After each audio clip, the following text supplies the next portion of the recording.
There are not nearly enough men here. Then it's fortunate the city guard doesn't take sentry assignment as seriously as you do. This bodes well. I'll be a first. This may not be such a terrible plan after all. And what exactly is that supposed to mean? Only that your last secret shortcut was nowhere near as secret as you claimed. Yeah, but that's half the fun of it.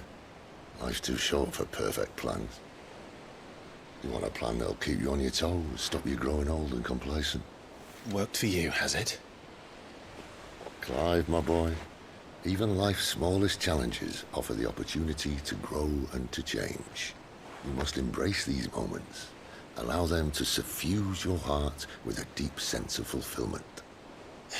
Narrowly escaping death at the hands of an enemy is not my idea of fulfillment. Something wrong? Not at all. Just wondering if the two of you had finished. Right. We make for the Mother Crystal's heart as planned. Destroy it and the whole thing should come tumbling down. And if the passage to the inner sanctum is guarded? Then we embrace the moment and use it to grow and change.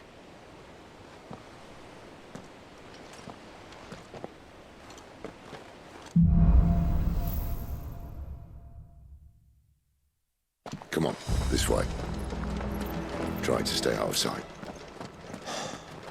Obviously. Don't worry, the passage is empty.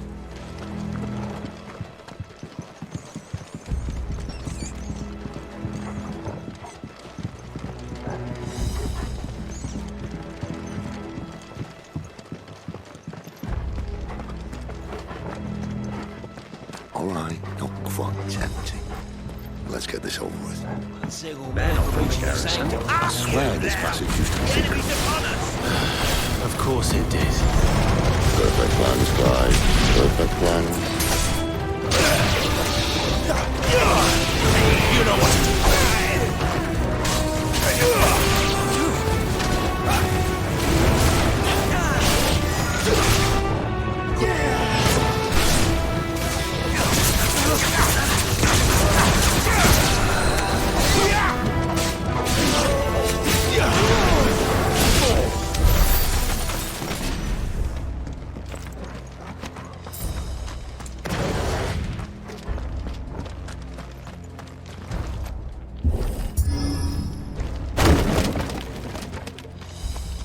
He never stood a chance. You're welcome.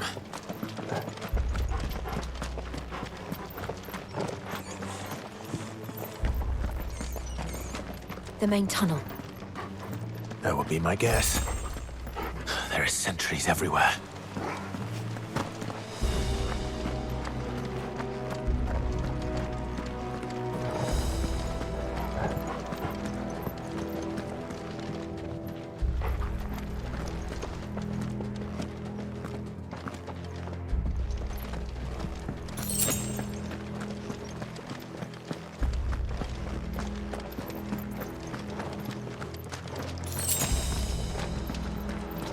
And all good things must come to an end.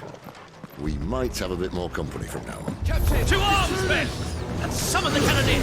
At once!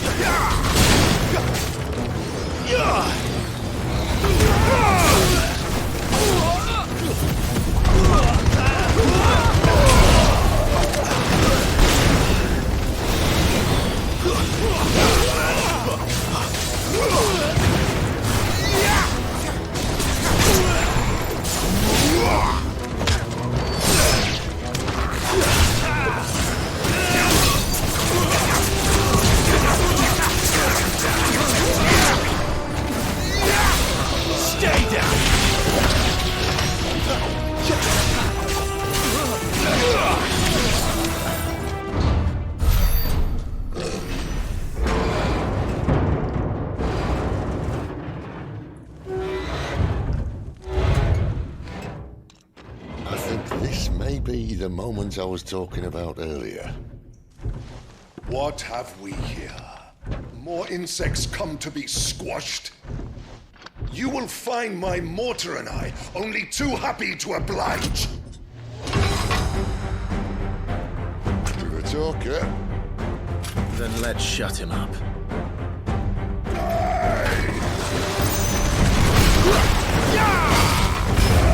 Sick of talk! Not this time! There, boy!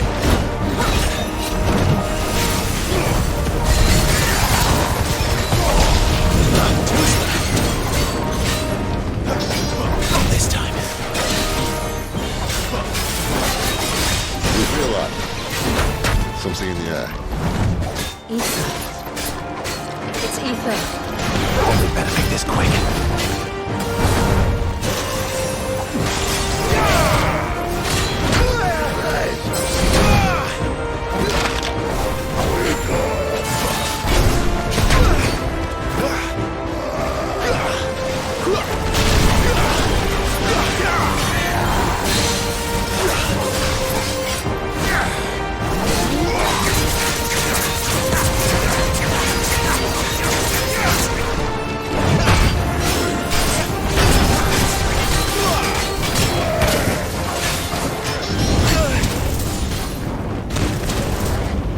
Not this time.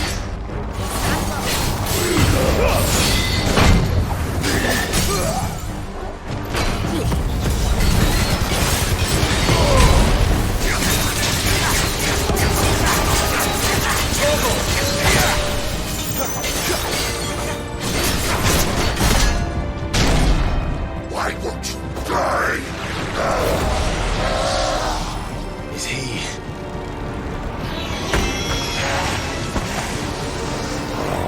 Bollocks. He's gone, Akashic. Poor wretch. Save your pity. You get none in return. There's nothing left of him but hatred and rage. Let's end his torment.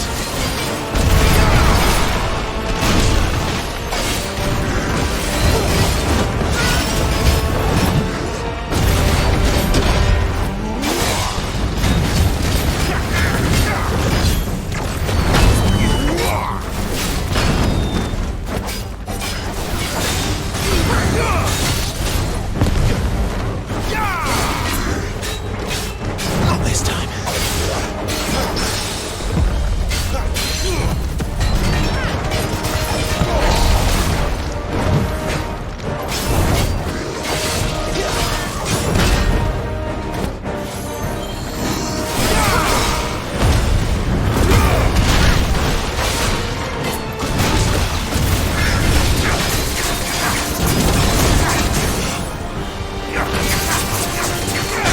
Sick of Torgal.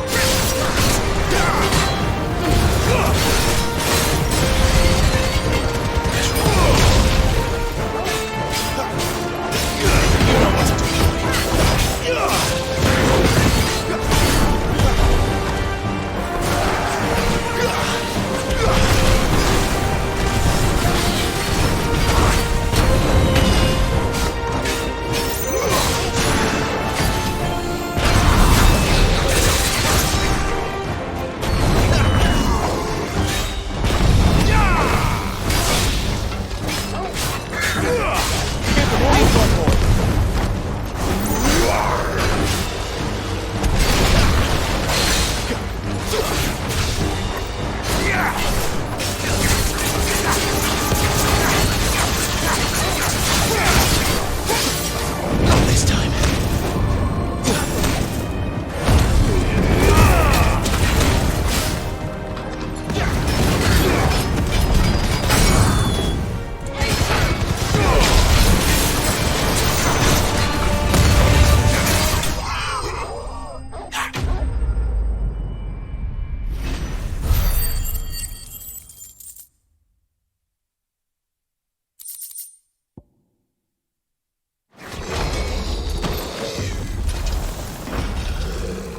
I'll never get used to that.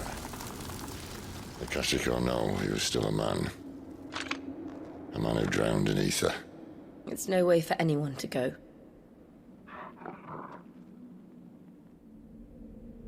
Come on.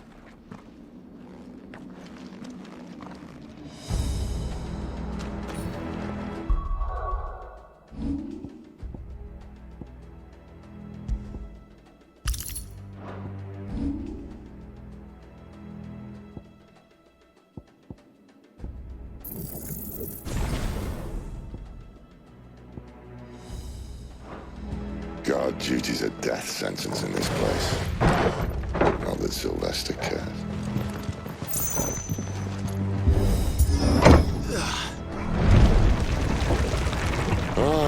Breathe deep of the blessing, my friends. Who said being a dominant doesn't have its benefits? Sid, this is an ether flood. There shouldn't be one here, should there? The workers couldn't survive this. Well, it wasn't here last time, I can tell you that. Which means we need to be quick. The ether won't hurt us, but I'd rather not find out what it's done to everyone else.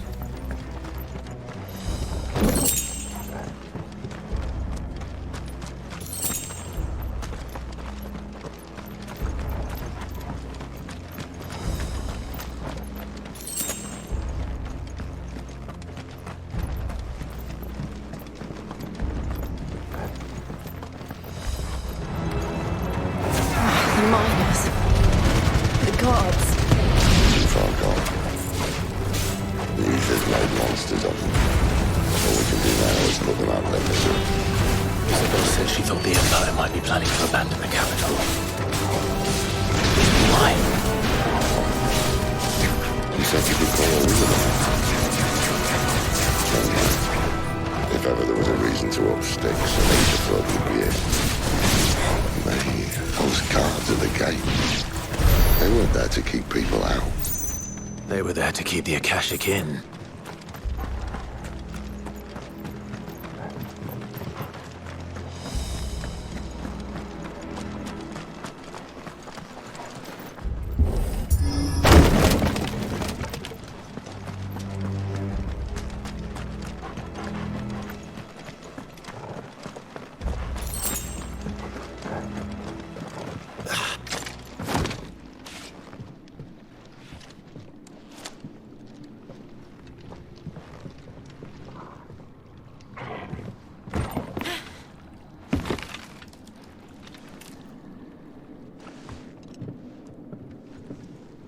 Doesn't look that far.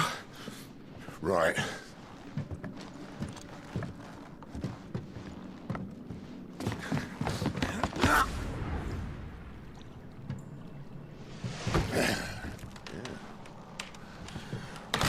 Yo. Whoa.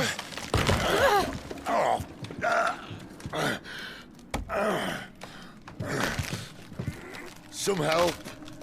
Hold on.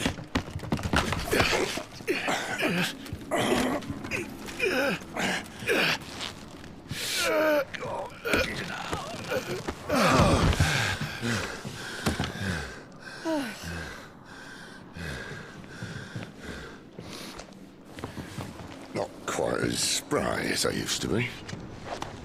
I'll take that as a thank you. Look on the bright side, eh? At least you won't get lost.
see they replaced that wooden door with something a little more sturdy.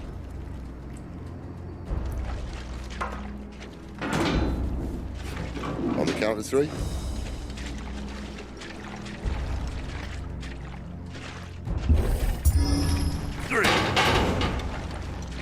What happened to 2? Ask 1. Once more. Aye, seeing as you're trying now.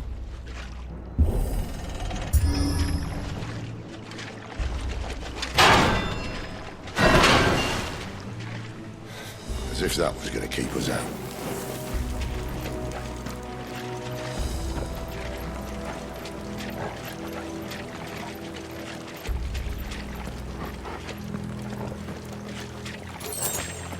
The mother crystal's just up ahead. Is it? I can't see a thing. Well, unless someone's moved it.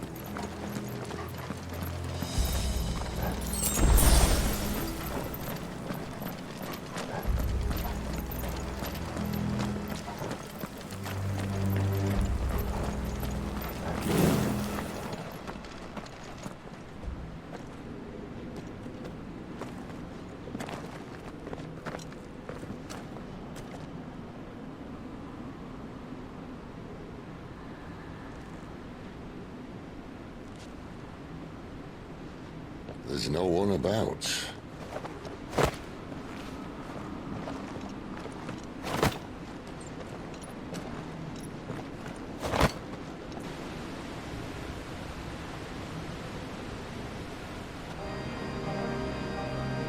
I knew it would be big.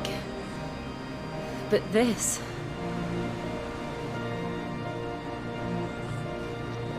There. That's our way into the inner sanctum.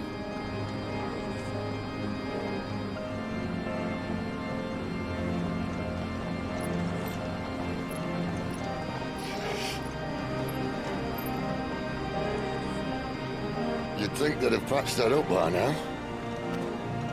Sorry state the Empire's in. Wait. You don't mean... Aye. My little game of hide-and-seek with Bahamut ended here. At tragic cost to this remarkable architecture. Don't blame me, he started it. But how did you make it out alive? I walked. You should try it.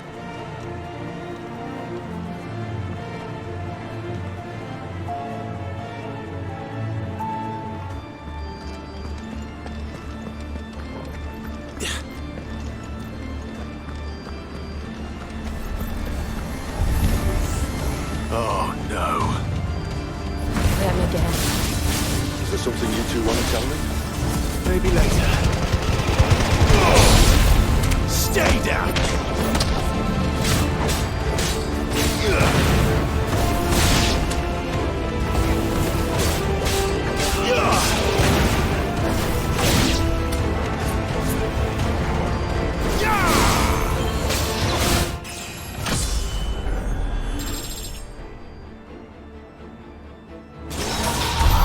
How could those creatures from Phoenix Gate be here in the mines? Are the two places connected somehow?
That's enough.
When I was in the Imperial Army, soldiers assigned to the Glass Gate would tell stories about something they called the Guardian.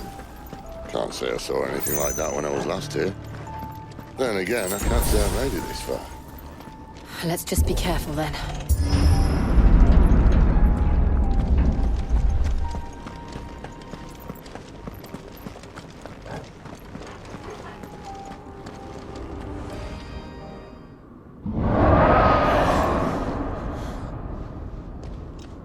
Where did that come from?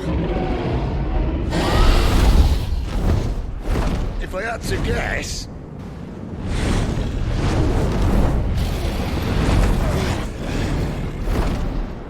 Poor beast. Another victim of the flood.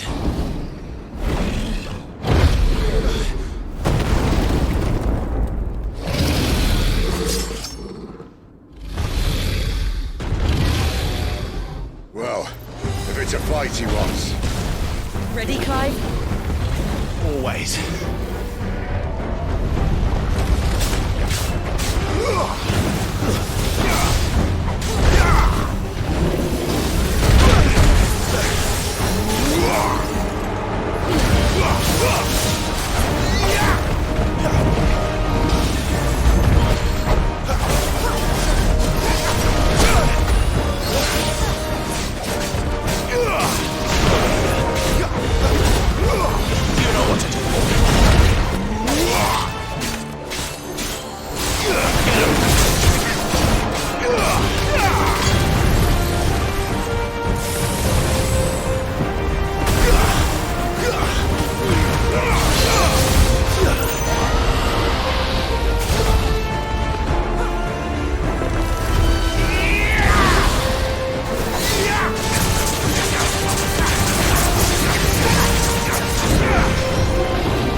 Where's he off to now?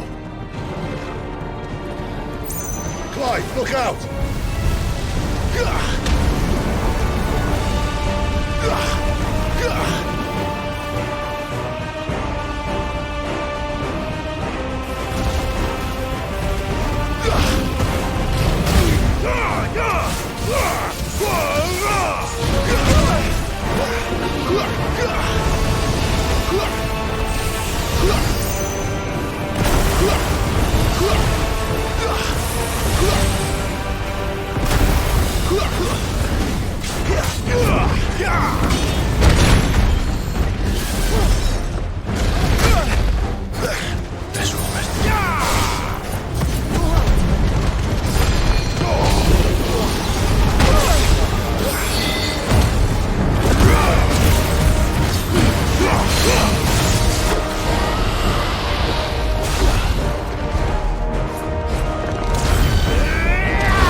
Are you all right?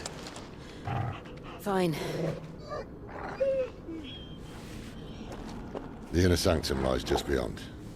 Chances are the palace guard knows we're here. We should move. Not that any sane commander would send his men into a place awash with this much ether.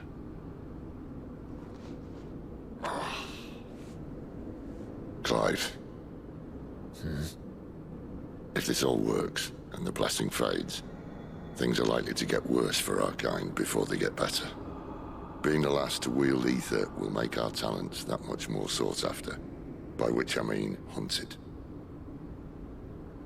I just hope, in the end, they'll see that we didn't have any other choice. That it was the only way to get us to a better place. And here I was thinking I was the uncertain one. Luckily, 2 out of 3 of us have faith in you.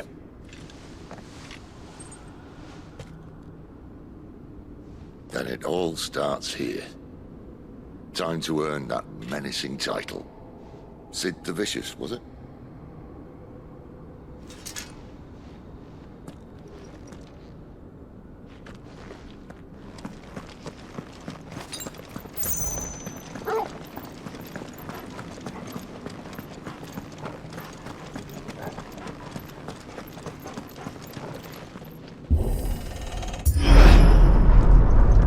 We're almost there.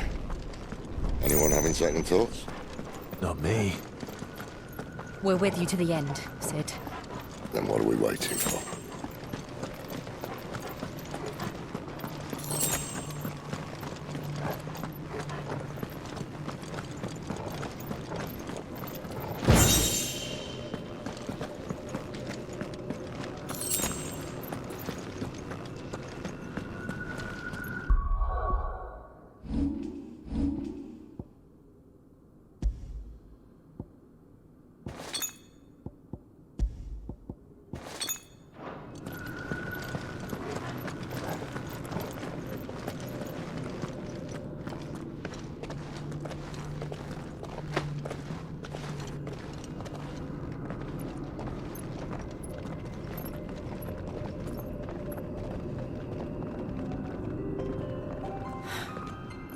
Beautiful.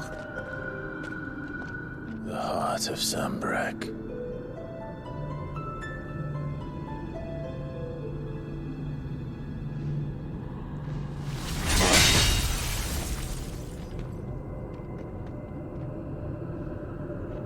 Well, that didn't work. I think we're gonna need a bigger sword. Mine's bigger. Thank you, Clive, but I meant that figuratively. The core's clearly made of sterner stuff.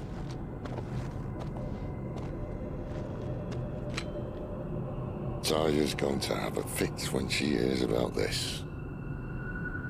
Stand back. It's about to get cramped in here.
Clive, look.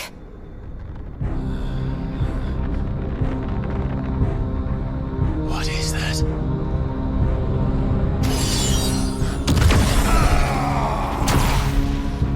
Sid!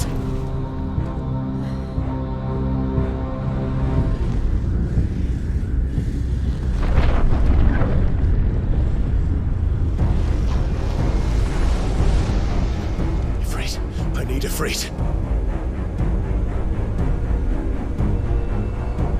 Come to me. I can't do this without you.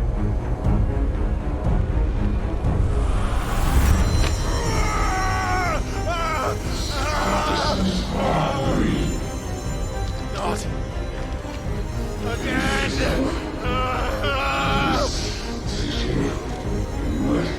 Where are you?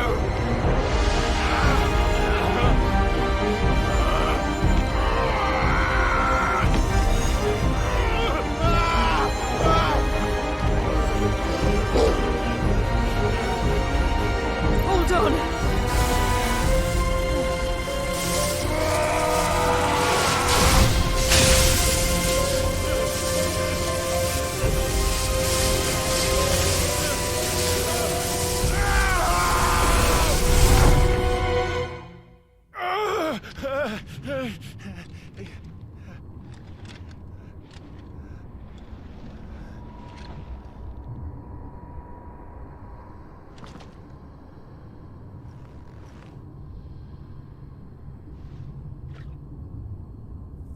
Where the hell am I?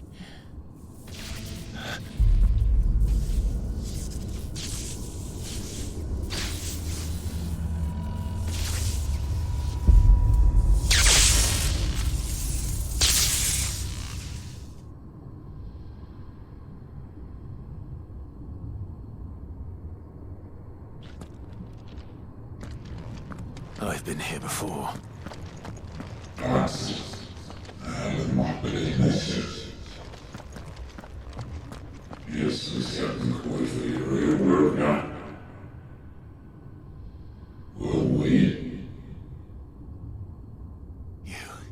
You again. Where are you? What do you want?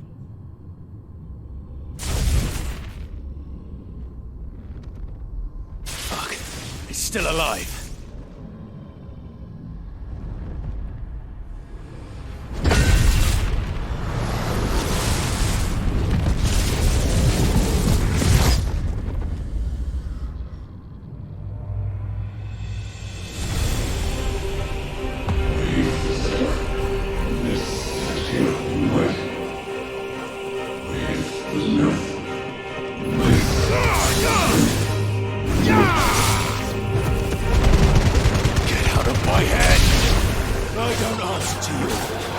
I'm leaving, one way or another.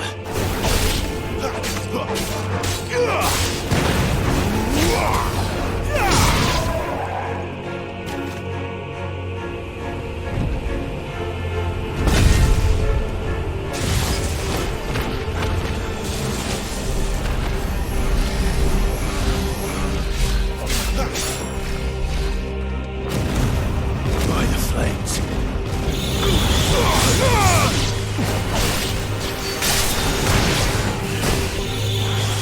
Yeah!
That power isn't yours.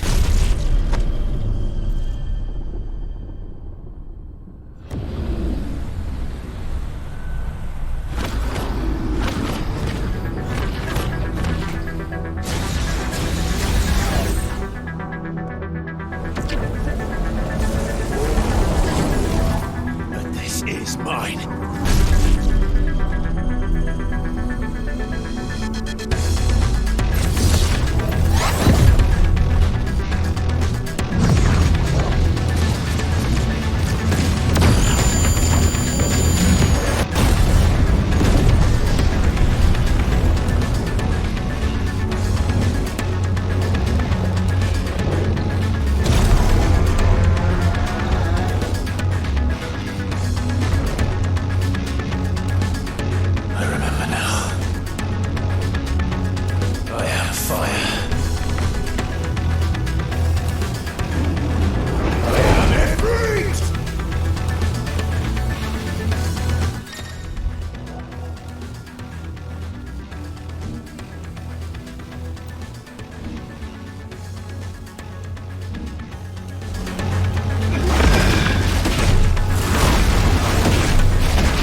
Clive.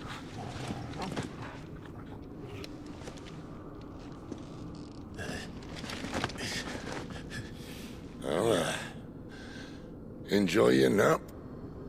You're wounded. This? It's only a scratch. All right, the hole. We'll find you a healer. Here. No, you won't.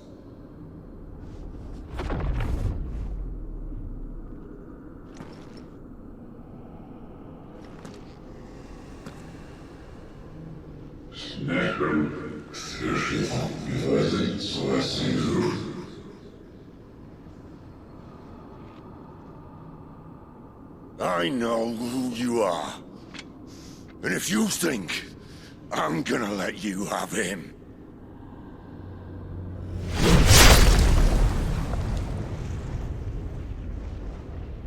think again.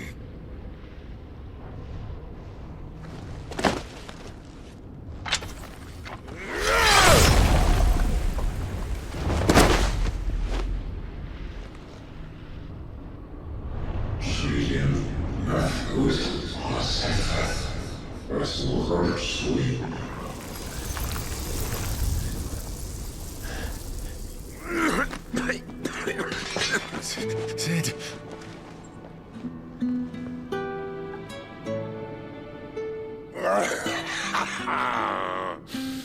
One left. That'll do me.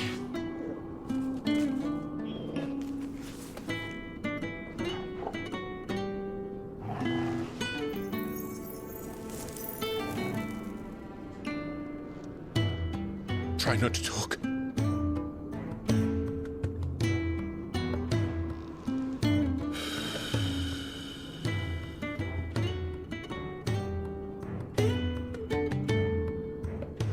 Clive. For so long, I thought I had all the answers. But then I met you. And I learned it wasn't a good death we should be fighting for, but a better life. It's all very well a man reclaiming his fate. But if he can't choose how he meets it, what's the point?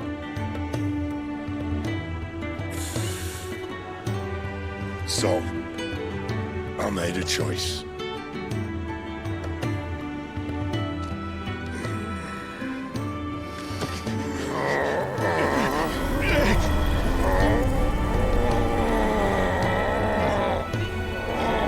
Don't do this!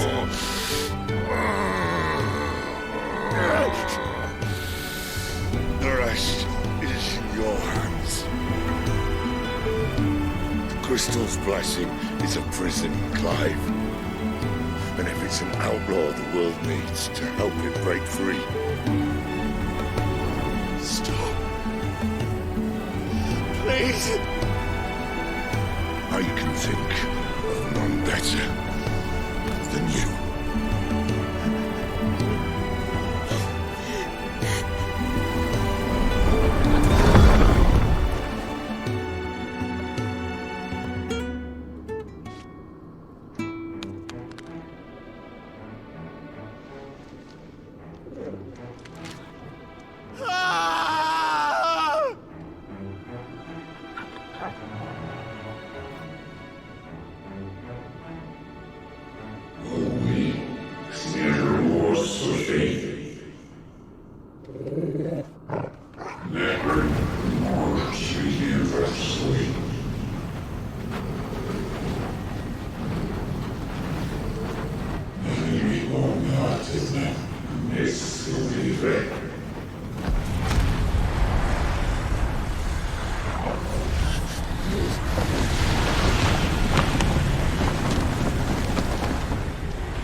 In ashen grip, let ember glow, to kindle flames anew.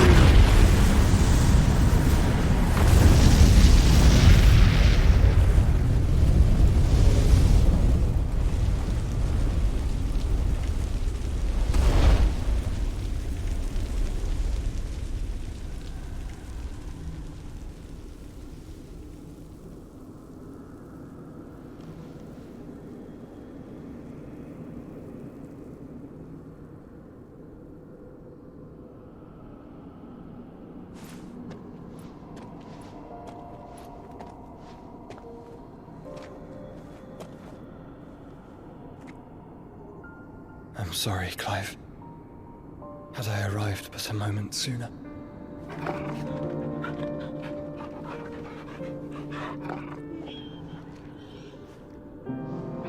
Do you remember me, boy? I saw you protect them. That was very brave.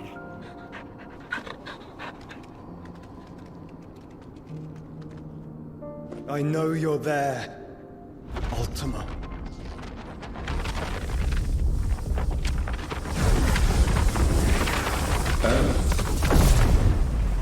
You have learned our name. What else have you learned, Phoenix?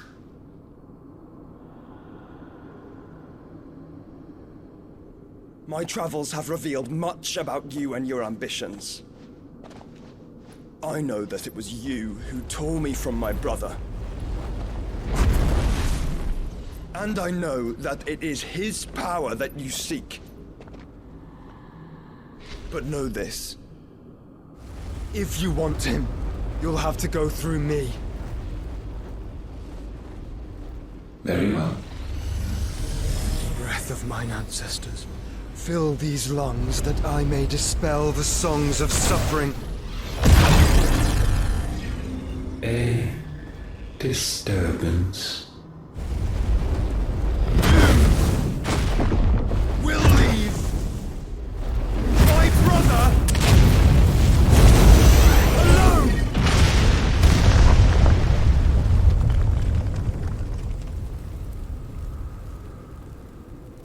This is getting us nowhere. We agree. No more games, Phoenix. We are come to claim our vessel.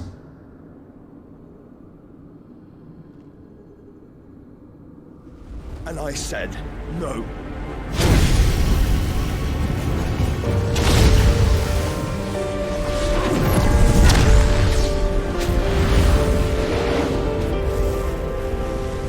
These flames are nothing.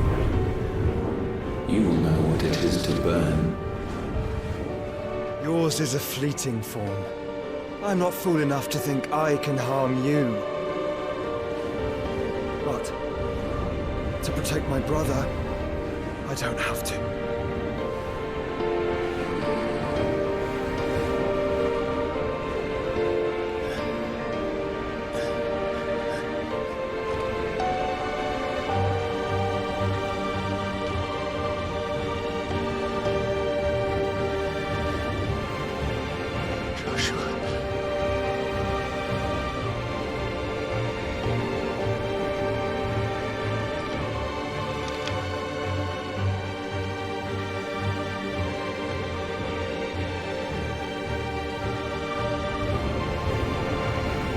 These are not flames of destruction. Have you forgotten already who I am?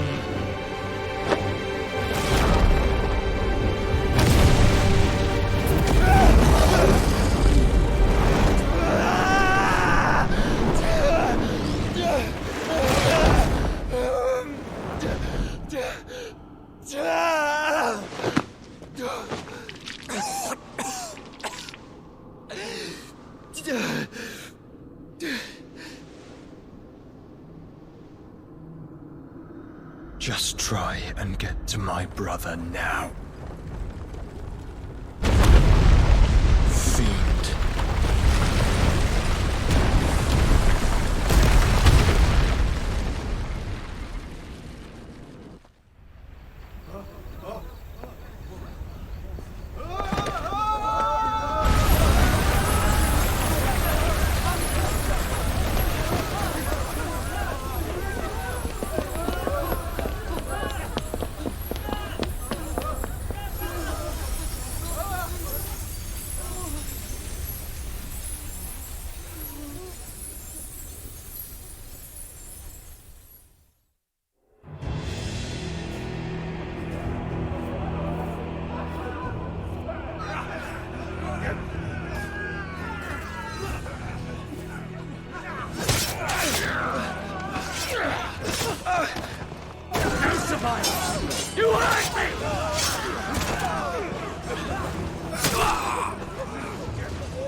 help us! Where is he? You'll do!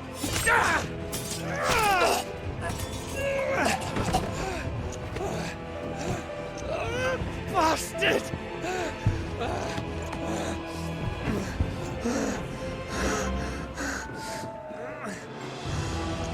Gav, we've got to go!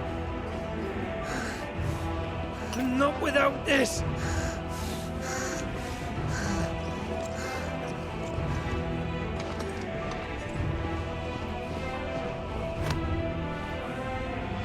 Sid is not among the dead. Shall I send a Stolas?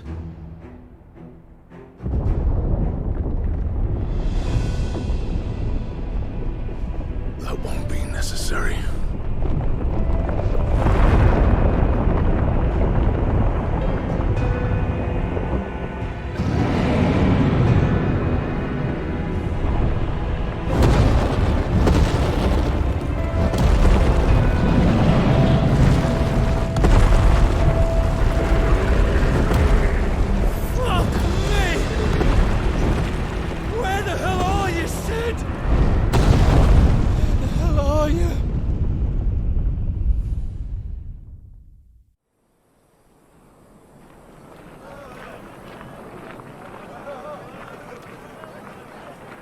The finest silks from the master weavers of Randalar.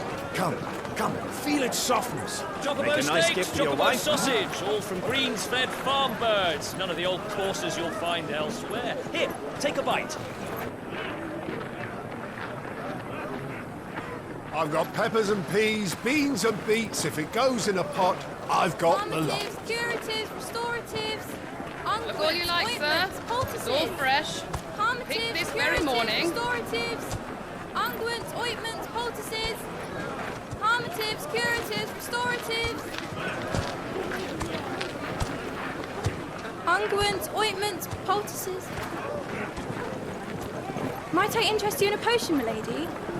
Perhaps a soothing salve to ease the aches of the road?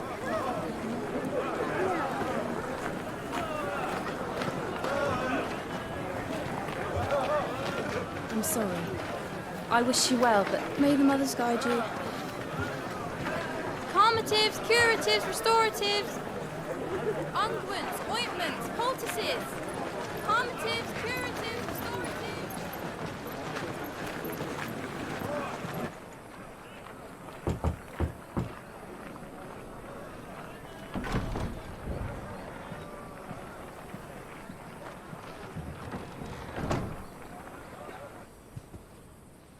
It's good to see you, Sid.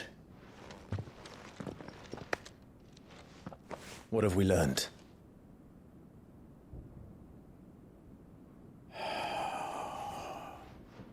The bearers are locked up in an old courthouse on the edge of town. And I hardly need tell you who is there to make sure they stay that way. Kupka's private guard. It's a trap. And not a very good one at that. Another? What does he hope to gain from this? I'll have the captives free before nightfall. You do nothing of the sort. Our comrades didn't give their lives for you to get your throat slit in a god's forsaken slum. So those in the courthouse should be left to suffer. That's not what I said. I simply meant it doesn't have to be you who frees them.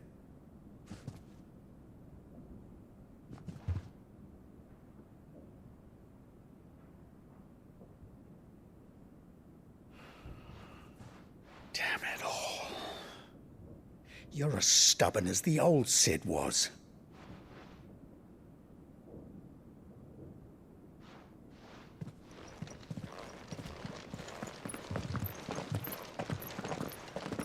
Just don't say I didn't warn you.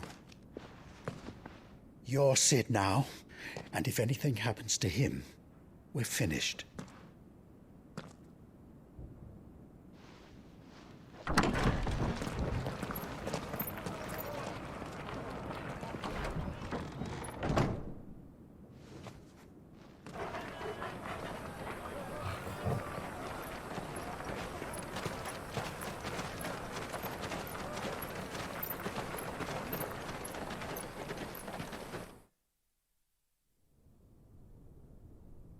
Please, we don't know anything. You have to believe us. We'd help you if we could. But you're helping us already. Forgive him, my lord. He did not mean to offend. Quiet, you! No sign of Hugo. I'll wager he thinks as highly of his minions' traps as we do. Then this should be easy. Don't hurt us. I beg of you. Quiet means quiet, branded scum.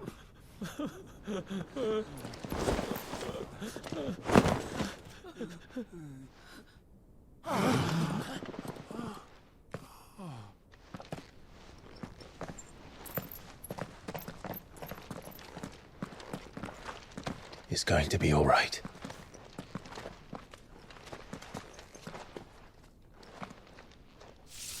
I'm here to even the odds. Any objections? It's him, the outlaw. Sid's here.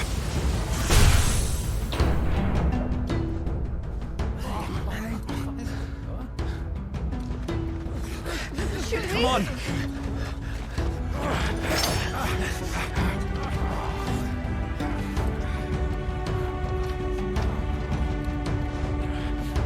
Oh, so many others! The bearers? Safe.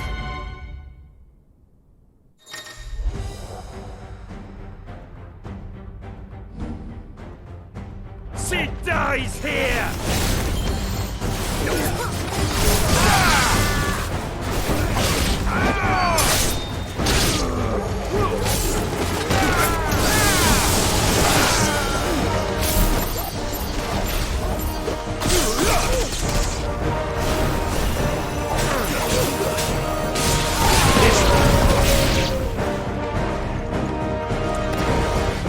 Outlaws in here! Bring me his head!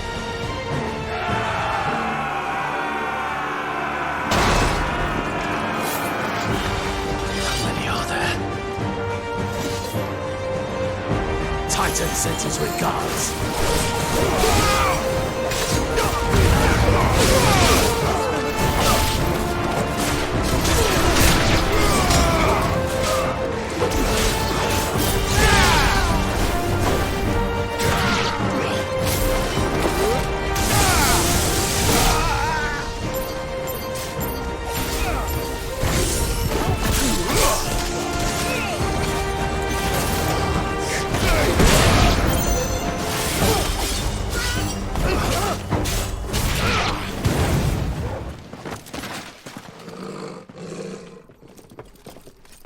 Enough of this! Let him play with the kitten! They brought a pet.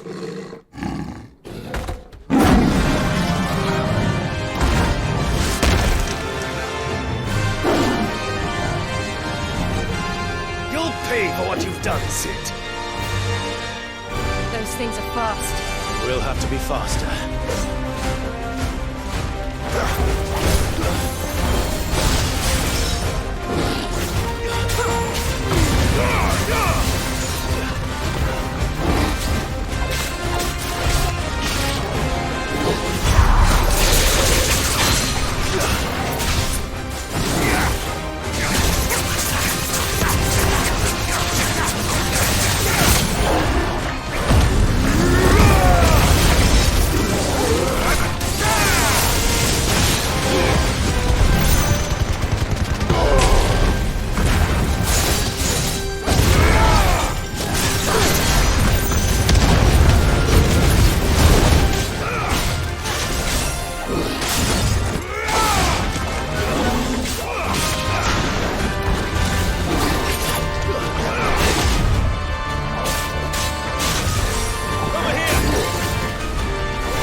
hell with this?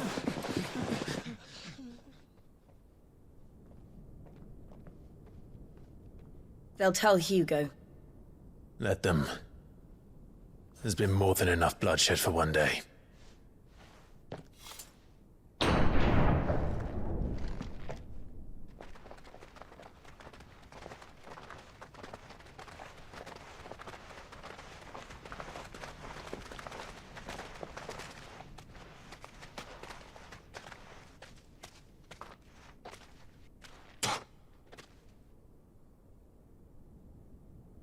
Murderer.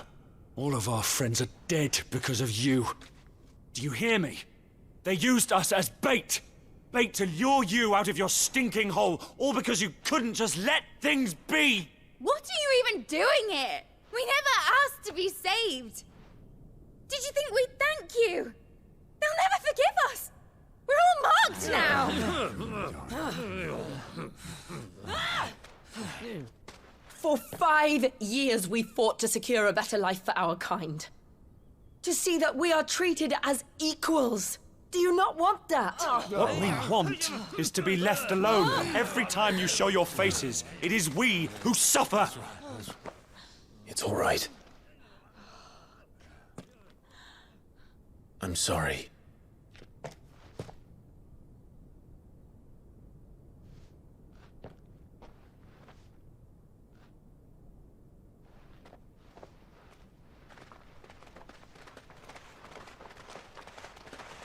Just leave us be.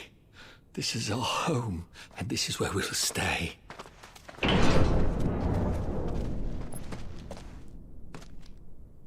Sid told us this wouldn't be easy. They'll come round.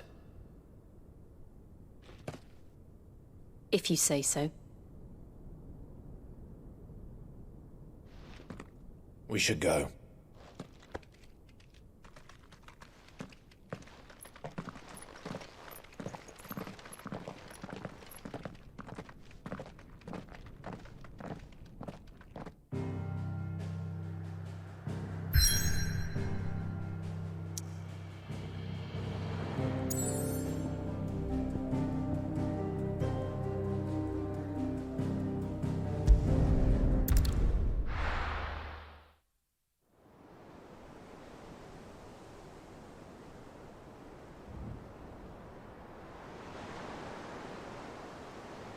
That night 5 years ago, we destroyed what for many was a symbol of hope. For a reason they'll never know. We cannot blame them for thinking us the cause of their misery. Though it's to give them a better tomorrow, they see only that we've made their lives harder today. Yet the boil must be lanced if it is to heal. I can't help but wonder if we've made the right choice. When Sid said that he wanted to create a world where we were free. Free to choose our own path.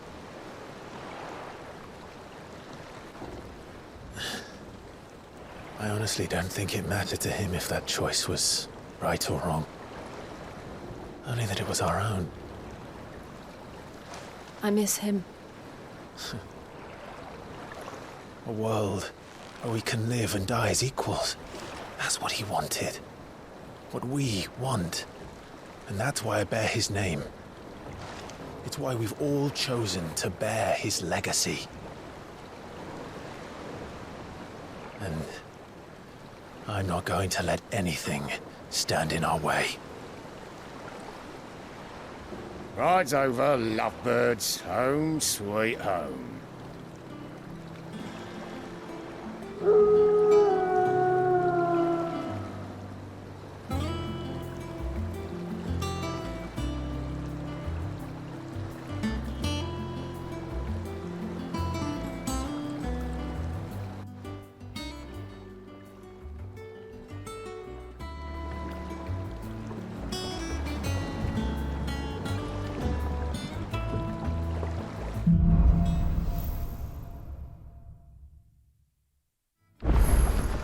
Otto was asking after you. Let's go and see him. Never a dull moment.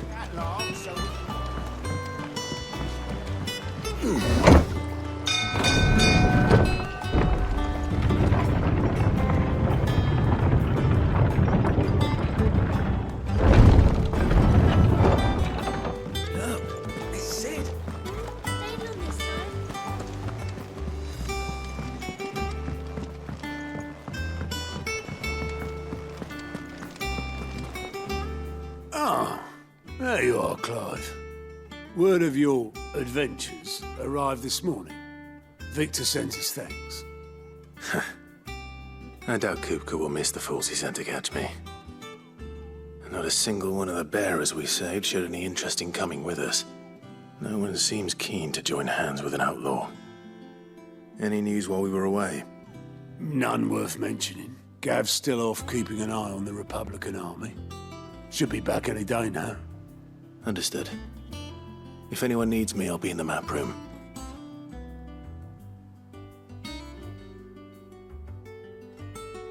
Still can't work that one out.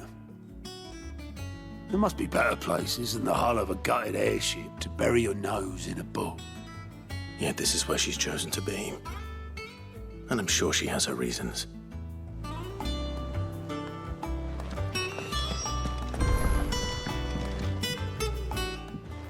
I trust I'm not intruding. Back from your mission?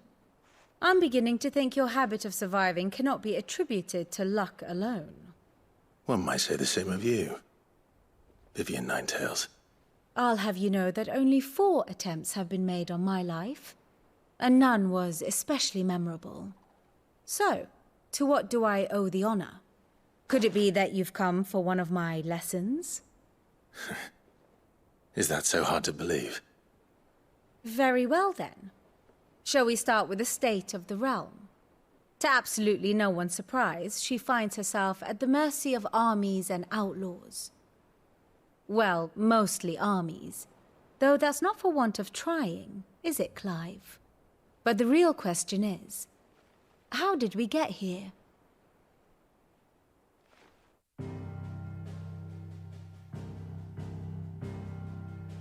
Long though Sambrek's dominion over northeastern Storm has endured, recent days have seen the Blight wrest ever more land from her grasp. For which reason she has continued to wage war on her rival across the strait, hoping to claim less blackened pastures.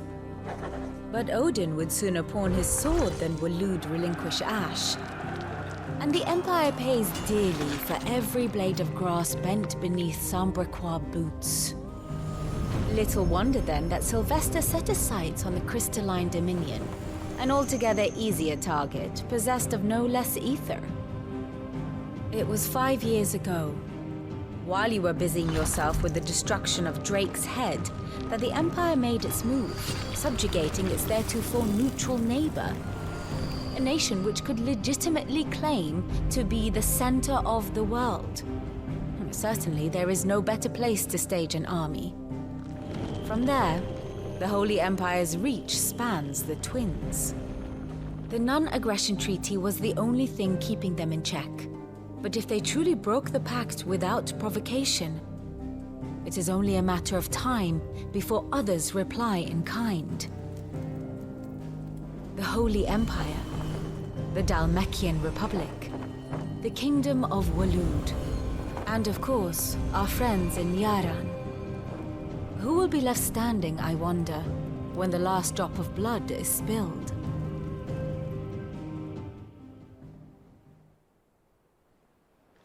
You were born in Twinside. Do you not fear for your home? Oh, dark clouds are wont to gather over the Dominion.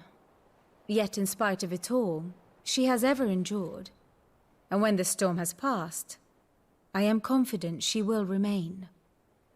Now, as to the matter of payment for today's lesson, complete a simple errand for me and we shall consider ourselves even. Even? Right. Return this volume to old tomes in the shelves. Tell him it was, adequate. I suppose it wouldn't hurt to visit our resident historian.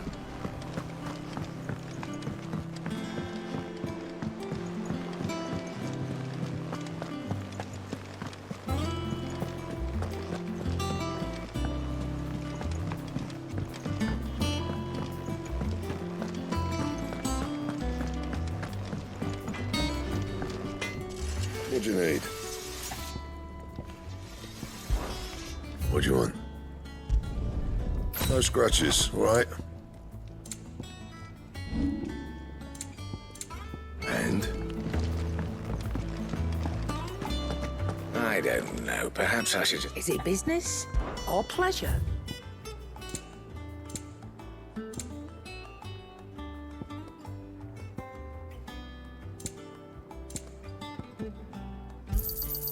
You're rubbing me blind, you know. It'd better all be here.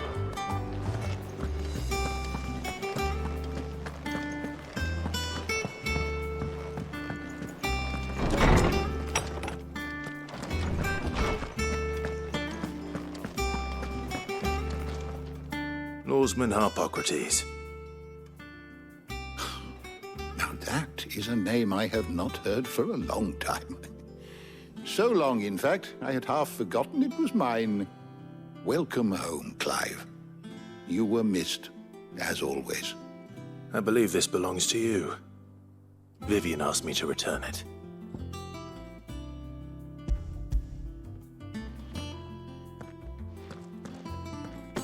Ready? Our resident scholar devours books faster than young Tet does lemon tarts.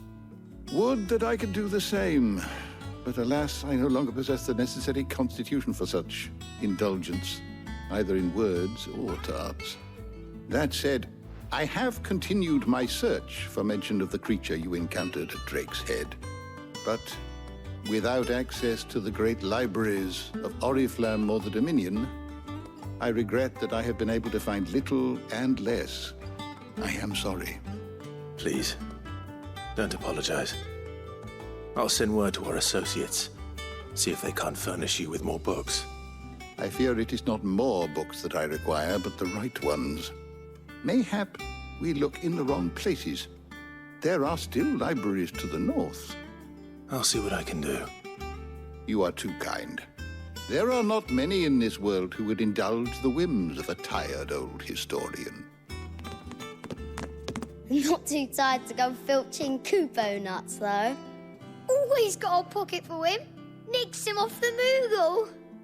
Hush now. We all know there's no such thing as Moogles.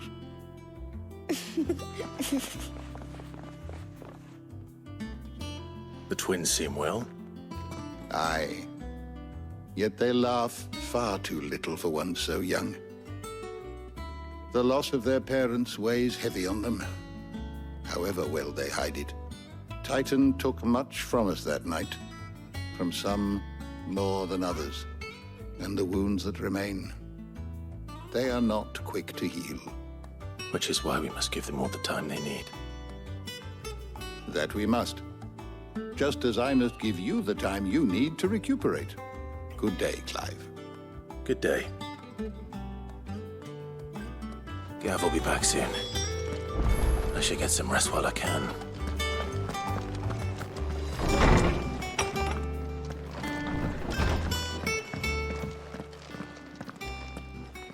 Not back a blink and you're already off solving everyone's problems. It looks good, Clive. Goes well with the scowl. I'd had that brand for so long. I'd forgotten what life was like without it. What it was like to be myself. And it's all thanks to you, Talia. The scalpel did most of the work. Ah, before I forget, a rider was here with a letter from Gav. Otto left it on your desk. Not a Stolas. All right, I'll have a look. And then you get some rest.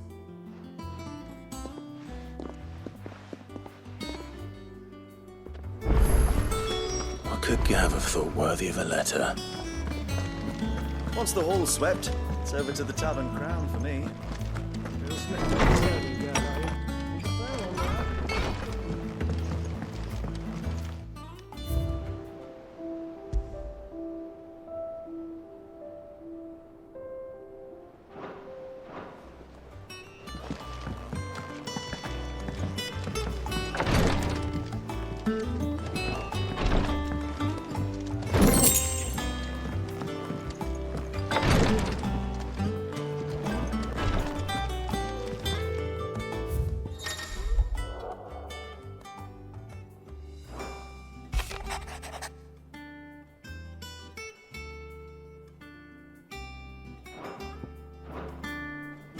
What does Gav have to say?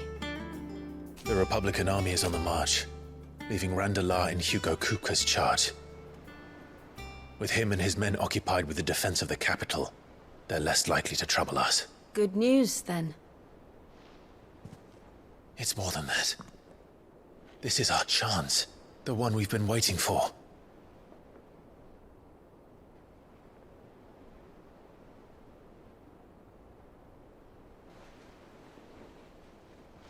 But look how far we've come.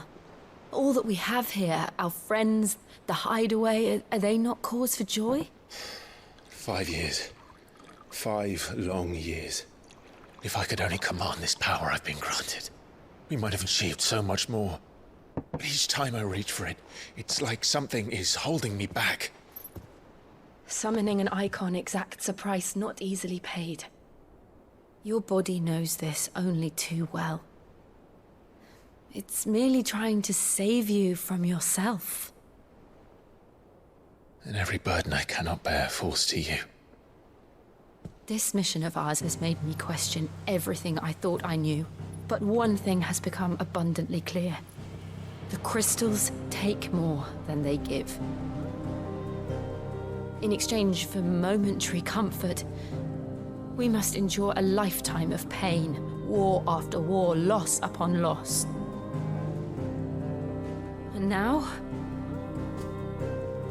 they rob us of our very homes, leaving naught but dust and ash. But you're trying to change that. We're trying to change that. And to me, that's no burden. I know, but... Try not to forget. We're only here because Joshua gave us a second chance. It would be a pity to waste such a precious gift.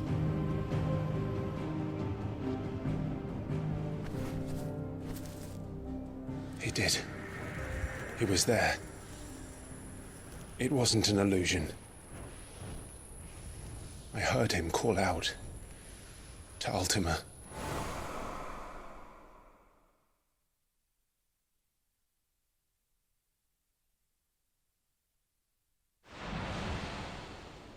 If Joshua is still alive, he'll be looking for that thing. Do you think he will ever come back? I know he will. And we must be ready when he does.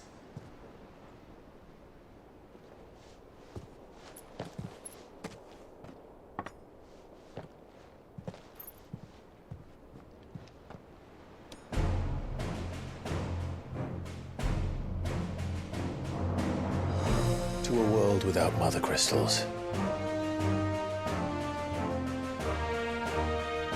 To Sid.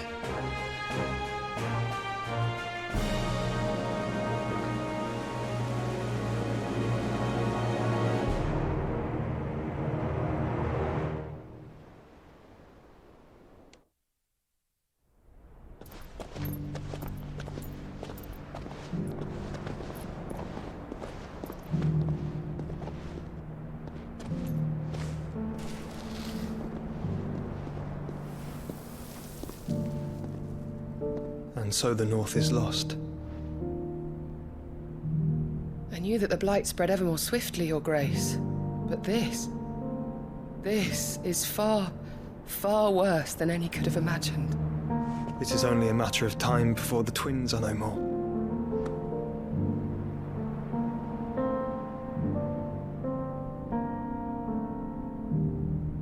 The world marches ever closer to its end, and here we chase shadows.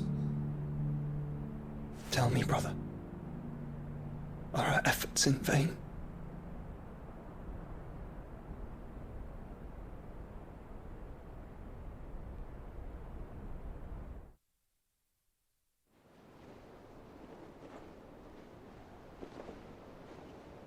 Master Clive, a moment, if you...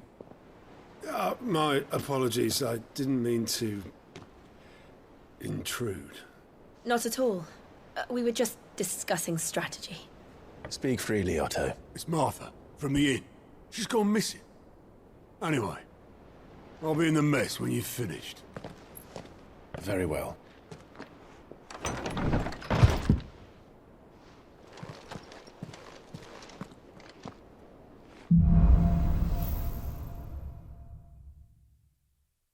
would make Martha leave the rest.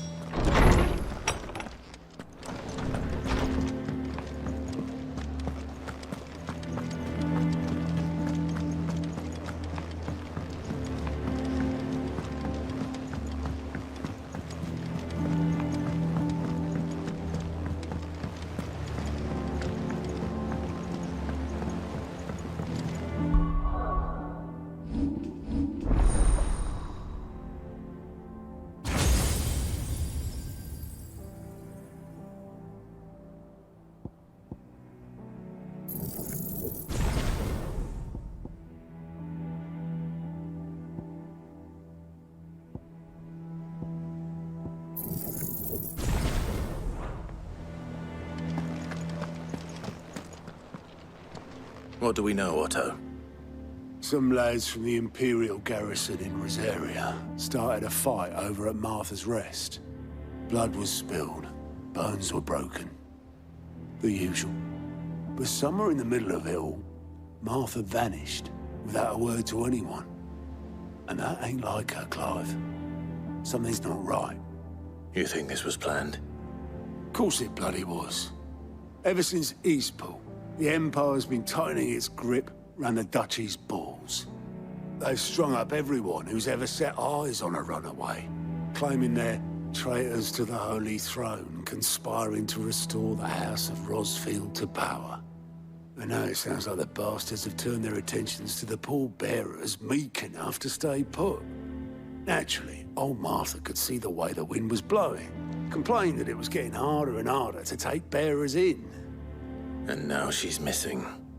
If she's fallen into the hands of the Empire, we could be next. Couple of curse breakers are already on their way to the inn. They should help speed up the search. But if this is as bad as I think it is, you might end up having to save their asses and all. Don't worry, Otto. I'll make sure everyone gets home safe.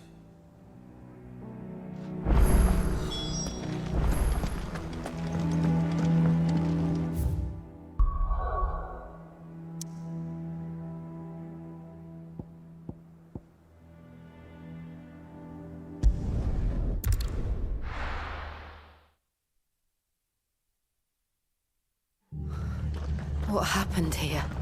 Come on. We need to find the others. For now, I reckon. Let's get you to a physical. Sid? What said you'd be coming? I trust you don't mind. Also thought you might need some help. And it appears he was right. You, could say that, yes. They're saying the Imperials ascended like a storm. No one was spared their fury. Martha tried to step in and calm things down, but all our efforts got her were a pair of iron shackles and a hard march. Any idea where? Judging by their tracks, they headed towards Sorrowwise Bay. To the Abbey, sheltering Martha's bearers. The bastards. Jill and I will go after them. You take care of the people here. We will. But, before you go, one of the locals heard something. He said the soldiers were talking about a culling. I don't know how big this is, but it doesn't sound good. Be careful out there, Sid. You do the same.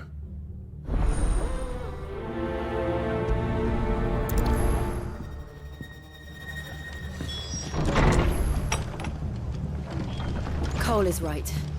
That was no tavern brawl. It was a message. But a culling. Bearers are the property of the Empire. The garrison wouldn't have the authority to act alone. The orders would have had to have come from higher up.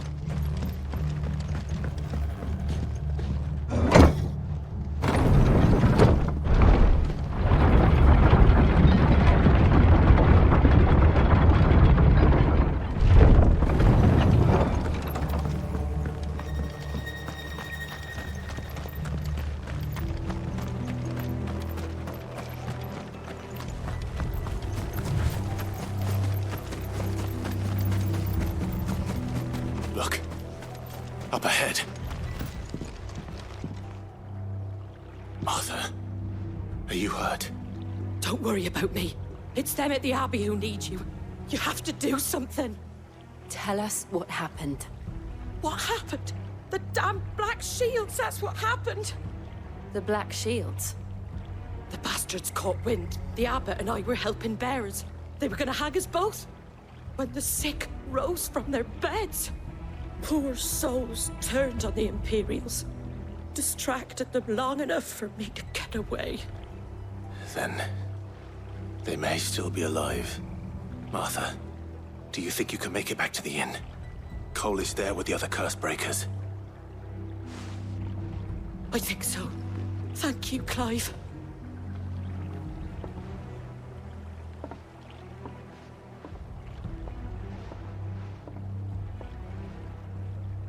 Black Shields? Is this some sort of twisted joke? There has only ever been one Order of Shields in Rosaria, and they fought to defend all her citizens. Seems a step too far, even for the Empire.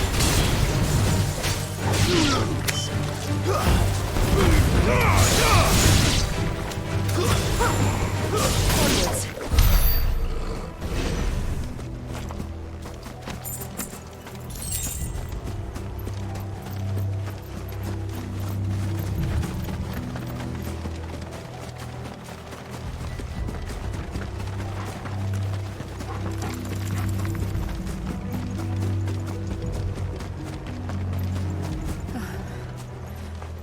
Are we too late?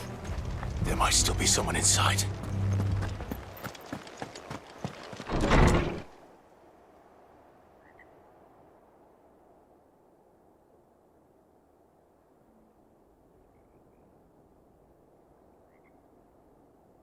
No.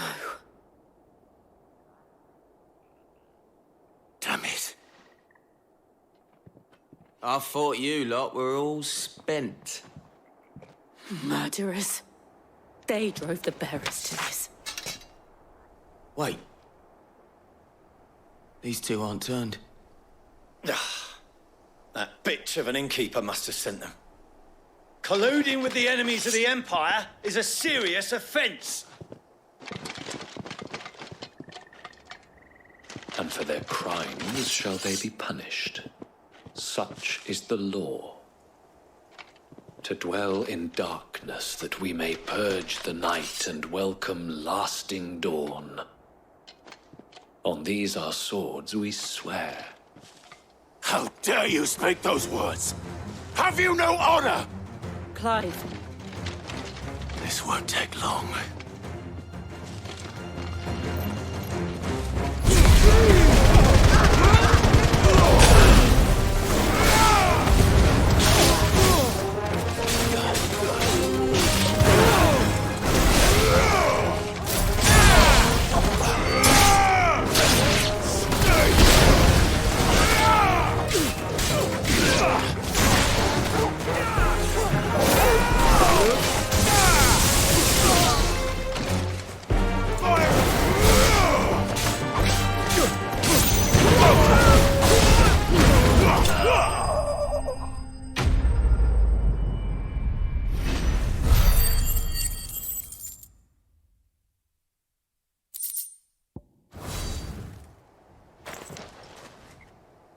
Is that all of them?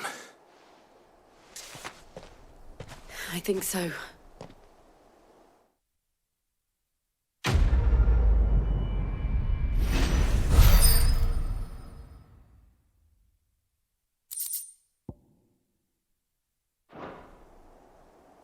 I didn't see the abbot. He may still be alive.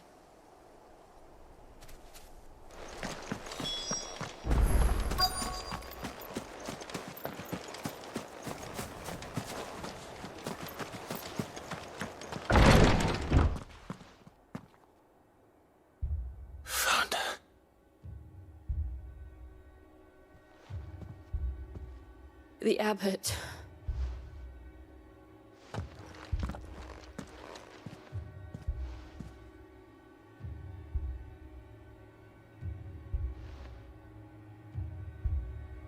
The bearers died protecting him. Calling upon what little magic they had left in their bodies. Clive. He's breathing.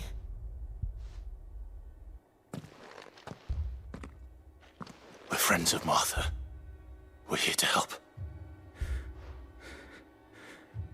Are the Imperials dead? They are. Every last one.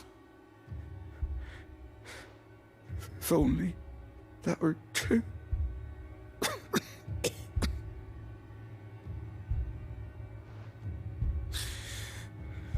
The Black Shields will return. The cullings will continue. Rosaria will never be saved unless we save her. Tell Mother to beg Sid's aid and tell her this wasn't her fault. I shall.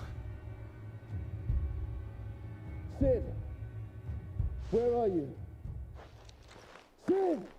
In here! We found a survivor! Clive. He's gone.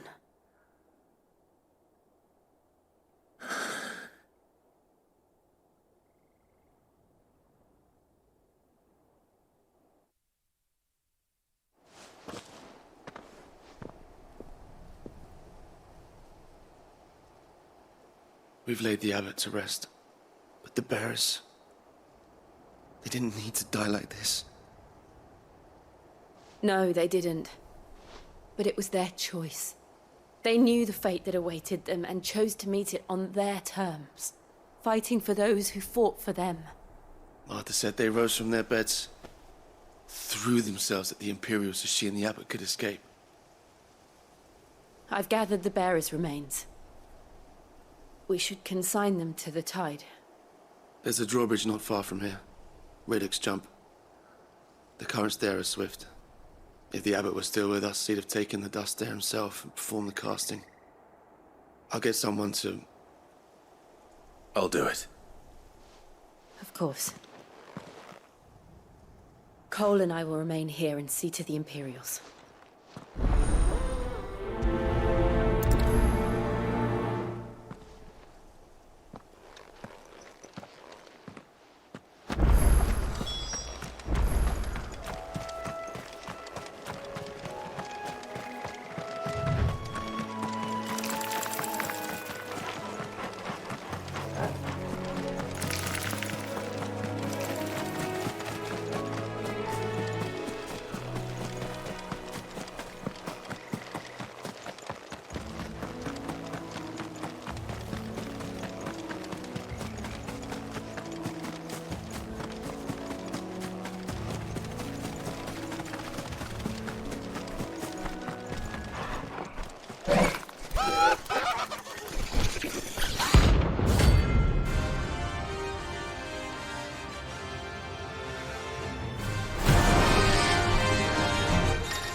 Spotted us, Torgal? What am I saying?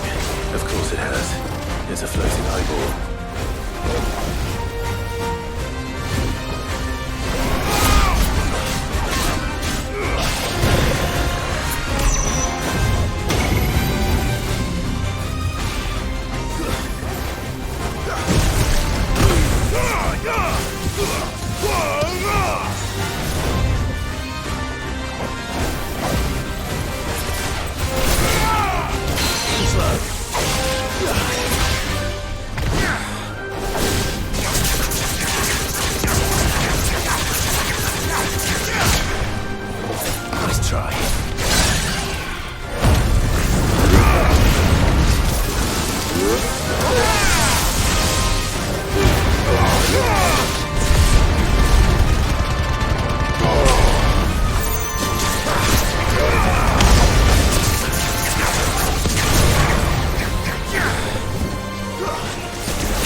see that coming.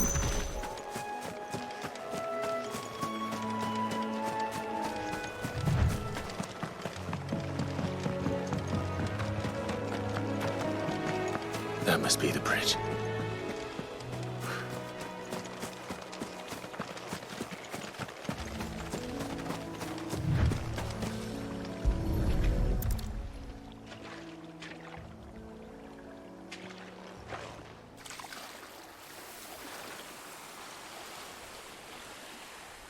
So shall the waters cleanse thee of thy burden, and bear it out to sea.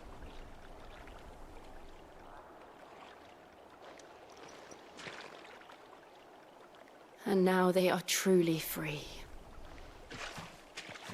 I hope so. What of the Imperials? A pyre was made. It's more than they deserve. We should go back. Cole is worried about Martha. All right.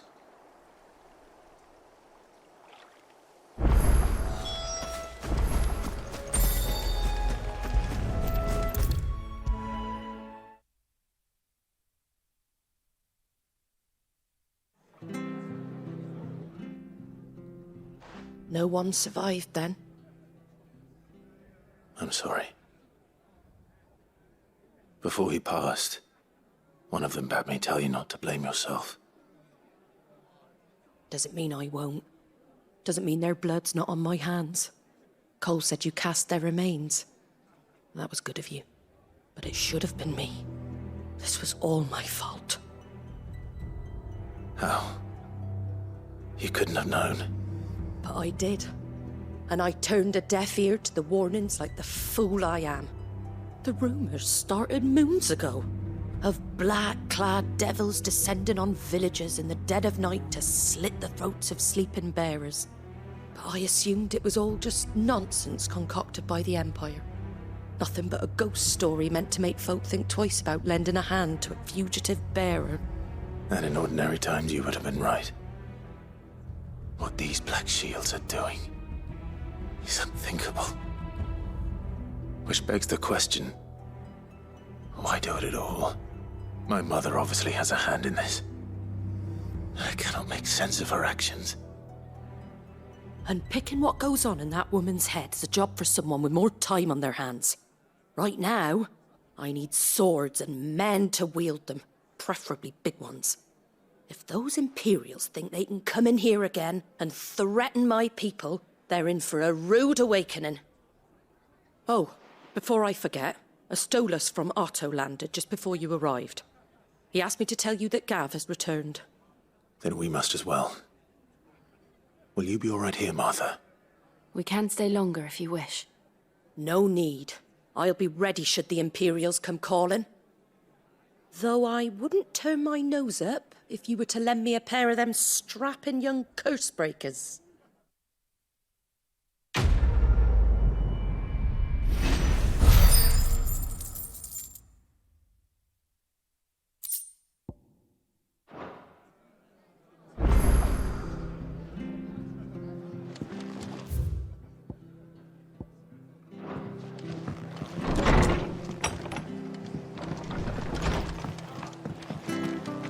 Best off staying where we are for now, I reckon.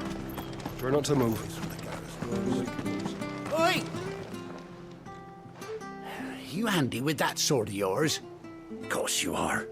Bet you're a bloody marvel with the thing. Now, question is, are you willing to use it or not? 'Cause a flock of noble chocobos are in need of help. Chocobos? You heard me right. Wild birds? Hmm? The big ones? And not just any chocobos at that. Whiteheart and her flock are the bravest birds you ever did see. They protect travellers round these parts from bandits and the like. Chocobos. Fighting bandits. It's true. Why, they saved me from a gang of footpads only yesterday. Nasty lot they were too. And now they're back, looking to settle the score. Well, go on then. Don't just stand there. Go and help them. All right. There's a good lad. Where can I find these chocobos? I saw him cut across the way over yonder. The rotten scoundrels were driving the poor things towards the old dock. It's a dead end, that is. You save Whiteheart and her flock, you hear me? There ain't a pluckier bird in all the world. She's a hero to us locals. And don't worry, you'll know her when you see her right enough. I'm sure I will. And good luck to you. I give those no-good bastards a hiding from me.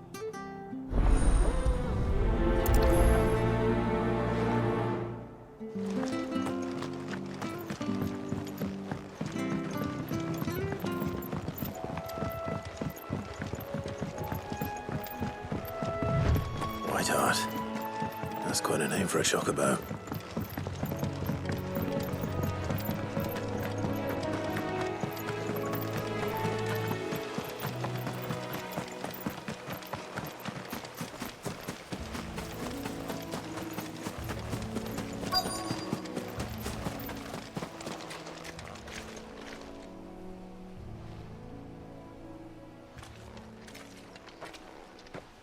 A white feather. I thought Ambrosia was one of a kind. Speaking of brave birds. Looks like they went that way.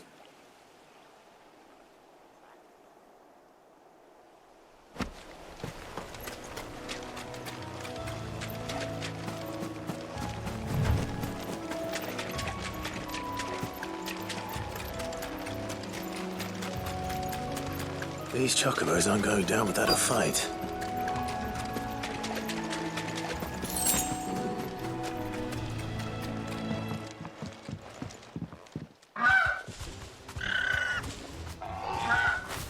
We got you cornered, Feathers. You didn't think you'd seen the last of us, did you? You've been bad for business. But I reckon someone will pay good coin to mount your head on their wall. Not around here, they won't. Oh. And why's that, eh? Because she's something of a hero in these parts. You hurt her, and I hurt you. Piss off. Or better still, how about we hurt you both? All right then. But don't say I didn't warn you. Yeah.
You're safe now.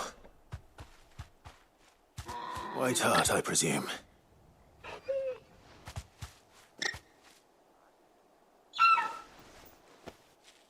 Do you know her, boy?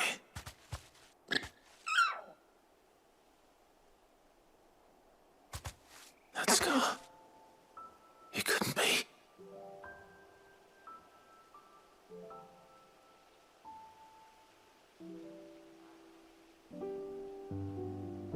Ambrosia.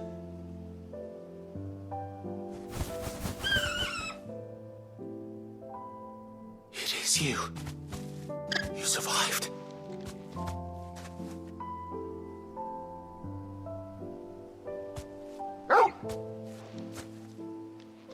And you found yourself a flock. Oi! Is it over? I thought I'd come and see how you were getting on. Oh, you sorted the bastards then. I knew you would.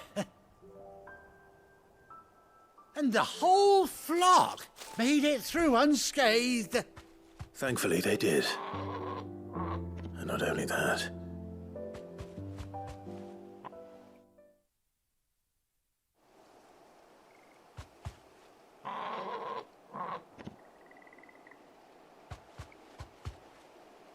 Well, I'll be.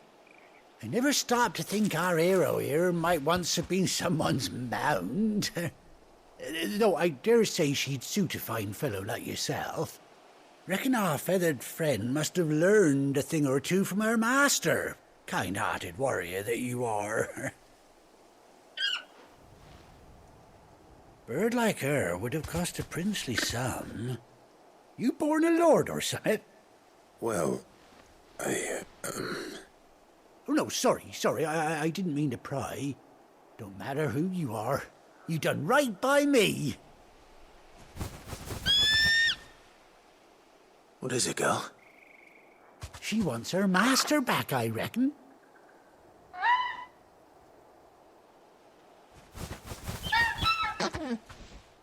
Told you. And it seems her pals agree. Is that it? You want to come with me? Well, bugger me if this ain't a heartwarming sight. The lads down the stables will be hearing about this tonight. Oh, stay right where you are.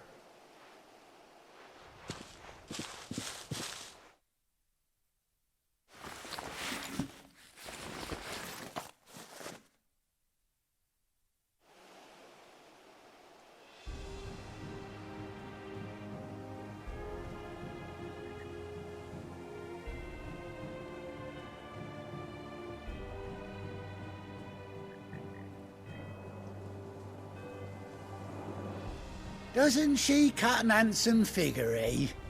She does indeed. How much do I owe you? A few scraps of leather's the very least I owe old Whiteheart. Oh, I'll be sad to see her go, of course. But she's earned her right to happiness and more besides. Don't you worry, we'll get along just fine without her. You hear that, Whiteheart? You've earned yourself some time off. You have fun traveling with your master now.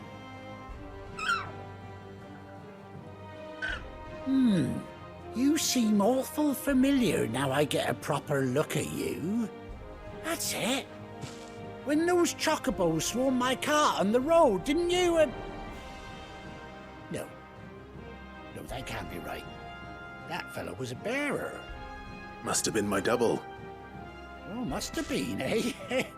Oh, that'll be the excitement getting to me. Silly sod that I am. Pay me no mind. Anyhow, best be on my way. Good luck to the both of you.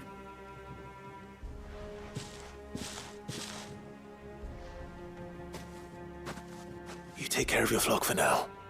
I'll call you when I need you.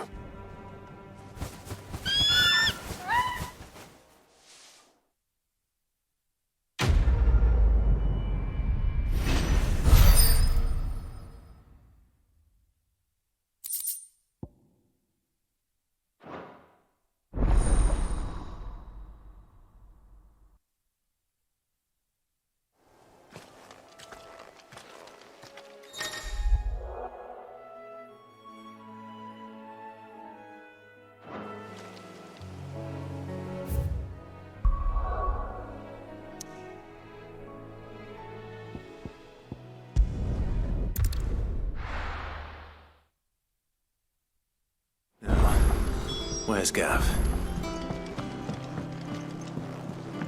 I hear there's trouble.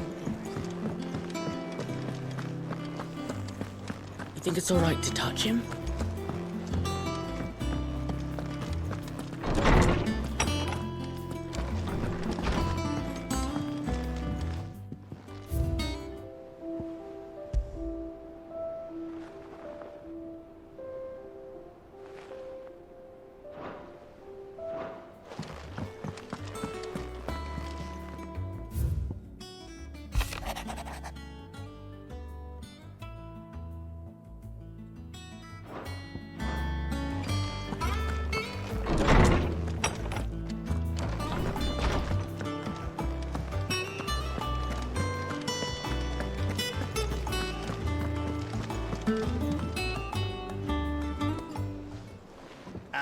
Clive! Oh, I've missed that scowl.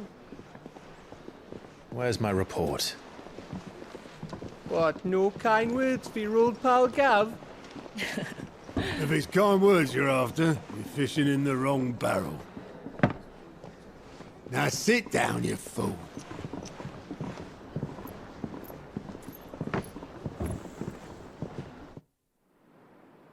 So, you remember how quick the Empire was to occupy the Dominion after the fall of Drake's head? And how pissed off all the other nations were that they didn't think to do it first? Half a century of independence gone at the whim of a madman. So much for their bloody treaty. Clearly, the promise of unblighted land and the world's supply of crystals was too much for his radiance to resist. And now the Republic's finally decided to follow suit, using liberation as an excuse to declare war on Sambrek. Lined up right outside the Dominion's gates as we speak, looking to starve the Imperials into submission. And now all eyes are on the Strait of Author. Well, the two nations beat their shields. The rest sharpen their daggers, ready to set upon the war-weary victor. They'll never see us coming. It's time we moved on the mother crystals.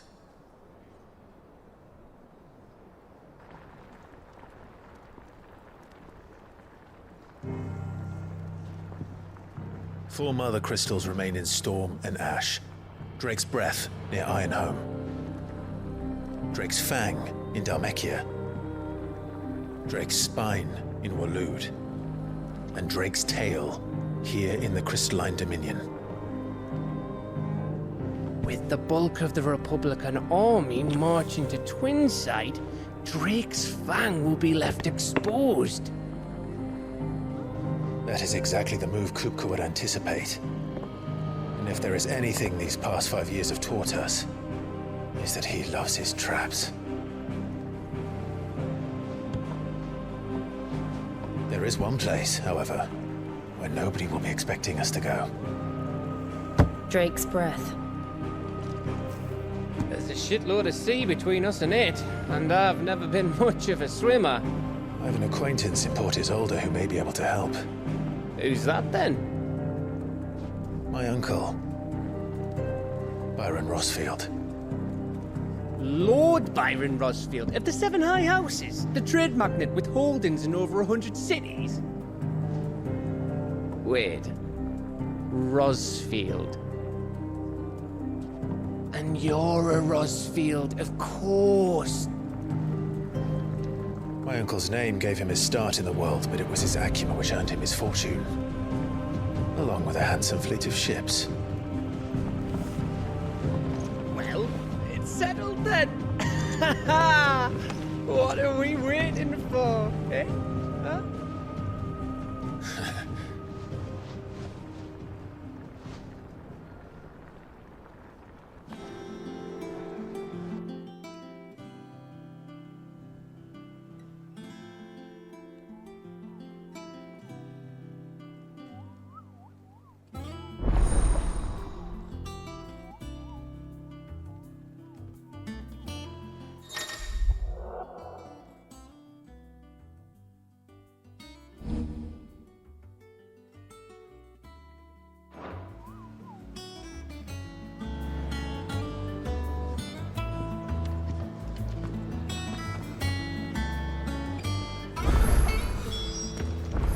What are we waiting for, indeed?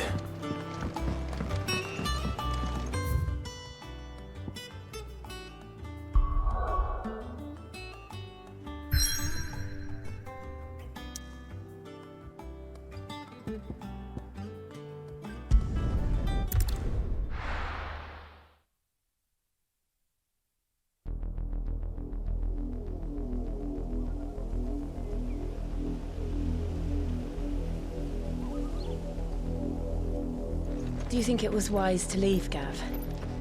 He didn't seem pleased. I needed his eyes and nose in Dhalmekia. I'm not about to let Kupka take us unawares. Besides, he has a knack for that sort of thing. That he does. And wasn't it Sid who said that matters such as these are best left to dominance? Especially should one of his beloved opportunities to grow and change present itself.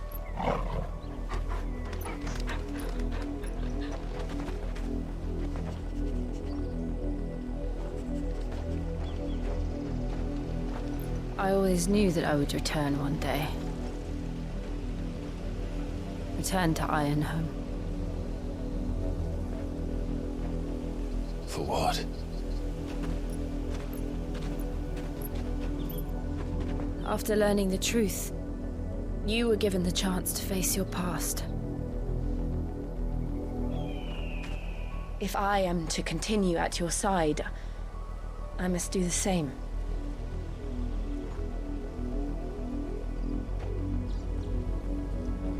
We will face it together then.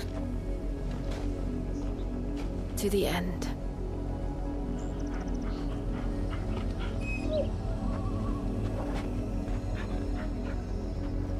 Come on.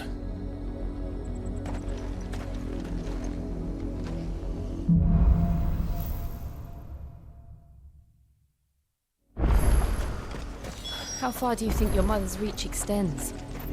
Will we find the same tragedy in the south as we did at Martha's Rest? More than likely. Which is why we should hurry. There are still many settlements between here and Port Isolde. We visit as many as we can and hear their stories. Starting with the village of Amber.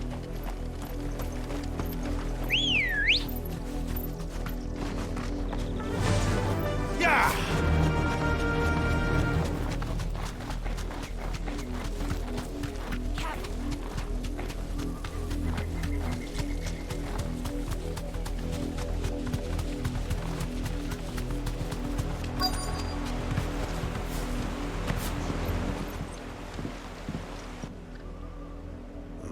Mockery of justice is what it is.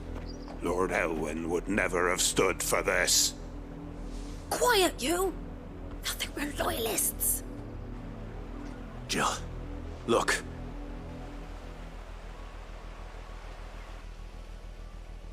Rosaria must be cleansed of the stain which befouls her, that she might rise once again from the ashes to welcome a new dawn. 'Twould be a pity to make examples of you all for the transgressions of but a handful. Of course, your lordship. You shall have our full cooperation.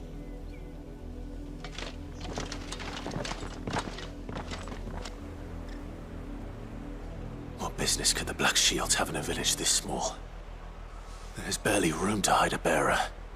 Then they must be here for something else. You fancy dancing a gallows jig like the miller's son?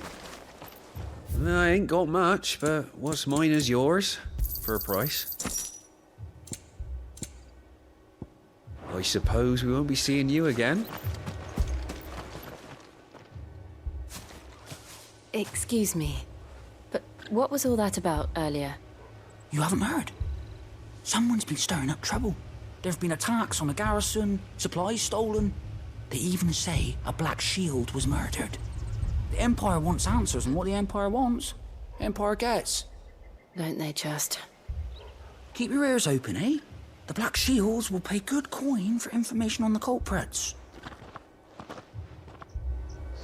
You'd have to be dull as a sack of stones to think you could take on the Empire. With their 100 You seen him, didn't you? I'm sorry. The Black Shields. Just now. You seen them, didn't you? At least I think there was a Black Shield. Can't say I ever saw one before. Was this the first time they visited the village? What do you think? Amber's the arse end of nowhere. And they thought we might be harbouring firebrands. Huh. If only we were. I might have turned them in and become a Black Shield myself. You don't think these firebrands the Empire is looking for could be us, do you? I don't know. But we need to find out. Greetings, friend. We are travelers. I know that. What do you want? We couldn't help noticing those Imperial soldiers who were here earlier. Don't you go telling these strangers a thing. I speak for the people of this village, and we have nothing more to say to you. You are to leave Amber and never come back. May I at least ask why? I don't know who you are or what brings you here, but your presence puts us all in grave danger. The Empire is a harsh master. Its demands are great, and its justice swift. But as long as we keep our heads down and pay our tributes, we are left alone. Some might call it submission. But if it will spare my people the Viceroy's wrath, then I will gladly submit. This village will not become another East Pool. Then we shall be on our way.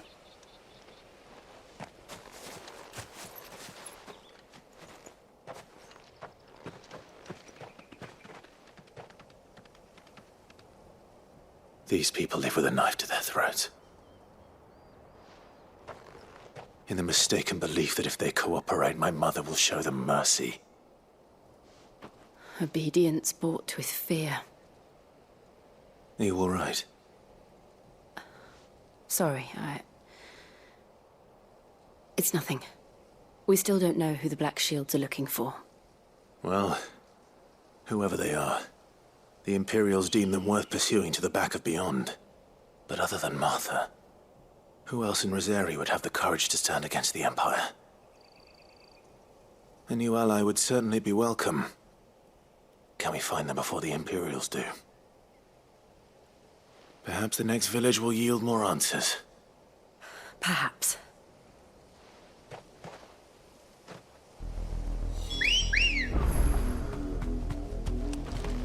Let's go. This pass will take us through the mountains. And directly into the path of whoever or whatever lurks here.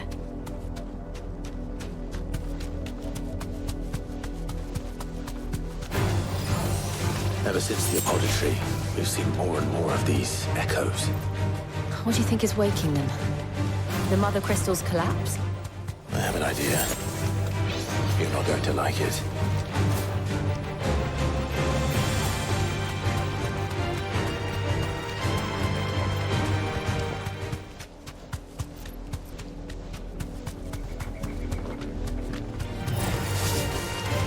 Thanks, Gal.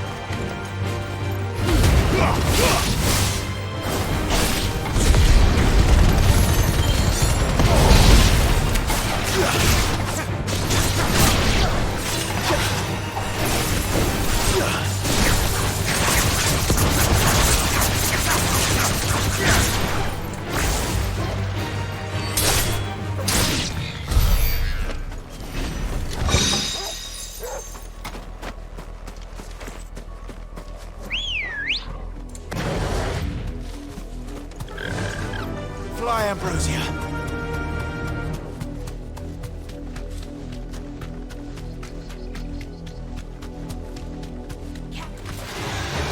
More of my mother's men.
Blood, Clive. And still wet.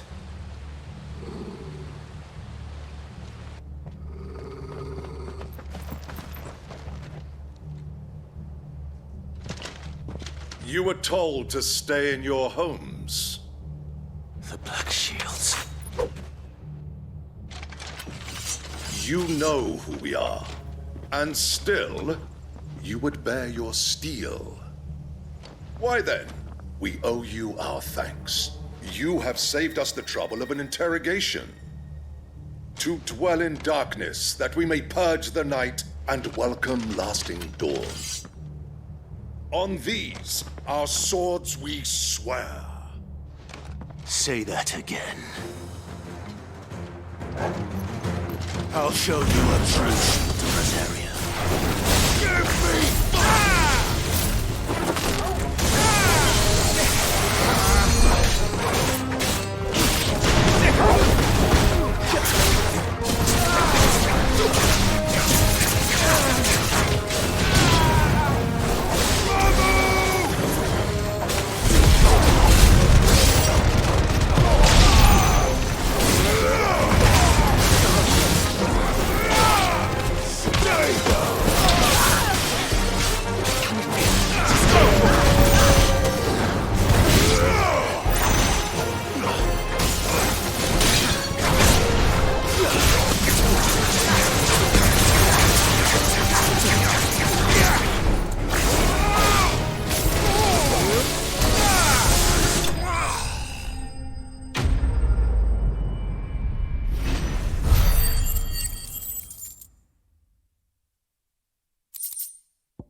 Tell me what I want and the end will be swift. Who are you looking for? Why, you. We come bearing a message. Your friends have been found. The branded you freed from our camps. They await you in Ordeal. Guardians of the Flame.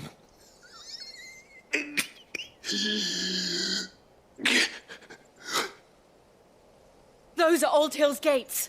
Then we hurry.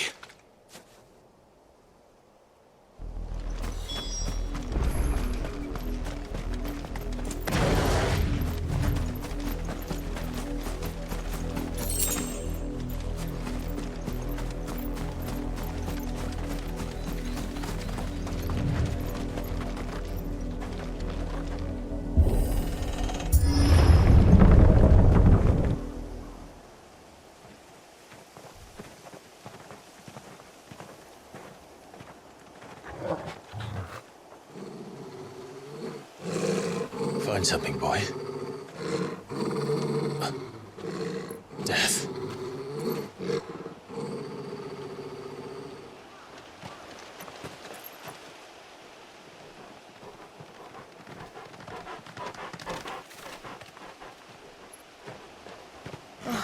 Found her.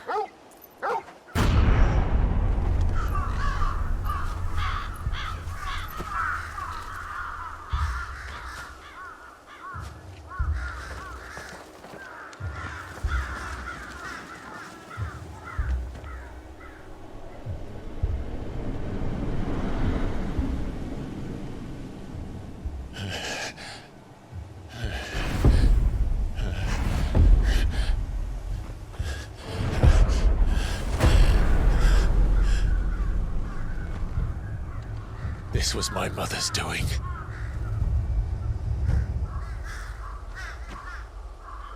But why? Why would anyone? I don't know. I never truly understood her. But this... Oh, Clive.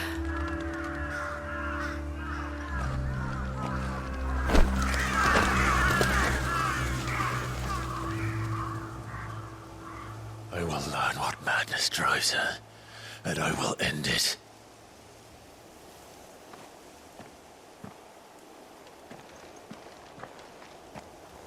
We should go. Yes.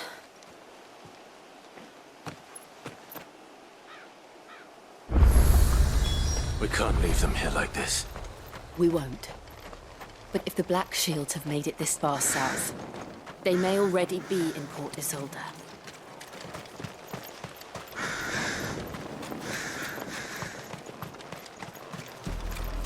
We're approaching Buick Bridge.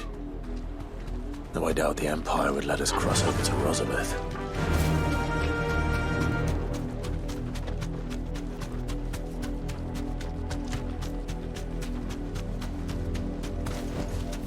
I can walk from here.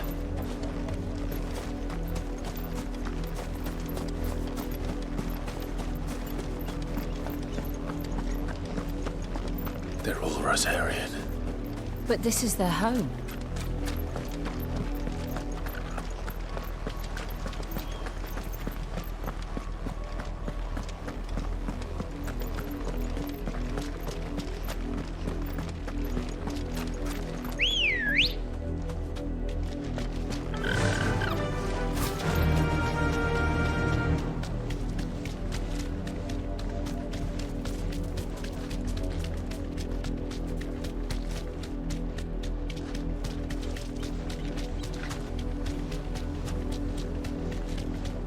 The Lazarus. What happened to this place? My mother happened. The nobles who lived here didn't stand a chance. Let's hope my uncle fared better.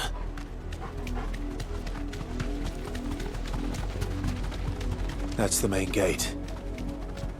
And it looks like we're not the only ones hoping to get in.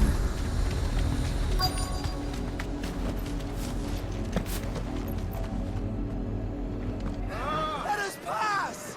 My children are starving! Have mercy!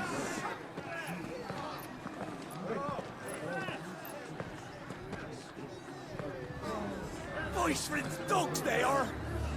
You can't ignore us forever! Let us in, or we'll die on your doorstep! Better out there than in here! Oh, enough for Fuck off! Hang you chinless bastards! Those crystals belong to us all! I said, where were you, filth? Back to your stalls! Cut you down where you stand! Destroy it! No chance of slipping through unnoticed. We'll need to find another way in.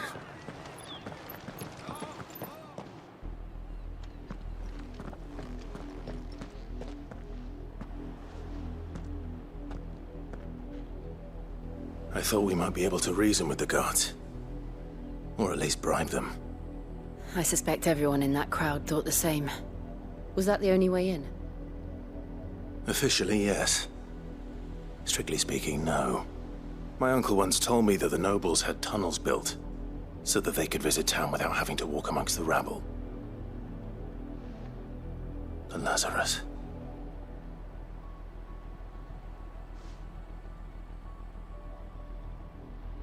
We'll find our way into the city there. If you're sure. And the entire place looked abandoned. Do you think it's safe? As long as it is abandoned.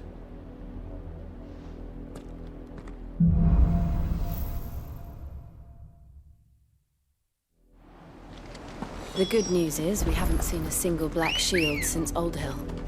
Maybe they found who they were looking for.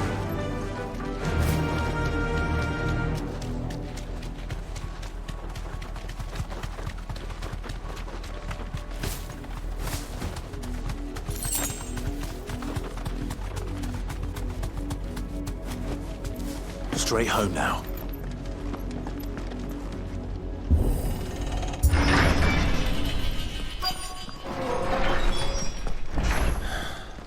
This is nothing like I remember it. How quickly a crown can lose its luster.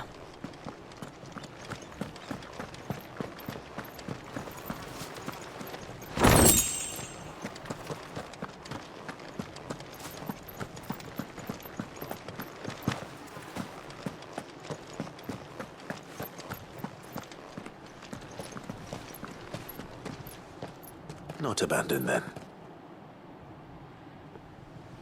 Oi! Visitors!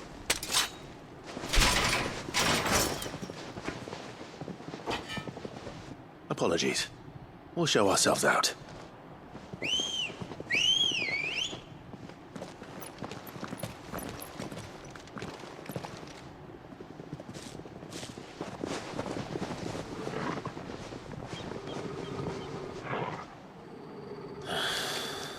Or not.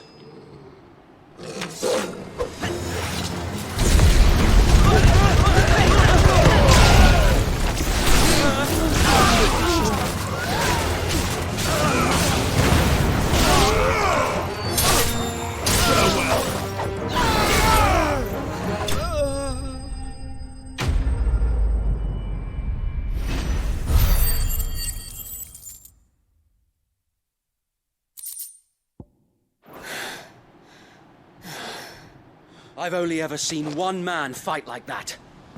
And he's long dead. Then perhaps it's time you joined him.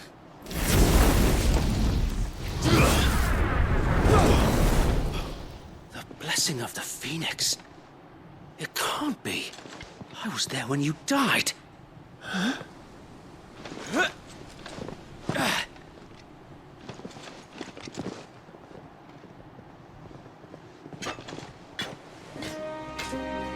Forgive me, my lord. I knew not whom I addressed. You have naught to fear from us. Founder, it really is you. It is. So wait.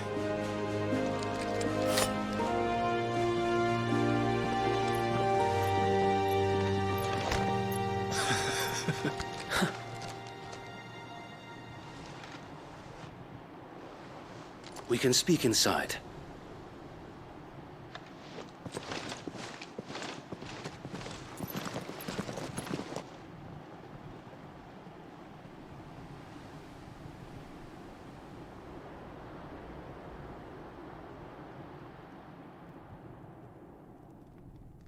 And those who wouldn't bend the knee? We left before the Empire could make examples of us, though we didn't go far. And we banded together to form the Guardians of the Flame soon after. Alas, there is only so much a handful of aging shields can do against the might of an empire. But we've seen to it that their stay has been anything but pleasant. Of late, though, we've had our hands full just trying to keep the Duchy's few remaining bearers out of the Imperial's clutches. The Cullings. We saw what happened in Old Hill. Aye. The foul work of the Black Shields and their mistress. You mean my mother? But it doesn't make sense. Even knowing what I know about her.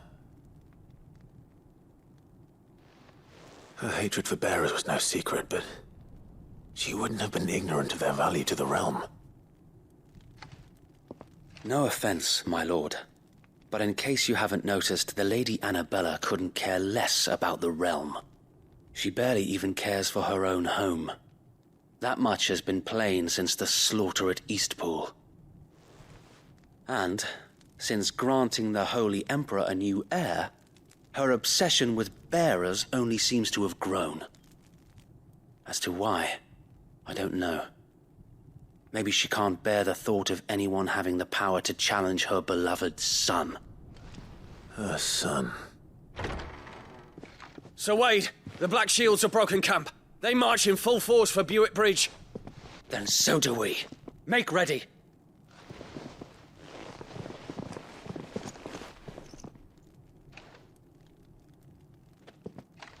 This is their main host. If we remove the head, perhaps we can prevent what happened at the docks from happening somewhere else. If I do nothing, then the blood of their next victims will be on my hands.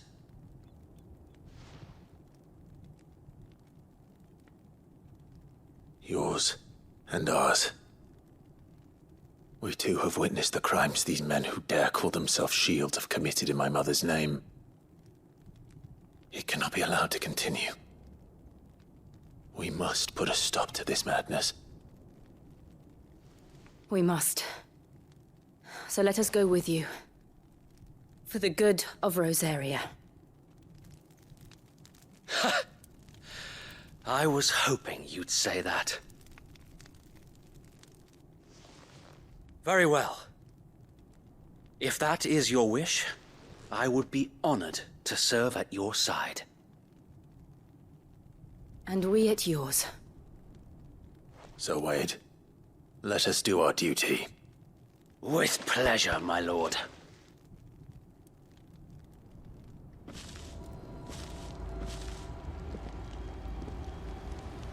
I imagine this endeavor will require more than just our wits. Then let's hope Sir Wade has a good quartermaster. Allow me to tend to your needs, my lord. Of course, my lord. I will be here should you need aught else. Tell us then, Sir Wade. What is your plan? Nothing fancy. You, Lady Jill and I make for Buett Bridge and provoke the main host at their encampment. Sensing an opportunity to end the Guardians, the Black Shields will call for reinforcements, who will be met from the rear by parties of my brothers hidden throughout the surrounding hills. This will allow us to wage battle on the bridge without fear of being overwhelmed. While the Black Shields have an advantage in numbers, you see, they prefer to fight in small units, which we can use to our advantage. How small exactly? Small enough, now that I have you and Lady Jill for company. I doubt I could have done this on my own. But until we arrived, that was your plan. You haven't changed a bit. So Wade, the bearers from Old Hill have been laid to rest. Very good. Now make ready for battle. As you command.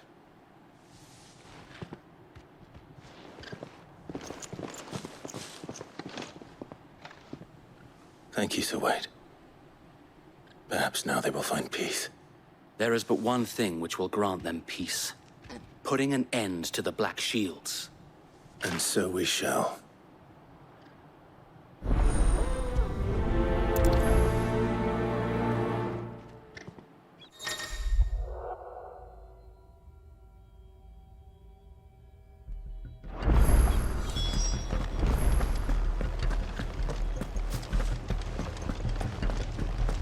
May the blessing of the Phoenix go with you. How long have you been pursuing the Black Shields? Since they burned their first village. We tracked down the bastards responsible and fed their corpses to Stillwind. Suffice to say, that got their attention. It's been a game of cat and mouse ever since. Yeah!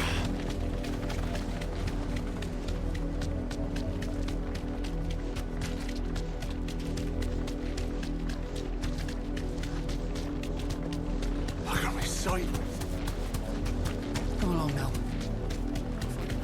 Bastards are looking. There they are. On your command, my lord.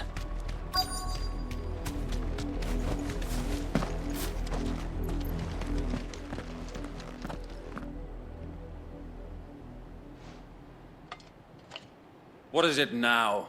I told you! We bear a message for the Vicereine. From the Guardians of the Flame. Ha! You presume to tell us that a pair of filthy vagabonds, a woman and a dog, could guard aught against the might of the Black Shields? Then come! Die along with your flame! For Rosaria! For Rosaria! Your petty revolution ends here. On the... Bloody hell! Reinforcements from the far bank! Another wyvern to fight their battles for them.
A noble stand, albeit a misguided one. In taking it, you have but proven our point, that this land is in dire need of cleansing.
I don't see any more. Nor do I. The plan worked. It did.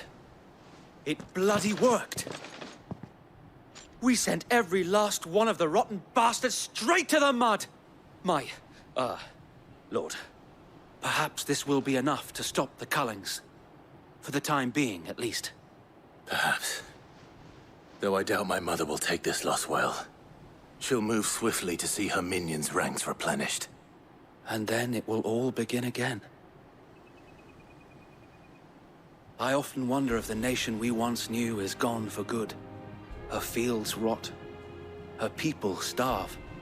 We battled to preserve the flame that was, but for every foe we fell, another springs up in its place. Yet be that as it may, it is still our home, and we must fight for it. As we always have, and always will. For as long as the Firebird's flame burns in our hearts, the Duchy cannot die. And her loyal subjects may dream of a day when the Rosarian standard flies over Rosalith once more. So wait, Think we should fall back to Port Isolde before the garrison sends reinforcements? A sound strategy, my lord.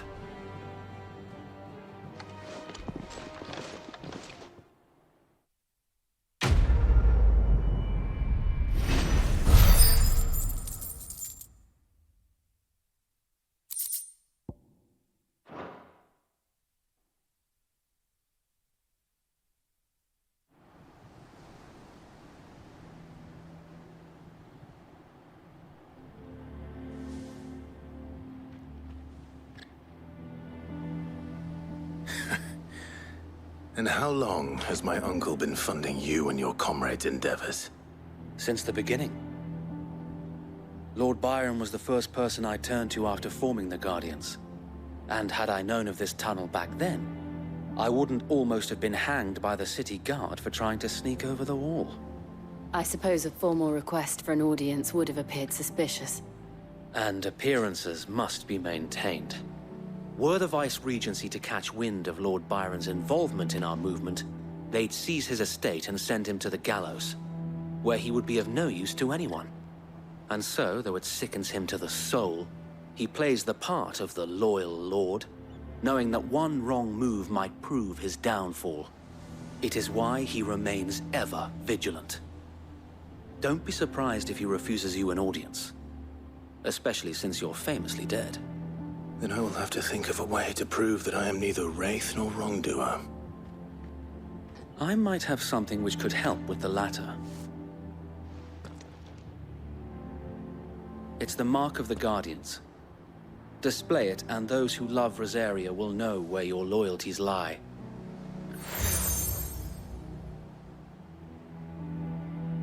I shall wear it with pride. Be sure that you do. I don't want my men attacking you again. Unless you deserve it.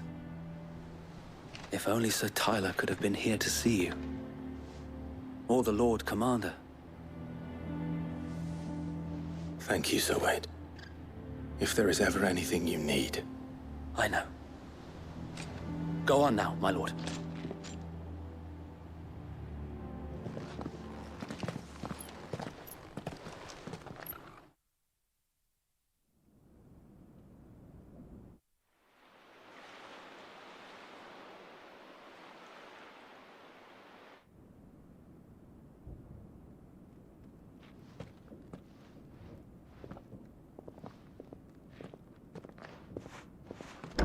How accommodating.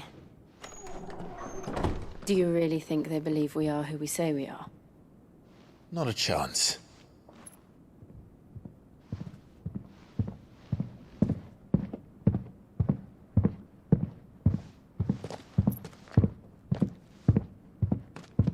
All right, I guess. My uncle believes we're imposters here to rob him. And means to string us up himself.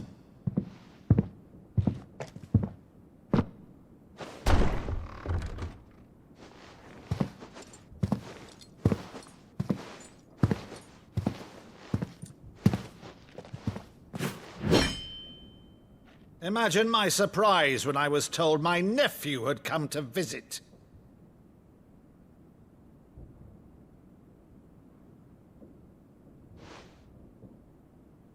Clive Rosfield died long ago.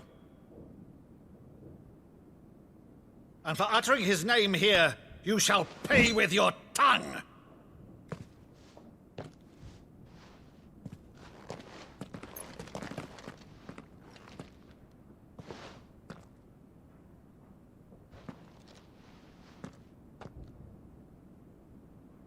You would mock me as well?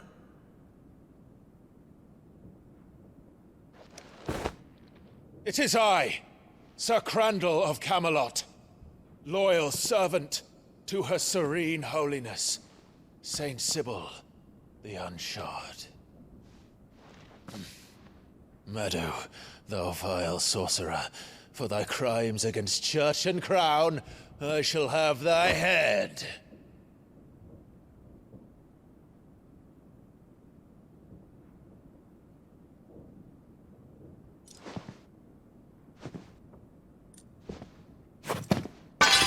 Curse thee, infectious flax wench. Even in death, must thou plague me still?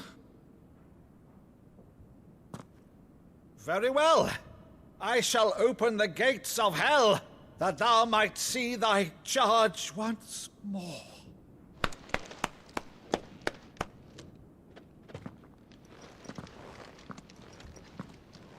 Bravo, Uncle. You're still the finest Maddo in the twins.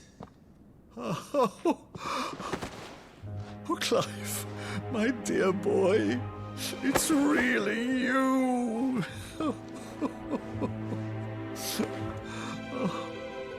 You always were fond of that scene from The Saint in the Sanctuary. Never did let me play Sir Crandall.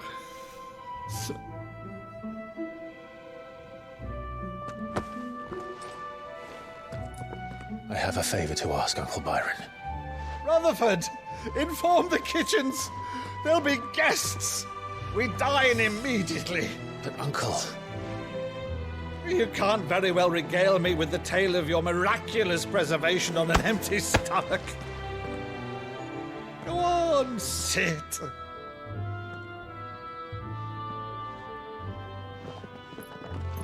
See that you use the good plates, Rutherford.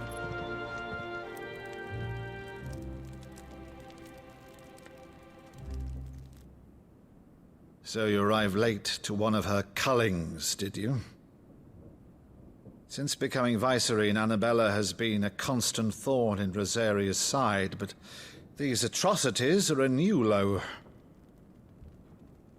Something has changed. Quite what, I don't know, but the woman we knew is gone, and a monster sits in her place. A monster. For better or worse, I've been charged with governing this town, and thus must maintain the illusion of obedience. That's all I can do to aid Wade and his merry band of revolutionaries. So he's told us. You have risked much for Rosaria. Our nation will be forever in your debt.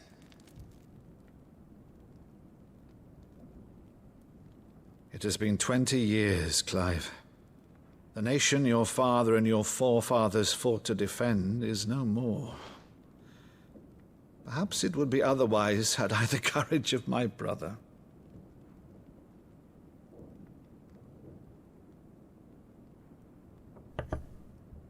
All right, if it's a ship you require, a ship you shall have. I've a galley in port, but recently relieved of her cargo. She can be outfitted for the voyage in a matter of weeks. So you believe us, then? About everything? Believe you? Ha! Only a fool would believe even half of the things you claim. But until tonight, only a fool would have believed my nephew still lived. And besides, I have it on good authority that Clive is telling the truth. Whose authority? On your own, of course. You've always been a terrible liar. Is that true? It's not untrue. Let's say no more about it, eh? It wouldn't do to linger on my nephew's greatest failing.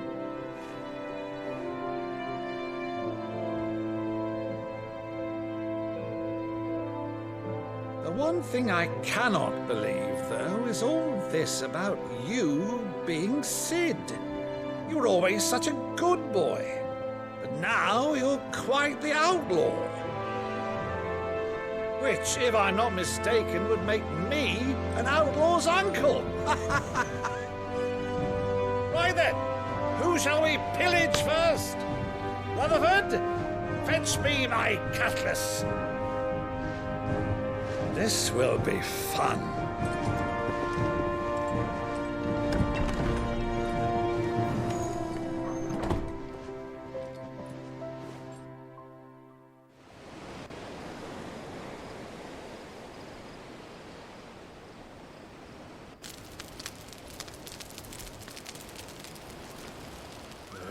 Over there. Go on. She's a fine ship, isn't she? Once outfitted, she'll bear us across the boiling sea to Kostnice in the space of 3 days.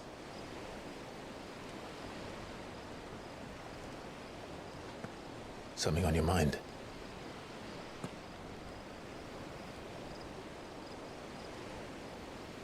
Monsters. When I served the Iron Kingdom, I did so because I saw no other choice. Because once they learned that the lash would not move me, they turned it on those who could.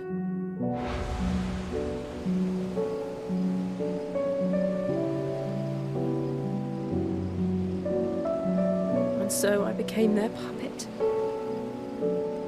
I let them pull my strings, telling myself it was not my hand that swung the sword, but another's. I removed myself from the truth so I wouldn't feel the pain it caused.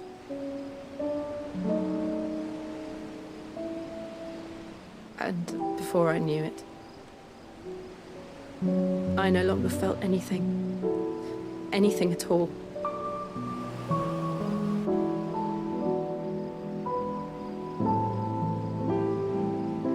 I had become a monster.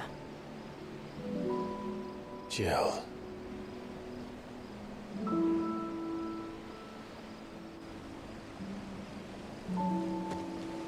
I don't want to be a monster, Clive. Do you understand? I want to choose a different path, a better path. To live on my own terms. But before I can do that, I need to come to terms with my past.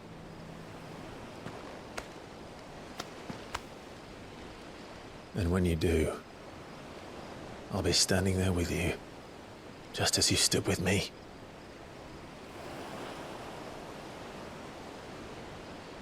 Thank you, Clive. I must atone for my sins. Only then, when it's done, will the monster cease to be. Just promise me that you won't die with it.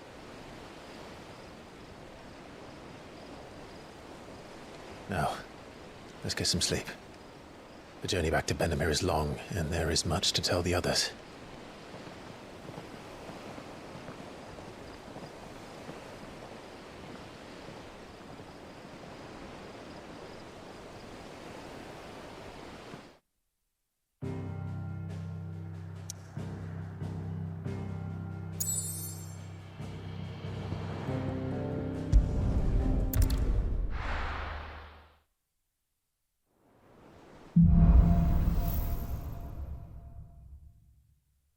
Only the Founder knows what awaits us in the Iron Kingdom.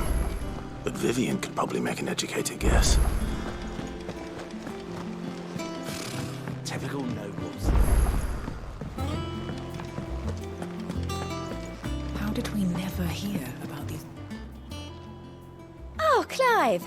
Welcome to the Patron's Whisper. The Patron's Whisper? Does that mean someone else is taking care of our friend's donations? Oh no, that's still me. It's just Karen has her toll, Blackthorn has his hammer. I thought a new name might liven things up.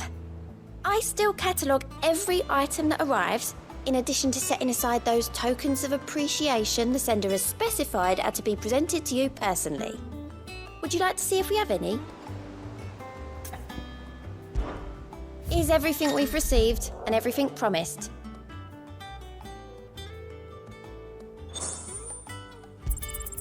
You earned this. Here you are. Come again. I may have more for you.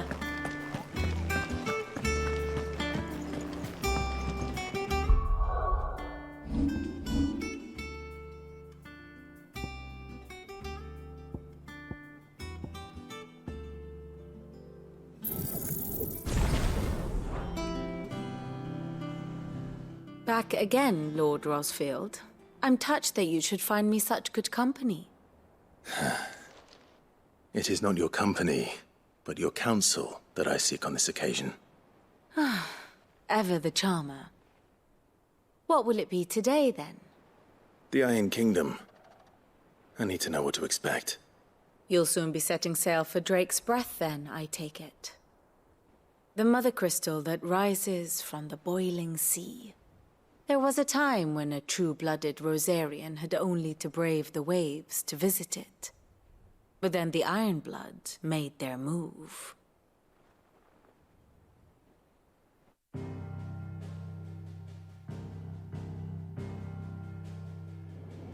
As you know, the Iron Kingdom rules over the islands to the west of Storm. Or rather, its church does. But this is not the pragmatic approach to state religion employed by the Holy Empire to manipulate the masses.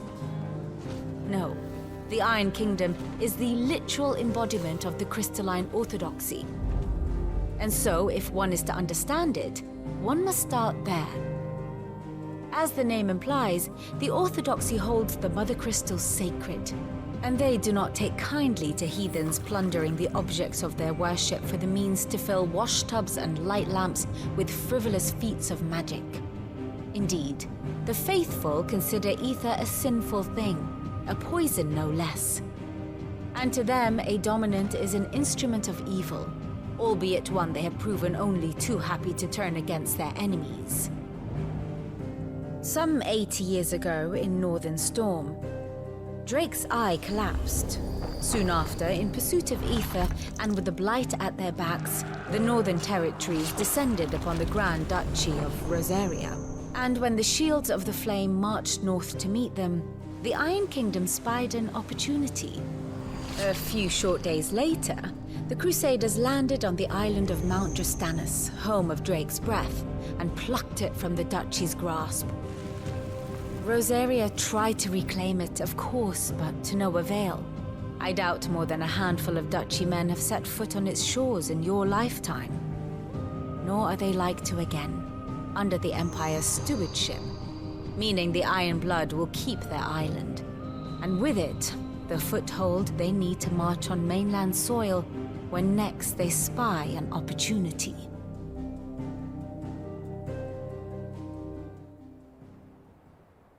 The Mother Crystal is both the object of the Iron Blood's worship and their gateway to the continent, making Drastanus the holiest of holy grounds, from which the Orthodox Crusade shall one day sail forth to claim the remaining Mother Crystals, or die trying. My father and my grandfather both traded blows with the Iron Blood for control of Drake's Breath. Had things unfolded differently at Phoenix Gate, we would have sent our entire fleet against them. But instead, they sent their fleet against Rosaria, sacked the capital, killed the men, and captured the women, including Jill. I'd say you'd be forgiven for wanting a little revenge, Clive. My only aim is to destroy the Mother Crystal. But thank you all the same. Not much else to do here. Let's see if Jill's ready. Typical nobles.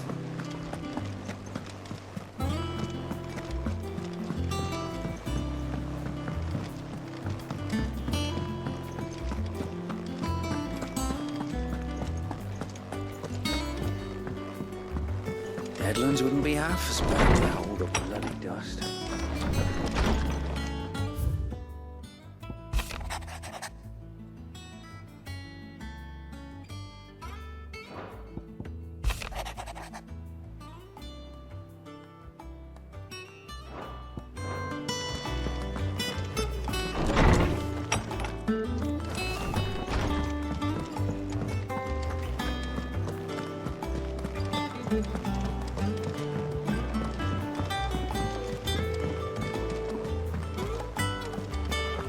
It will be over soon. You ready? I think so. Jill. When you told me you had to come to terms with your past, you weren't talking about destroying Drake's Breath, were you? No. I spoke of Imran, the leader of the Crystalline Orthodox. The man who made me do all those unspeakable things. I'm going to kill him. It's what I need to do to put the past behind me. What I need to move forward. And I know that I can do it. If you're there beside me. Always. And I'll be beside you, too. We'll bring down the Mother Crystal together. All while Sid looks on. We'll make him proud.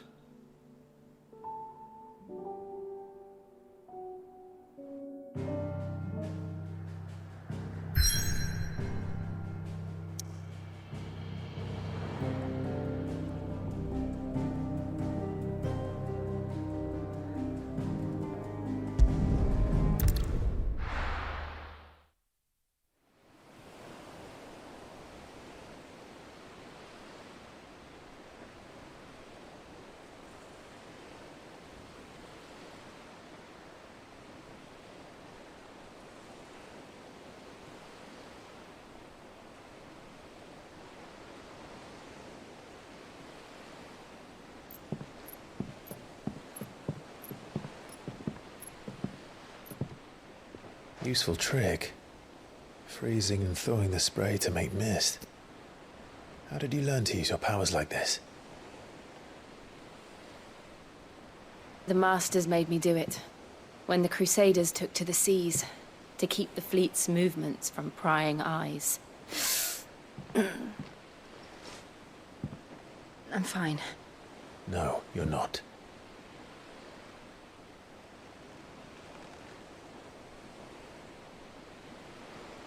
This may be the only chance I get to go back. My only chance to put things right. I have to do this. Whatever the cost. All right.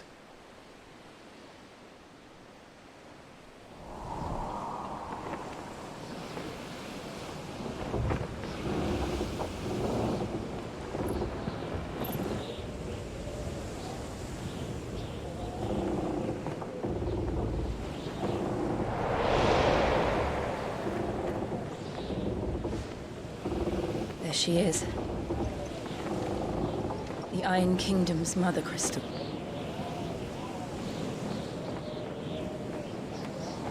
Drake's breath.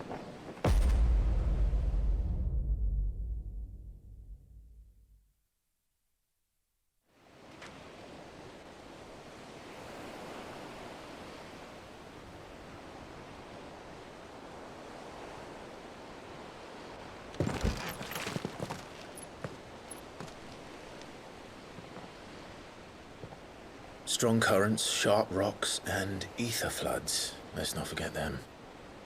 This island is a natural fortress. But safety breeds complacency, allowing a single rowing boat to slip in unseen.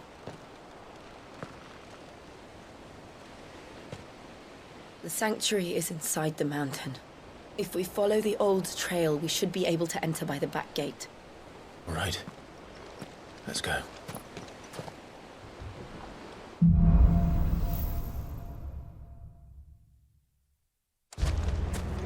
I always imagined when I came here it would be to reclaim it.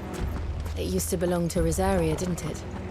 Once, though it's been in the Ironblood's clutches for far too long. As was I. For 13 years, this rock was my home. I know its secrets only too well. This path was abandoned after an ether flood. They don't guard it anymore. The perfect little shortcut.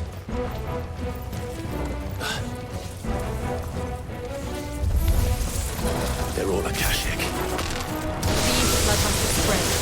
It was never as bad as it was. And the only way past them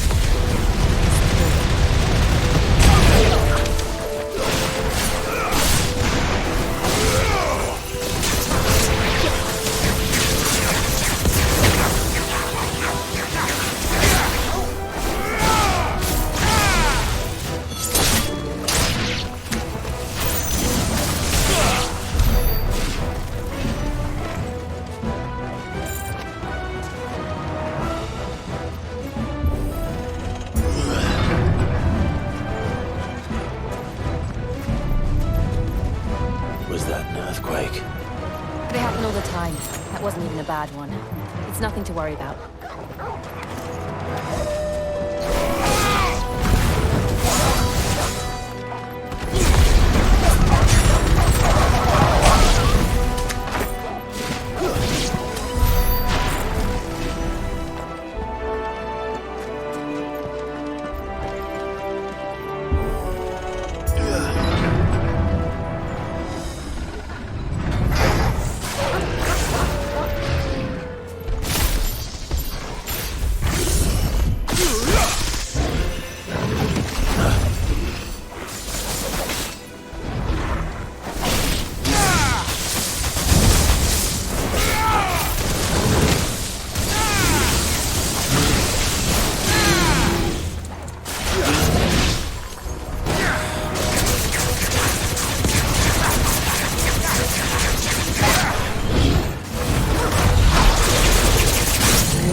there.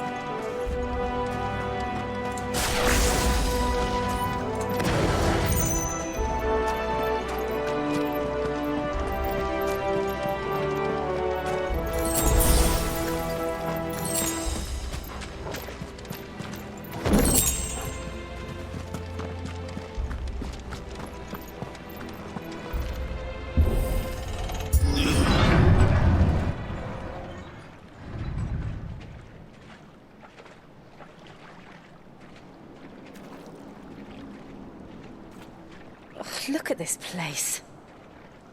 What a mess.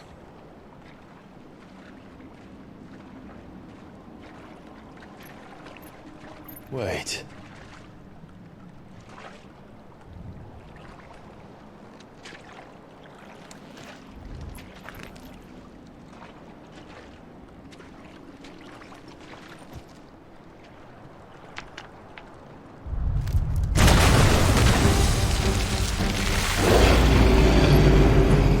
It's turned. Nothing a shield of Rosaria can't handle. Just like old times. Be sure to keep clear of his path. Believe me. That's foul. Don't breathe it in.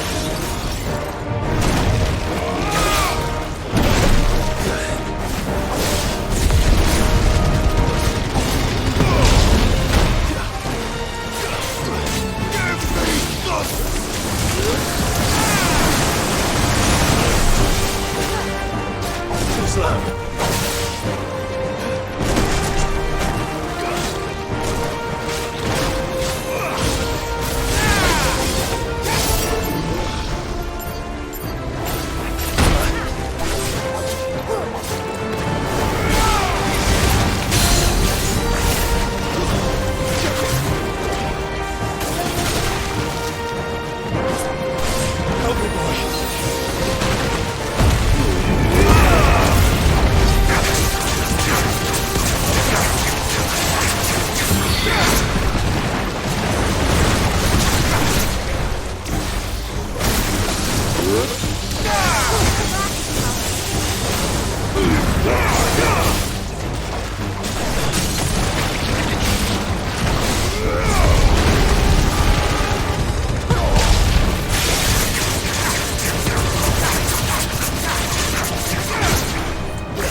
I still can't believe they catch up. Don't these things have roots? Yours, small boy.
Press on. Yes.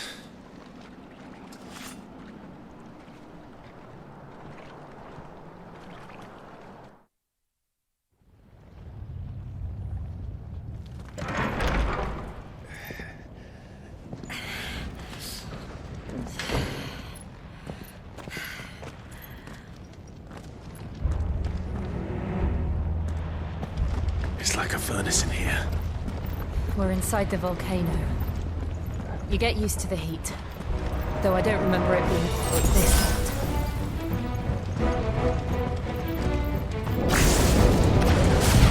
Was that one cause for concern? It was. And they're getting bigger. Something's wrong.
Is there no other way across?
Do that again. No. Let's not.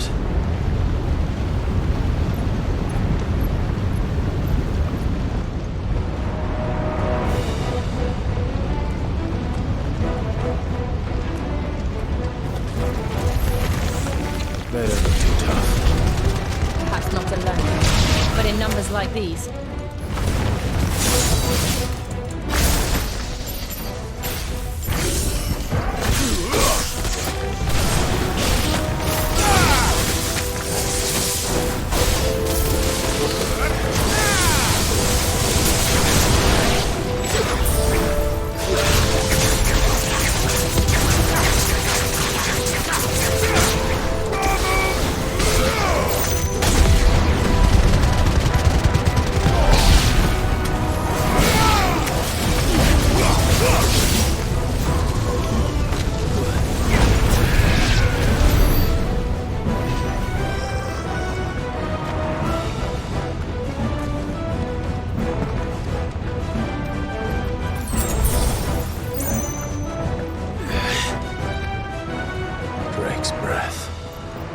nearly at the oratory.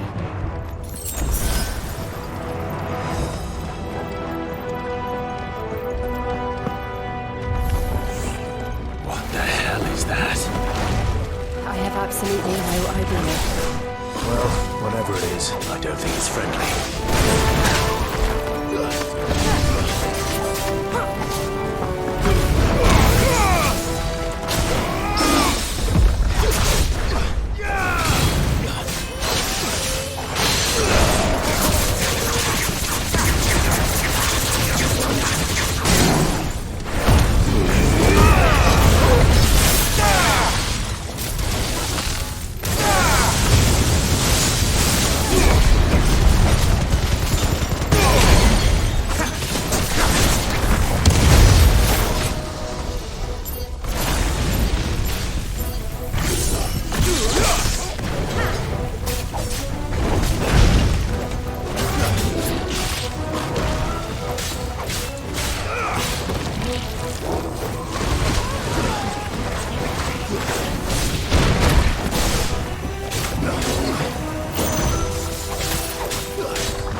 Leave the lava. If I didn't know better, I think this volcano was about to erupt. Why attack us then? They're peaceful creatures. Then this one must be the exception. Let's try. Get him!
Good, I'll wager. Nice try.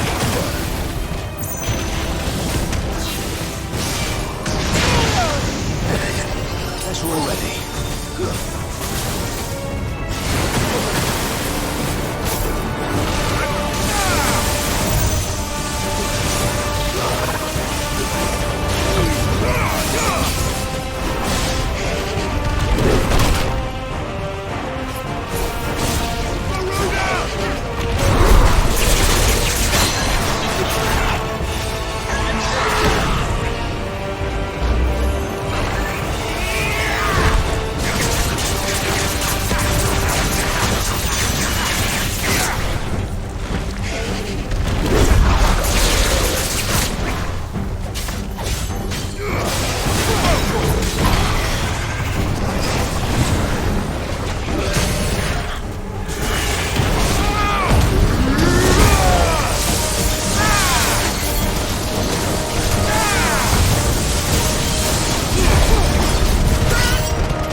Thank you. Quite a commotion our friend made. Let's hope the guards didn't hear it. The gate to the inner chambers is just up there. Then we make for the sanctuary. I need to finish this. Before the heat finishes me. Hear, hear.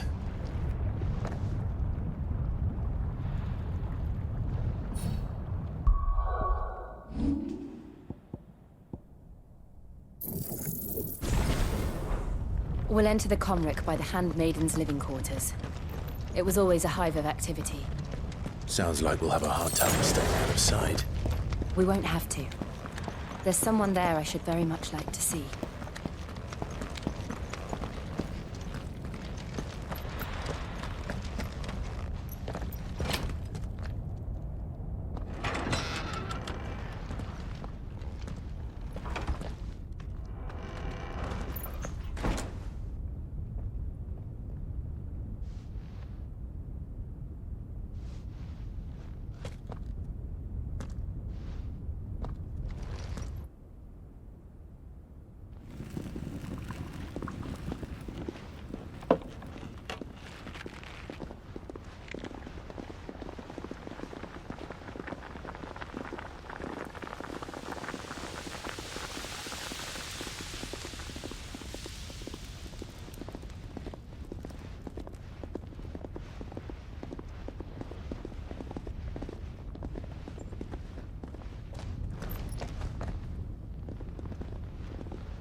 Lady Marley. It's me. By the mother. Jill, it can't be. It is, my lady. We cannot talk here. Come with me.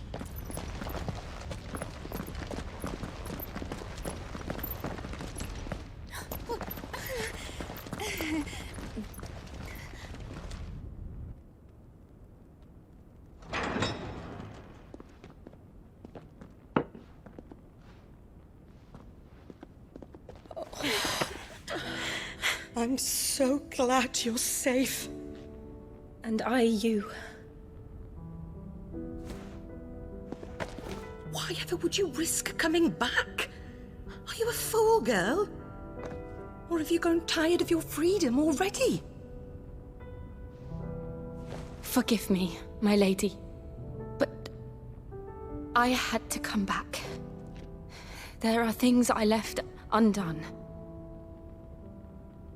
Tell me, where is the Patriarch?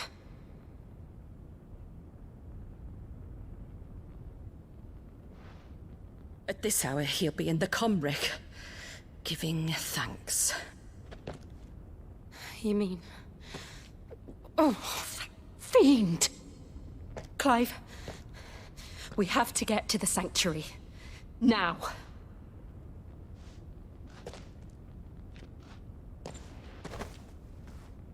Lady Marley, you must flee this place, gather your things, and go. Now listen here, Jill. We have company.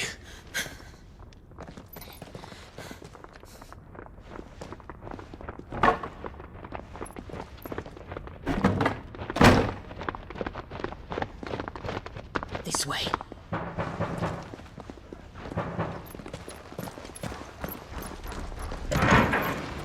Follow this passage. It leads straight to the Comric. Go on, stop dawdling. Thank you. You were always so kind to me. My light in the darkness. Take care, my lady, please. You deserve better than this. A long and happy life, promise me.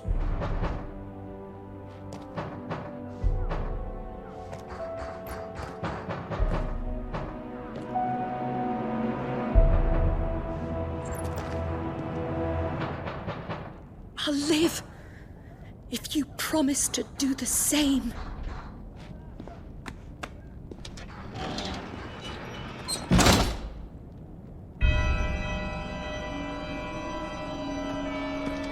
Come on, Clive. We're nearly at the Comrec. All right.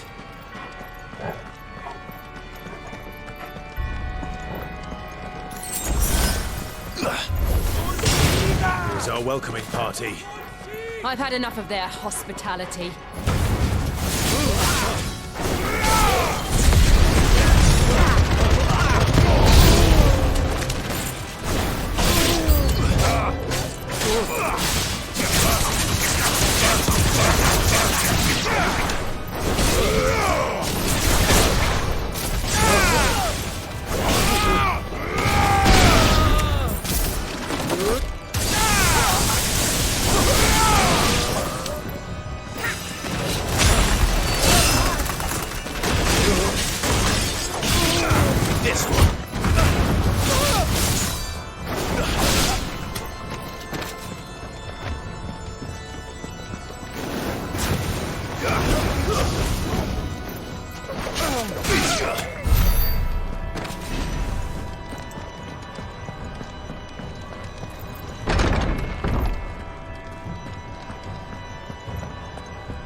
How many of them are there?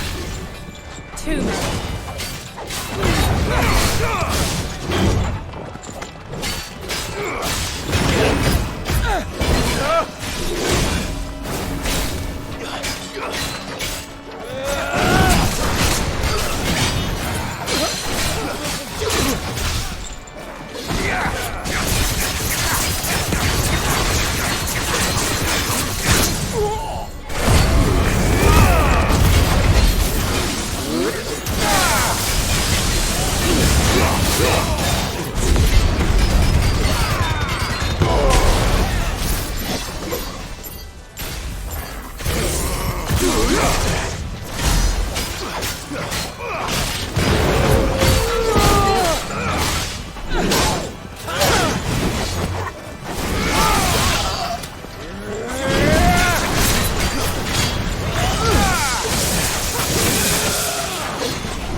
Clive, there's something I need you to know. I saw the Patriarch do things no one should have to see.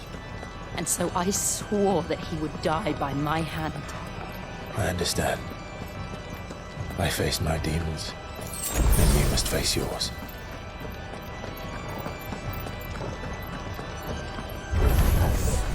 We're nearly there. Just one last push. I got let it go. Give me thunder!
Sanov, Glanin Junon Gredith. O Mathan Sanov, Glanin Junon Gredith. O Mathan Sanov, Glanin Junon Gredith. O Mathan Sanov, Glanin Junon Gredith. O Mathan Sanov, Glanin Junon Gredith. O Mathan Sanov,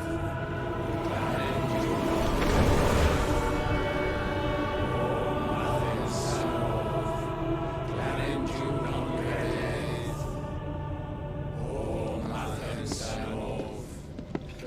Junon Imran!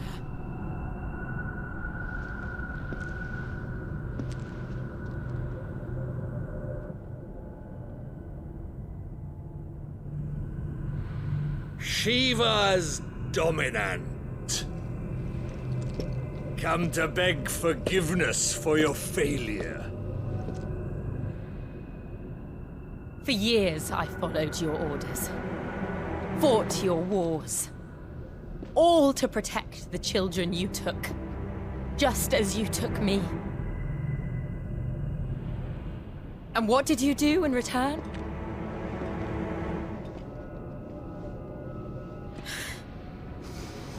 You put them in chains and you slit their throats!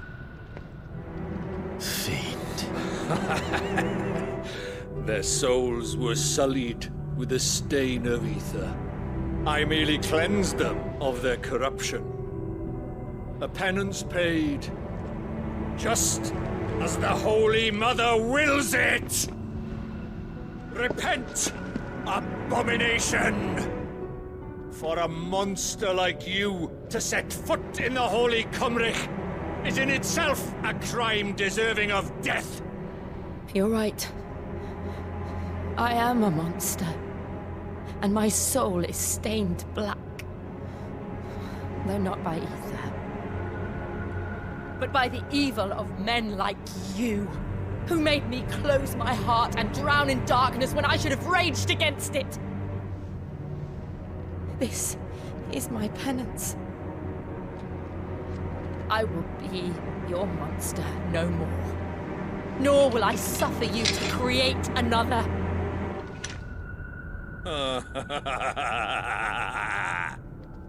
Does the beast bare its teeth at its master? Come then, dominant. Rage, be as you have ever been. A monster! And what are you, Imran? I was forced to kill. You do it by choice. But never again. I bowed to you once. Now it is you who shall bow to me! Kill them.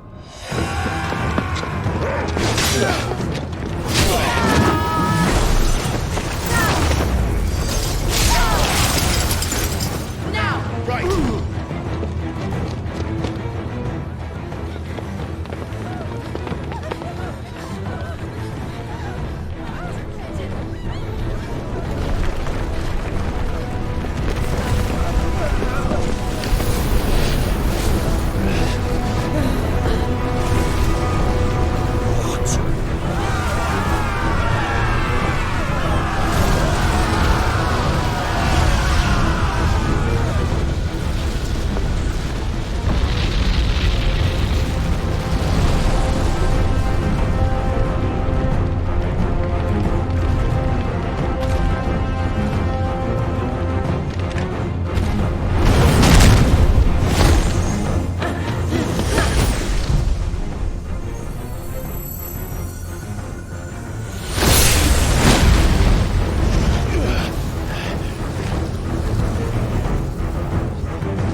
do it!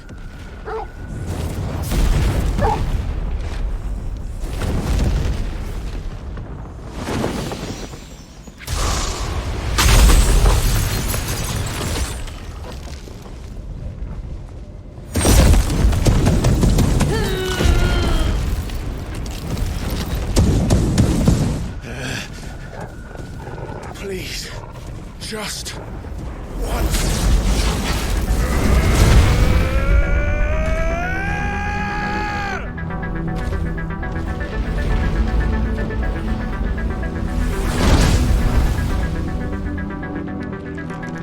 She won't be able to hold that harbor back forever. We better make this quick.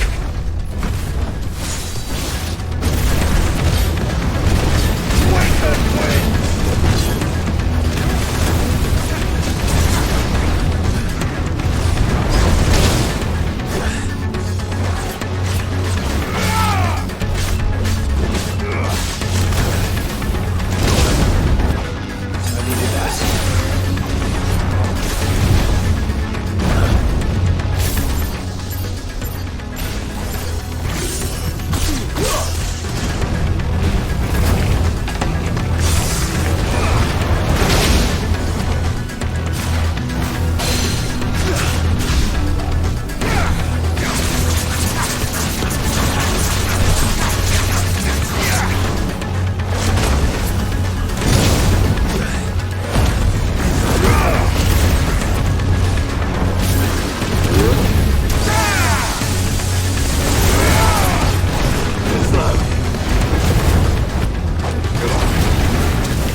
All right. I won't take long. Too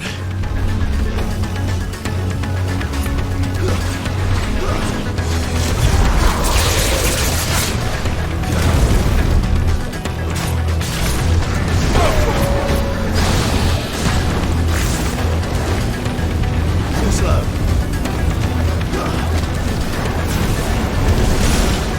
Yeah, that's better.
Jill!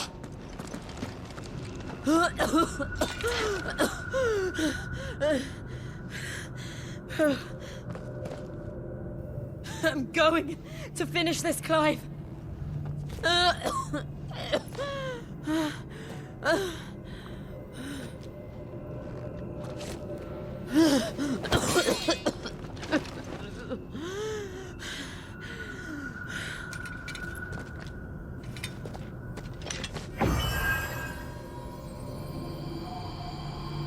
Here, use this.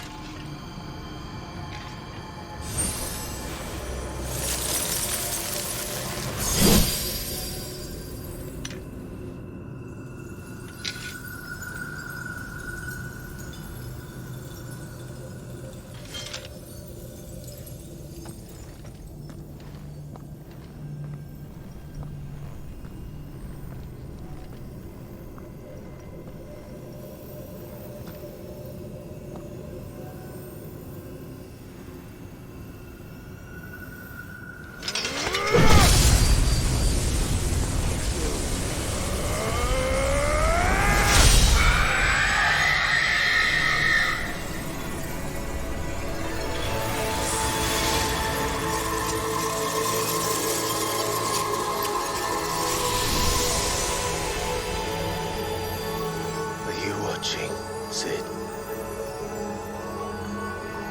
We're one step closer to freedom.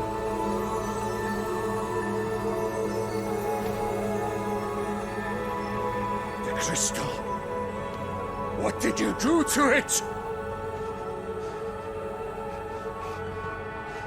Oh, we destroyed it. What? But... Monster! Monster! Do you have any idea what you have done? I do, Father. I have killed the monster and become an outlaw. May the blessing of the crystals go with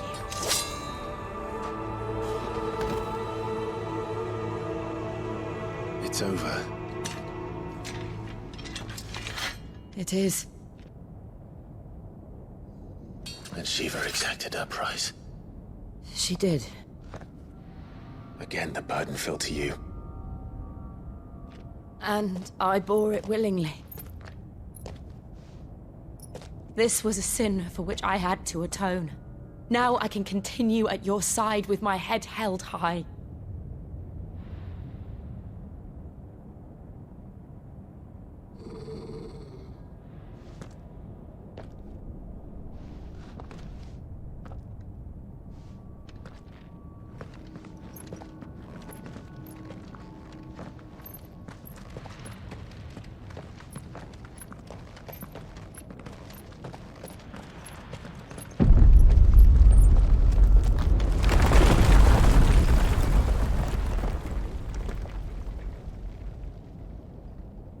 Clive, look.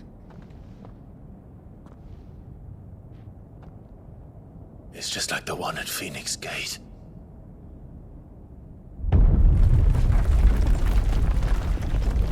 Damn it. We need to leave. Agreed.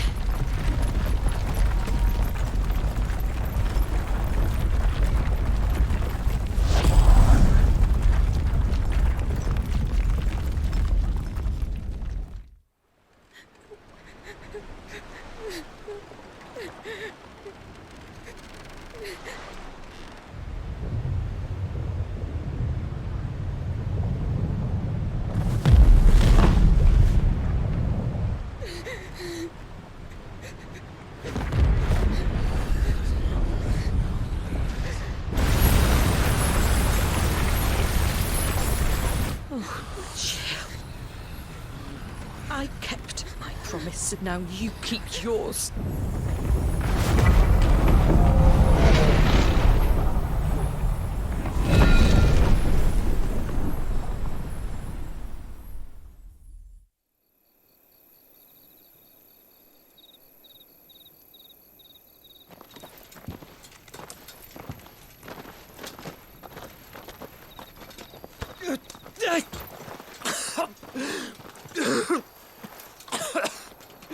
This way, Your Grace.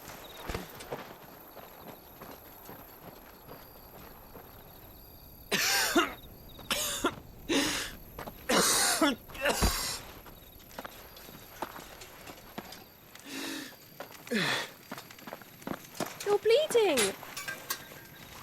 I have a tonic which will... I thank you for your kindness, truly. But I assure you, I will survive. Please, save your medicines for those who need them most. Oh, well, if you're sure.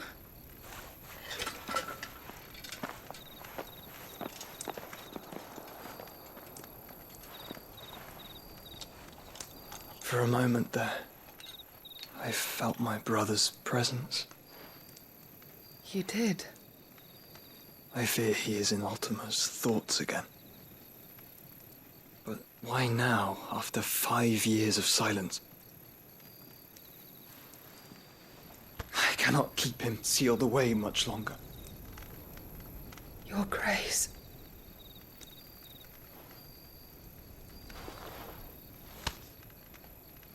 No, do not dirty your hands.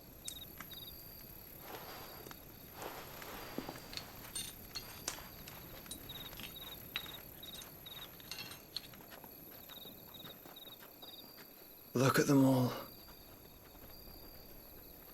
Like a river flowing to the sea. Or moths to a flame, perhaps.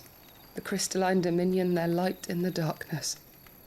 More and more lose their homes to the blight and set out in search of sanctuary, while others lose their fortunes to the Dalmekian levies and leave to find new livelihoods.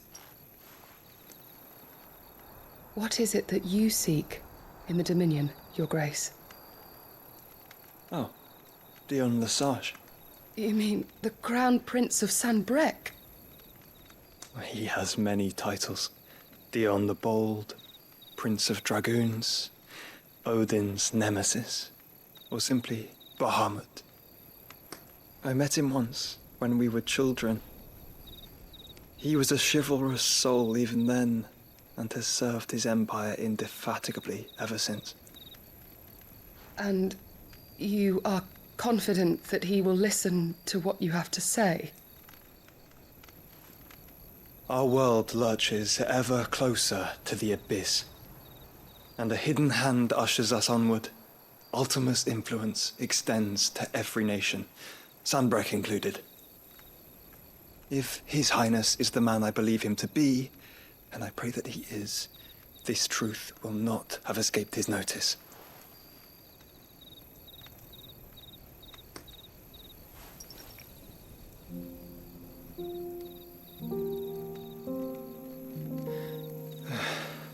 As the mother crystals fall, the eternal flame wavers, and the azure sky begins to bruise. How lucky we were to be blessed by the crystals, and yet how spoiled. Like canaries in a gilded cage, growing fat on seed. But now, the bars are closing in, and we must take flight. Painful though it be to leave our home behind, it is what we must do to be free. Which is it that men cannot live without? A blessing that leads to damnation, or a freedom that leads to deprivation? I do not yet know the answer to that question. Do you, Clive?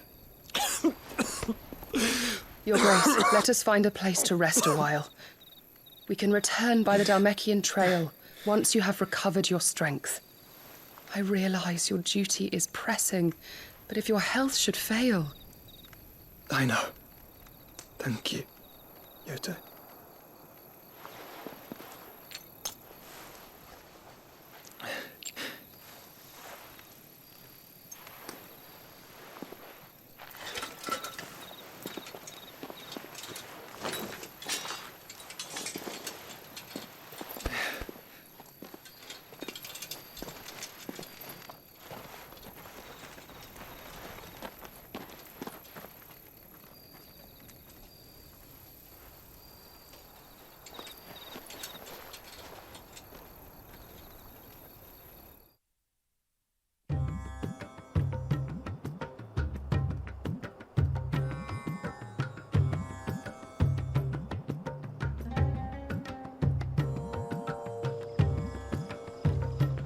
army's attempt to breach the Empire's defenses and gain the Isles of Ark has failed yet again. Only because your fleet has proved as impotent as a eunuch on laying night.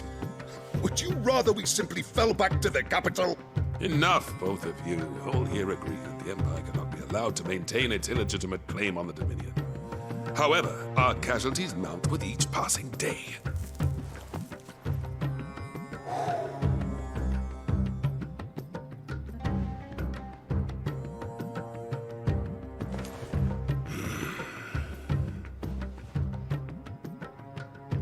There is a literal sea twixt you and your prize. The armies of Sambrek need but sit back and watch as you harmlessly lap against their walls. They are dug in like ticks and seek to draw out this siege, knowing the capital's stores are nigh bottomless. And what of our wise rulers? Goaded into war without any thought as to what chaos it might reap. Republican soldiers starve while waiting for orders from Randalar. If you would but take the field, their bellies would be full by nightfall. If I take the field, so too will Bahamut, and our duel will shake the island to its foundations. Instead of liberating the Dominion, you would doom it to destruction. Unless that is what you desire. If our learned advisor has a solution to propose, we should be glad to consider it.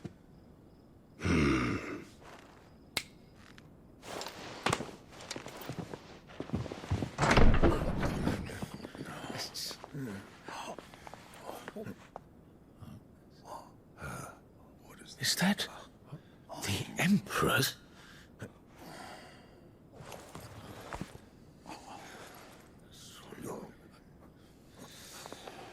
What is the meaning of this, Lord Kupka? What it means is that I am disinclined to advise you any longer.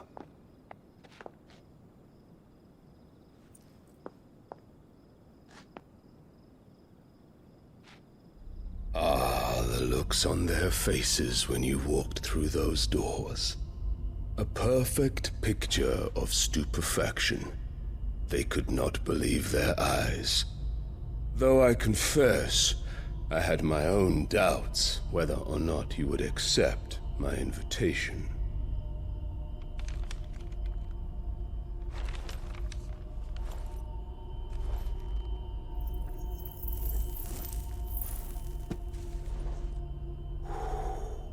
Such shocking news. Sid isn't a son of a whore. He's the son of an empress. Your own dear Clive. Absurd. Who fed you these lies? I have never spent a moment among criminals, save at the gallows. I came here with my son, not to entertain your baseless accusations, but to put an end to the senseless hostilities between our nations. Very well. You need only agree to the terms I set out. Sid took the life of someone dear to me, a woman by the name of Benedicta. I swore to take his in turn. This would not be disagreeable to you, I take it. You would finally be rid of the stain on your noble name. In return, I will leave Sanbrek in your capable hands. Your Imperial Majesty.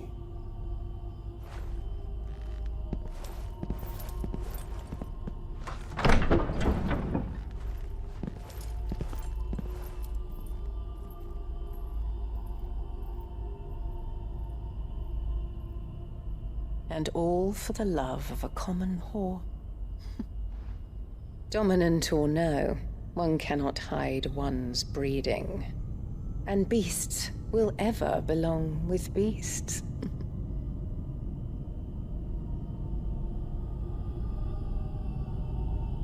There are greater things in store for you, my darling Olivier.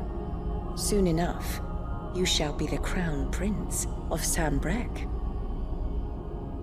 And when your father goes to meet Great Griga, you shall be emperor of all you survey. The old order shall come tumbling down, and you will rebuild the world in your glorious image. Soon.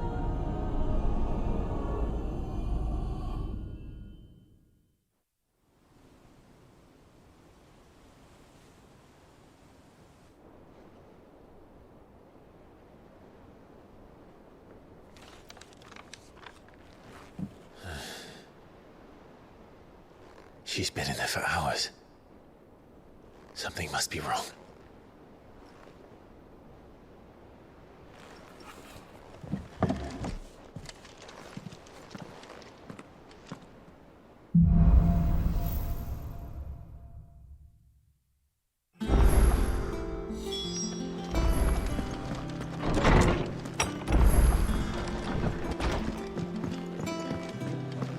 Is it true what I'm hearing, Sid?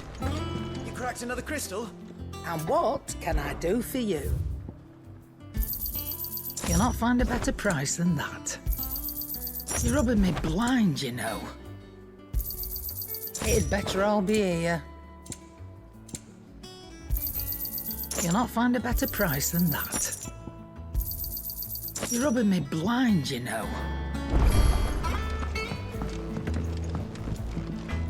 Back, are ya? So, what'll it be? No scratches, all right? Should last you a good while.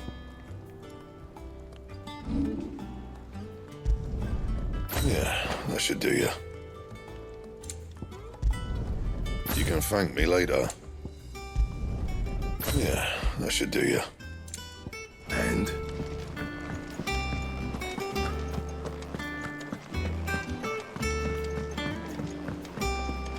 One day, I want to sail all the way to the shore.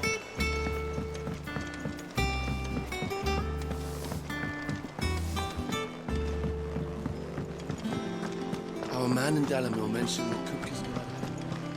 The calm before the storm.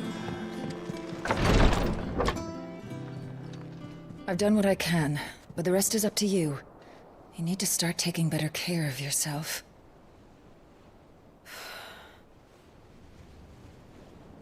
Understood. And thank you.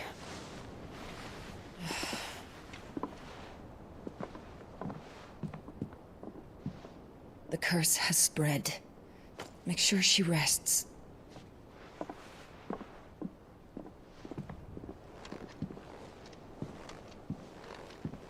If it hurts, you can tell me, you know. I'll understand. I can bear it.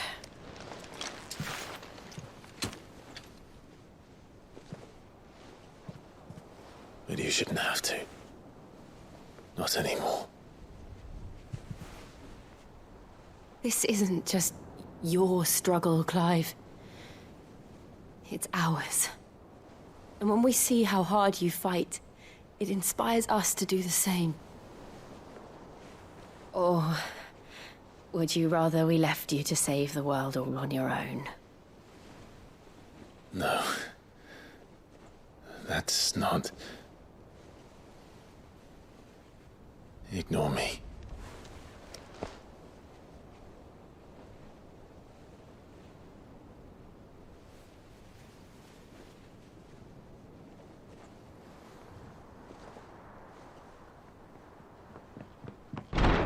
Clive, where are you?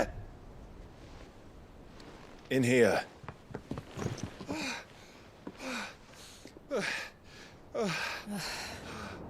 What's wrong?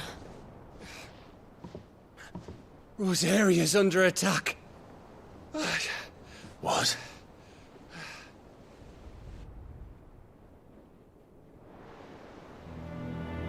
This isn't the Dalmekian army we're talking about. It's the men of the Rock from Drake's Fang. Hugo Kupka's private guard. There he is in hell in Rosalith, trying to batter down the castle gates. Looking for me. Seems that way. Reckon old Hugo has finally worked out who Sid really is. Then this is just another trap. Ah, it's a trap, all right. The daddy of all fucking traps. I'm going to Rosalith. You're not serious. That's exactly what he wants you to do, Clive. Look, I don't know why Kupka harbors such a grudge against Sid. But as long as it's left to fester, our world will never know peace. He has dragged the rest of Storm into this pointless war just to find me. Besides which, I am not about to stand and watch while my home gets ground into the dirt. Hugo Kupka must die. I've lost enough friends to that man already.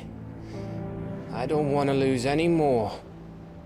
So let's go and kill the bastard. I'm coming too. After all, we're in this together. All right.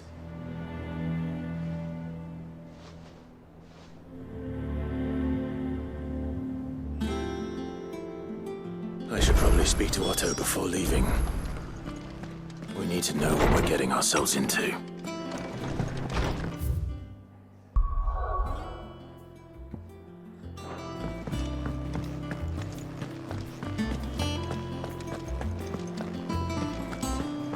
Hunting down bearers, stringing them up. I didn't take you for a scholarly van. Oh, this? Well, it's Valisthea, a culinary pilgrimage. I borrowed it from old tomes. Seems there's no creature in the realm so foul it can't be cooked up into something delicious. Think I'll stick to the unfoul ones, thanks. Oh, where's your sense of adventure, Sid? Honestly, one glance at these recipes, and even you would trade in your sword for a butcher's cleaver. From spit roasts to sweetmeats, this book has them all. What I wouldn't give to bring these recipes to life. If it's my blessing you're hoping for, then by all means. Well, I'm no hunter, Sid. The first tunnel worm I came across would be the death of me. But you're made of sterner stuff. Would you help me resurrect one of these recipes? Something tells me you won't be taking no for an answer. Fine, I'll help. Fantastic! Thank you. So, dare I ask what's on the menu? Chance's Stew. It was once a favourite among the gourmands of Oriflamme, if the author is to be believed. Though Molly's never heard of it. The only problem is that while the recipe is extremely detailed in most respects, it's infuriatingly cryptic as to the main ingredient. A beast, no doubt. Most likely something that would make easy work of a simple cook with more broth than brawn, but unwanted violets. I've no idea what they might be. Does the book say anything else? Well, only that the sweetest violets sprout atop the bed of roses. Roses. Rosaria, perhaps? One of the butchers in Martha's Rest might know something. I'll ask next time I'm there.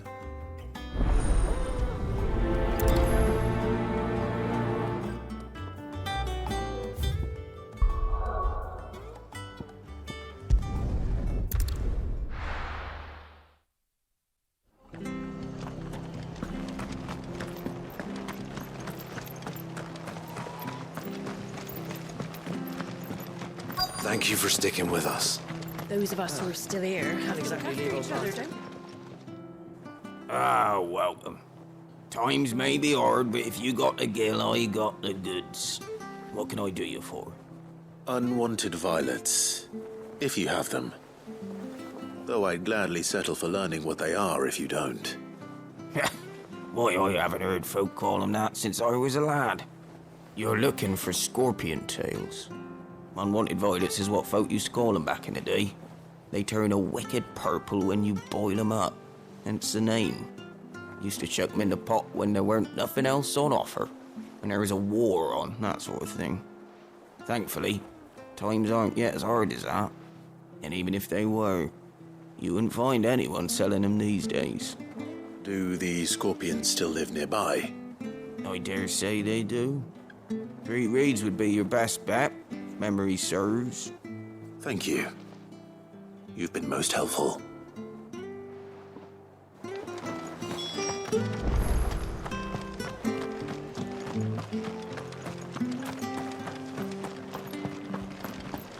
Stay sharp. We don't know when those bastards will be back. Well, we do know one thing.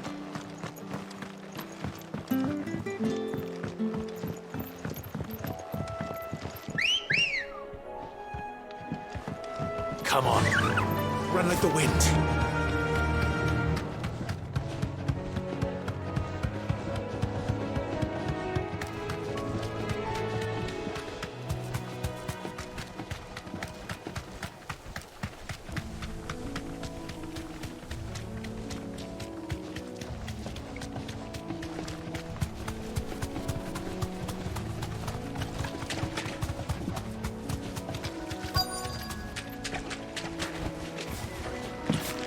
Scorpions. At least I know what I'm up against.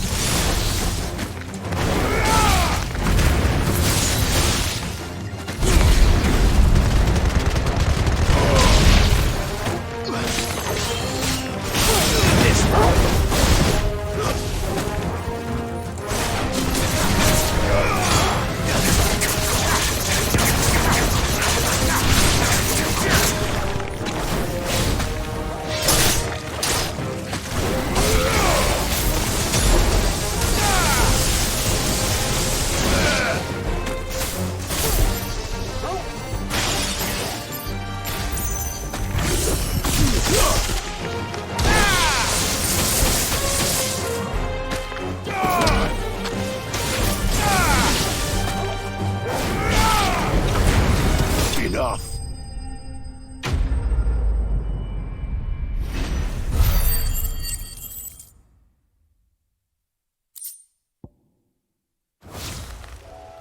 I better get this back to Yvonne before it goes bad.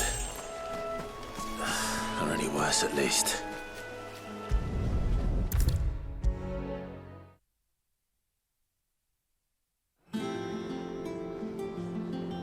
Did you find our mystery ingredient? I did indeed. Marvellous! Let's see. What am I supposed to do with this? It's poisonous, surely. You wouldn't be wrong. But that's your unwanted violet. Into the pot it goes, I suppose. Wait here. I won't be long.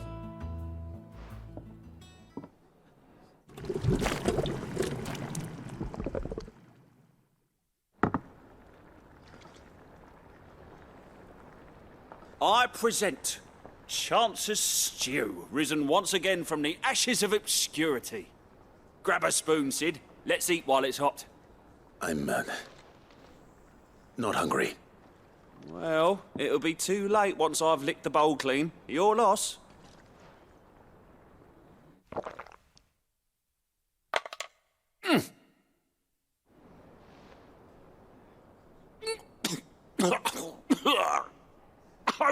Odin's teeth. What the salt on the senses. It's like choking on swamp water. And yet, up through the pungency, there rise complex, meaty notes. It takes a moment to recover from such an onslaught of flavours, but never have I tasted anything so fine. Thank you, Sid. Thank you. You're, welcome. I must share this gift. I won't rest until a steaming bowl of Chance's stew sits before everyone in the Hideaway. A single mouthful, and Molly will be breeding scorpions of her own. I'm sure she will.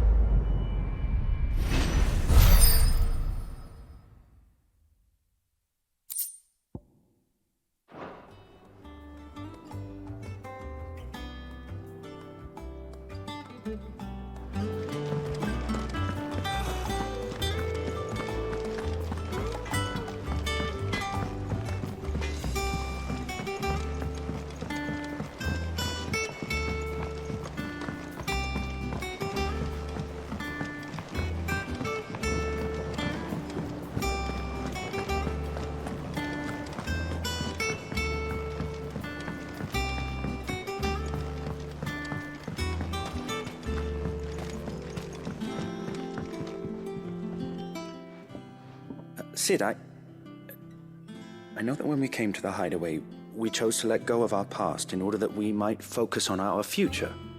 We did. Nonetheless, I was wondering if... Well, I know you are from Rosaria, and I'm in need of someone with intimate knowledge of those lands. Apparently, the duchy is home to all manner of curative herbs found nowhere else in the realm. Among them is a flower called a morganbeard that increases the potency of lesser medicines. I can't say that I've had much practice healing. My youth was spent in the Bailey. A shame. You see, the Hideaway relies heavily upon medicines procured from afar. And when those shipments are late, well, it's our sick who suffer. If we could find this flower and learn to grow it here, we might save many lives. However, as you are well aware, Imperial occupation has rendered the roads unsafe for those like me, untrained in the military arts. Now, I'm not asking the busiest man in the Hideaway to drop everything and make the journey for me, but if you happen to be in the duchy on other business... Tell me of these morganbeards, then. But of course. If my old tomes are to be believed, the flowers are bright yellow and as large as goblins' eyes. Oh, and they grow in the marshes of Sorrowise. If I am to propagate them here in the backyard, I will require several samples, preferably of blooms which have already gone to seed. And before I forget, I do seem to recall learning in the course of my research that their odor has the tendency to attract unsavory creatures. Nothing you cannot handle, though, I'm sure.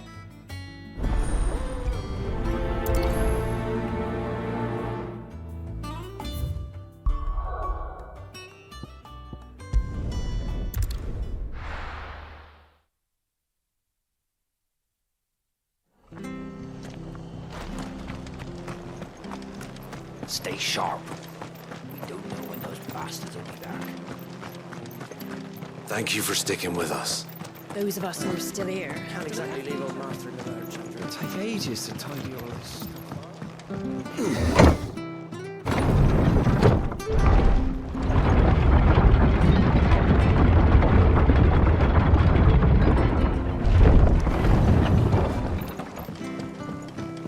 All right, Sid.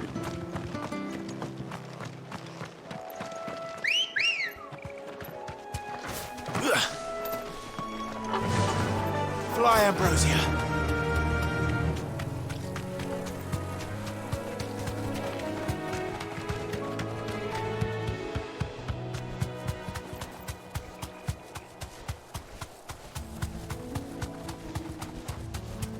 The marshes near the Abbey are certainly damp. Let's see if they're damp enough for morganbeards.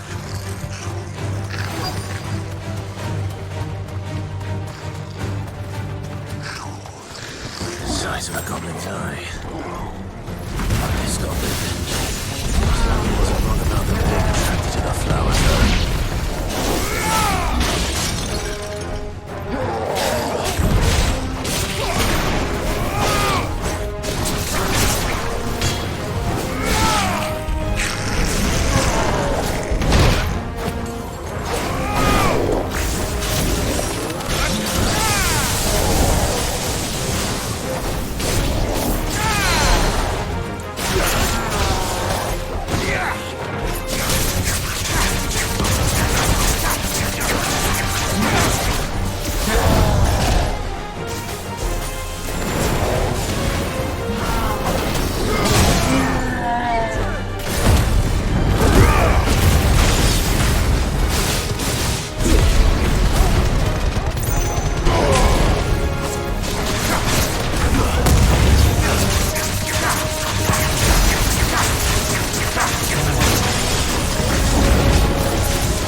yellow. These are our Morgan beards, all right. Well, there's something familiar about this scent. It reminds me of home. Hopefully this will be enough. I've had my fill of goblins.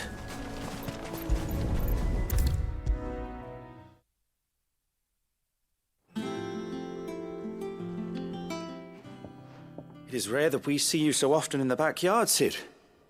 What brings you to the gardens?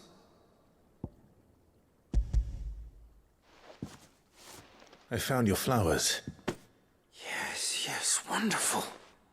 These are almost identical to the plates in my tome.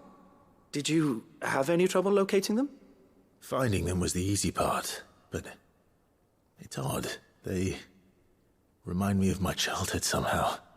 I don't remember these flowers specifically, but we must have grown them in the castle garden. If the petals are meant to improve the effectiveness of medicines, it's possible that the court visitors grew them for the tinctures and treatments they made my brother. If the ducal healers were convinced of their properties, that is all the more reason to begin growing our own supply here. Oh, allow me to use some of the flowers you brought me to make something that might aid you on your travels. I need only a moment to extract the essence from the petals.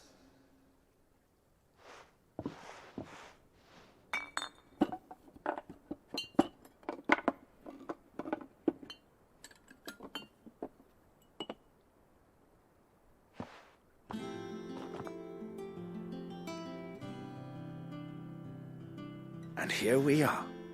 A phial of pure Morganbeard extract. A single drop added to any one of your restoratives will increase its potency. At least I hope it will.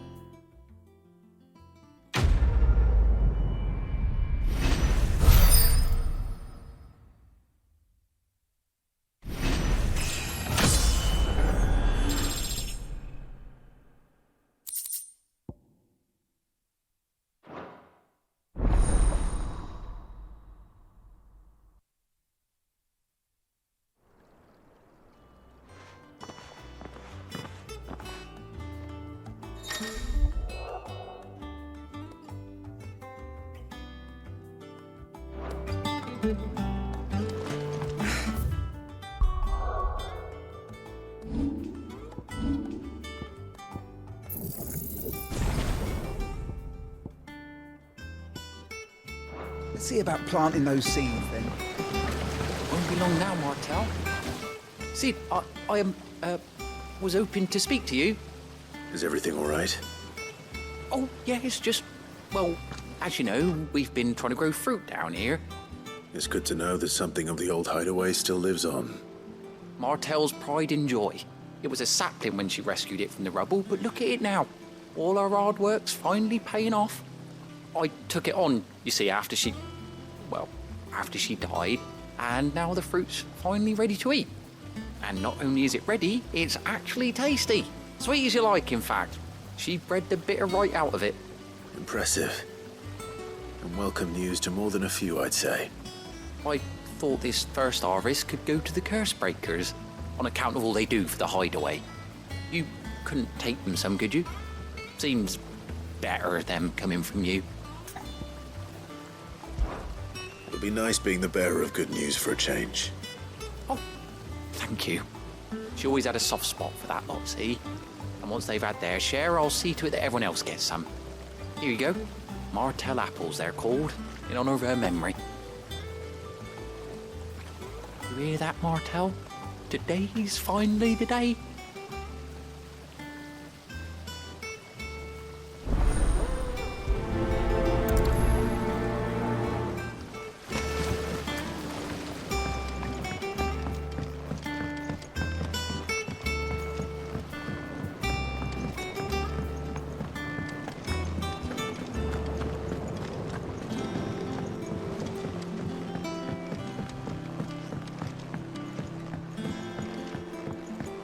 Let us know if you find any rotten planks. I'll see about replacing them.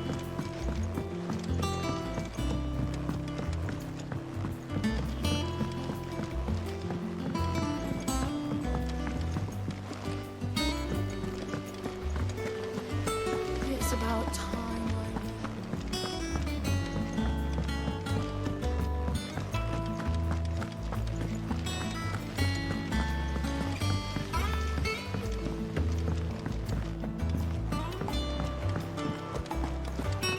must be ready to leave for Rosalith at a moment's notice. You two look like you could use something to eat. Here, courtesy of Martel.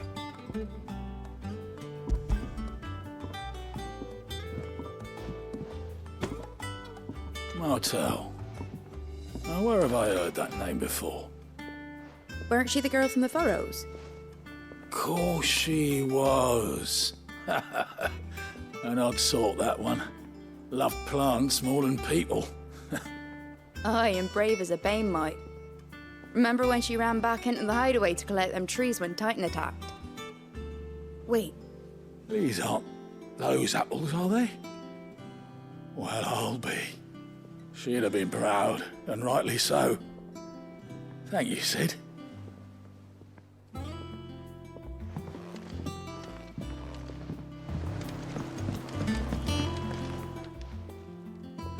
A gift from the backyard. For your service.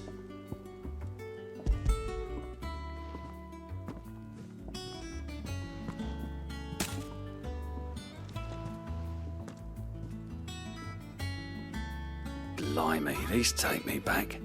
I haven't seen a hideaway apple since. Old Sid was the only one who could stomach the things. He'd nab them right from the branch, make Martel livid. Not that anyone could stay mad at the man for long. That sounds like the Sid I knew, all right. Planning on keeping that lot to yourselves, were you? Hang on.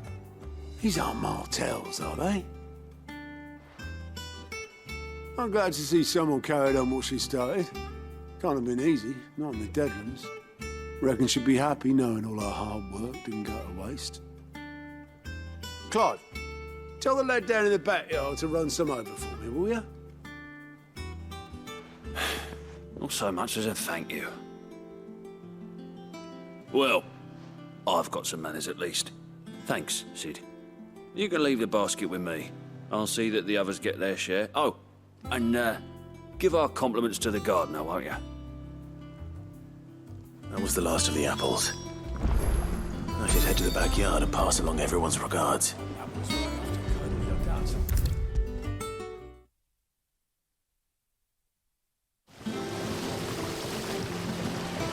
The Cursebreakers send their thanks. And their compliments. They were clearly very fond of Martel. They remembered her. After all these years. I suppose she was very kind, even to a tongue-tied lummox like me. You were one of the good ones, Martel. Why did you have to die? She put everything into her work. She wasn't going to rest until we had fruit sweet enough to enjoy. And now we do. When she died, I named a sapling after her. And now it's a full-grown tree. Martel lives on through the fruit it bears. And through you. Her dream would have died with her, had you not kept it alive. That's something to be proud of. I didn't do anything really, but thank you. You're kinder to me than I deserve. By the way, Otto's expecting some of your crop. And I wouldn't mind some of it either, if that's not too much to ask. Of course not. I'll see that you're both well provided for. They like your fruit, Martel. Isn't that wonderful? I'd say it's about time we planted you some siblings, don't you think?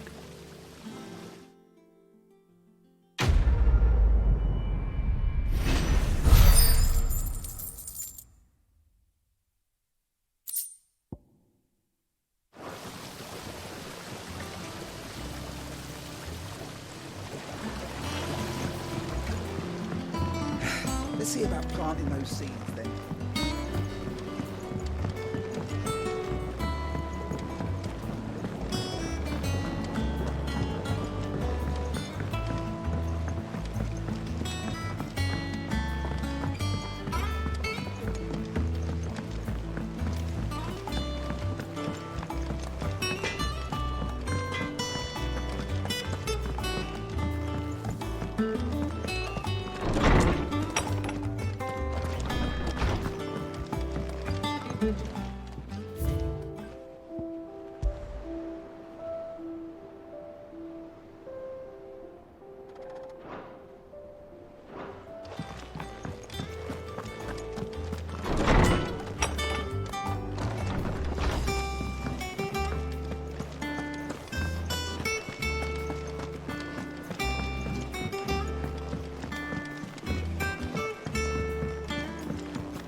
bother. Whatever am I to do now, Clive? About what? I've 2 dresses that need stitching, but I haven't got a scrap of linen. Those girls' rags are so threadbare. It's a wonder they don't fall to pieces. And we most certainly cannot have that. A certain amount of decorum must be maintained, even here at the Hideaway.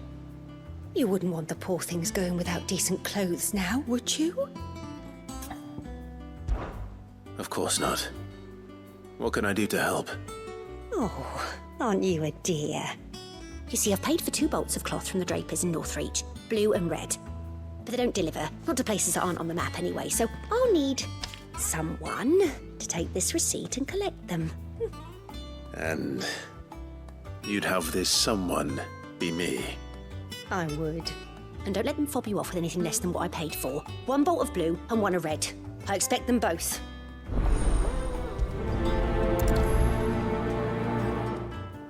They said they...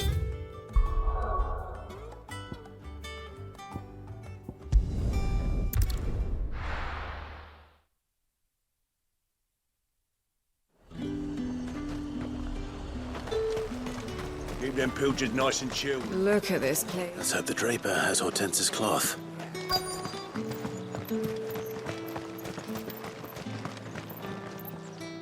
Might I interest you in some swansdown? Perhaps some seersucker? Or herringbone? Just some linen. 2 bolts. Already paid for in full.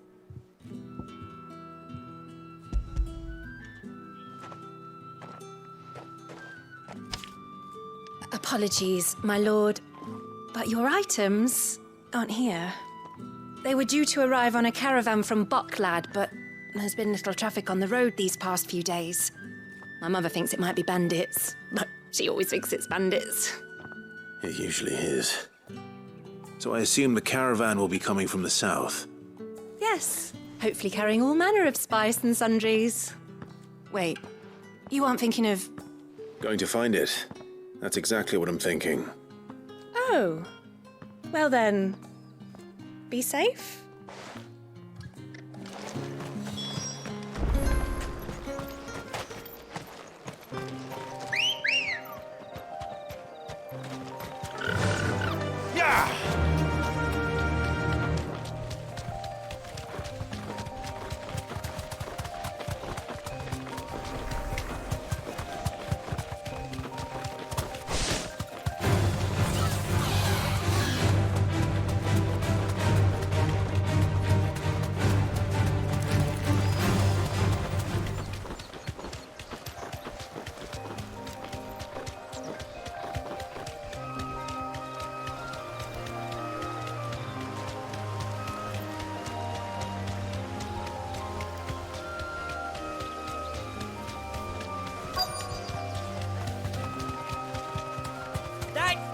Bird's a menace. You deserve a rest.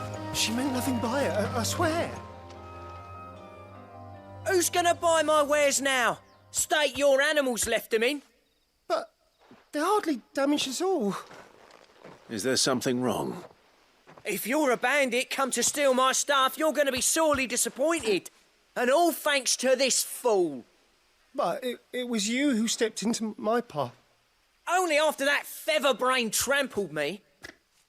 I demand recompense, be it in coin or the items you carry. Refuse, and I shall report you to the garrison and see you hanged. These goods are expected in Northreach. I mean, they're not mine to give away. You wouldn't happen to be on your way from Boklad, would you? I am, but did someone from the market send you? Please, you have to help me. I can pay whatever you ask. So the fool has protection. And coin, too. Sorry, friend, but we'll be the ones taking it. Oi! Killer! It's time to collect! I told you not to call me that. And we'd have already collected if you hadn't insisted we'd put on this little act. Bandits! As I told one of your customers, it usually is. Let's get this over with. I'll deal with the bird lover. You take the handsome one, killer. Stop calling me that.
All right. You made your point. Killer my ass. Did he hurt you? No, thankfully. He seemed intent on letting the bandit do his dirty work for him, and he would have succeeded had the great lender not sent you. My shipment is safe, and my livelihood with it. You must allow me to reward you. We can speak of that once you're safe in Northreach. I'll accompany you there.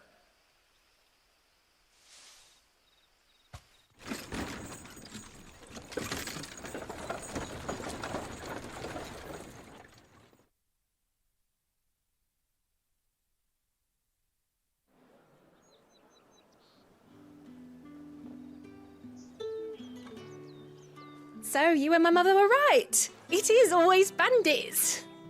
And were it not for the kindness of our free sword here, you'd be buying your order back from them at twice the price. Now, if you don't mind, I have a pressing appointment at the Vale before my return to Boklad. Farewell. Oh, I almost forgot. I suppose you'll be wanting your linen. You'll be happy to know both bolts arrived safely along with the rest of the delivery. I've also added a few extra lengths of our finest fabrics to the bundle. Free of charge. Are you sure? My mother would insist. It's the least we can do for the man who saved our shipment. That's that done then.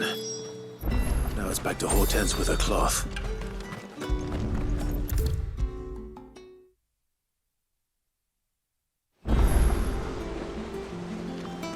Clive, sorry again for sending you all that way.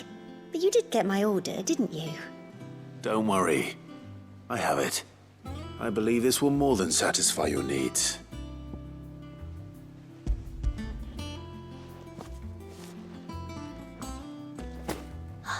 Let's see here. One bolt of red, one bolt of blue. What's this? I don't recall ordering any silk or velvet, or... Is this gold work? Krieger's ghost. If that devilit of a draper expects me to pay for these... You needn't worry on that score, Hortense. They were a gift. For services rendered. I can always return them if you like. Oh, no. Oh, there's no need to be hasty now, Clive. I'm sure I can put all three to good use. Speaking of which one's most to your liking? I don't know. This one, I suppose. I've a mind to give a piece to Jill. Did you know she's quite the little seamstress? I know needlecraft was amongst her lessons at the castle. Her lessons? Oh, that's right. The two of you were raised together in Rosalith, weren't you? Not quite together, but when my father put down the uprising in the Northern Territories, Jill was taken as a ward to ensure that her father, the Silvermane, would keep the peace. She's an honest-to-goodness princess then, isn't she? I could tell, you know. Some people just have that air about them. Not many round here, mind. I'd offered to sew her something that might better suit her station. But she'd most likely turn me down, as she always does. Tell me not to waste the fabric when it's better used on the children. Don't take it the wrong way. She certainly seems to be attached to the last outfit you made her. Oh, sometimes I think she never takes it off. Or perhaps she'll make something for herself with your gift. Either way, I'm sure she won't turn it down. We'll see, I suppose.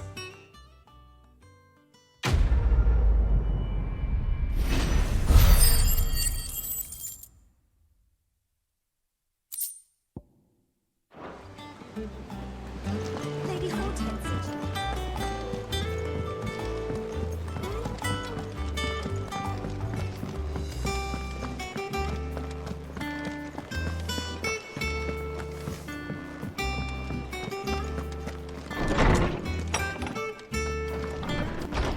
Back to Rosalith, then. Whatever has become of her.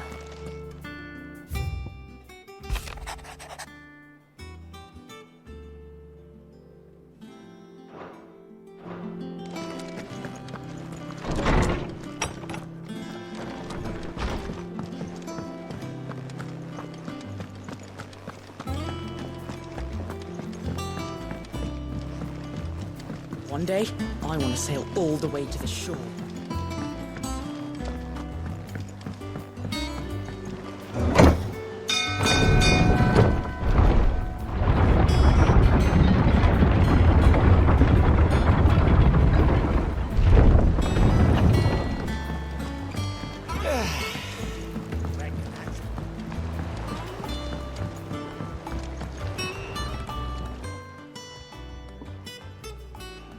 Damn blighted bilge. Is everything all right?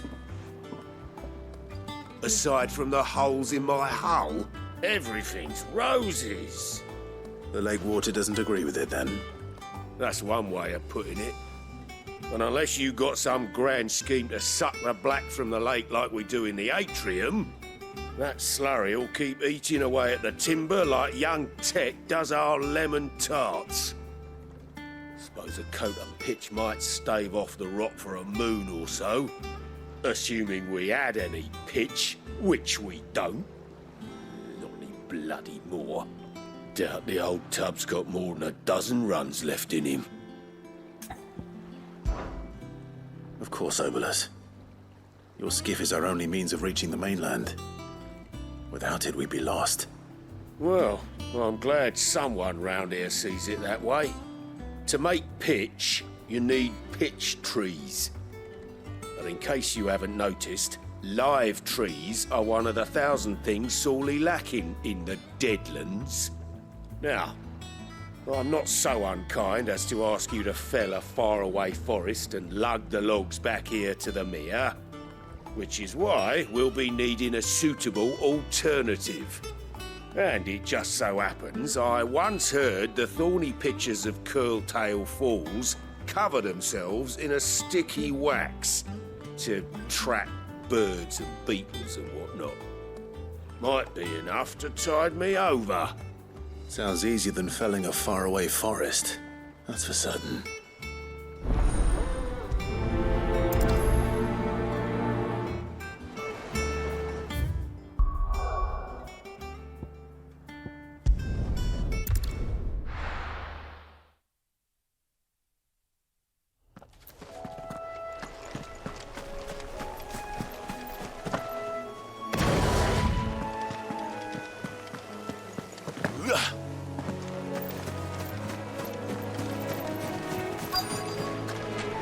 Easier than felling a forest, I said.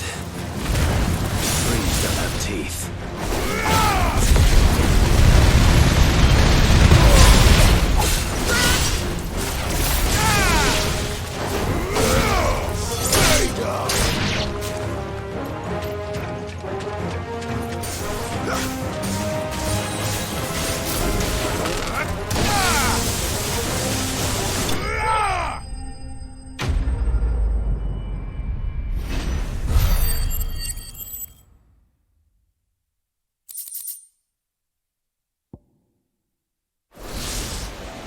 Can't imagine Obolus needing any more than this. Time to head home.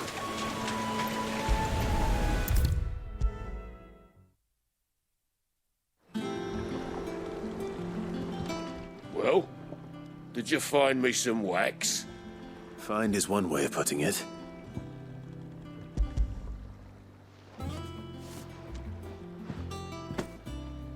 Ugh! Reeks like a chocobo's arse. Oh, I don't suppose the Argo will mind as long as he stays above the waves. Argo? So your boat has a name? I didn't know. Yeah. Same as me old man. He was a ferryman himself back before the blight came. The boat's all I have left of him. And thanks to you, he'll sail another day.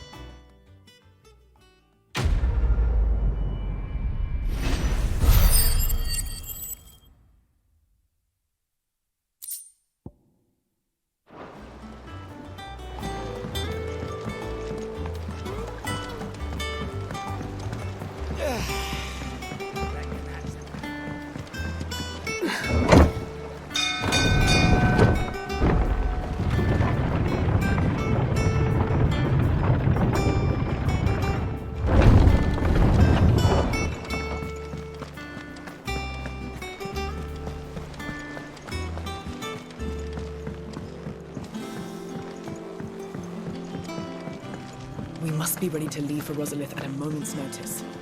Don't worry. Welcome to the Patron's Whisper. Come to claim your just desserts? You earned this. Come again. I may have more for you.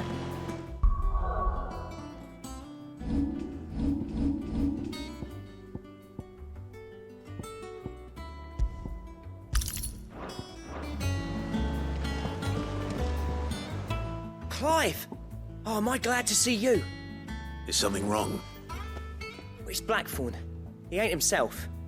And if I'm honest, he ain't been for a while. But normally it only takes a couple of drinks to perk him back up, but not this time. Something's getting him down. And whatever it is, he ain't telling. It's like he's lost his spark, you know? He's barely got enough fire in his belly to get the ump about stuff.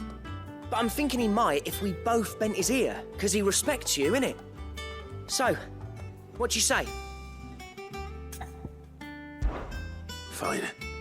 If you think it will help. I knew you'd understand. But if he doesn't want to talk, we let him be. He'll open up when he's ready. All right. Now, he'll only smell a rat if we both turn up at once. So, I'll go first, and you can meet us at the forge. Wait a bit, then head over when you're ready.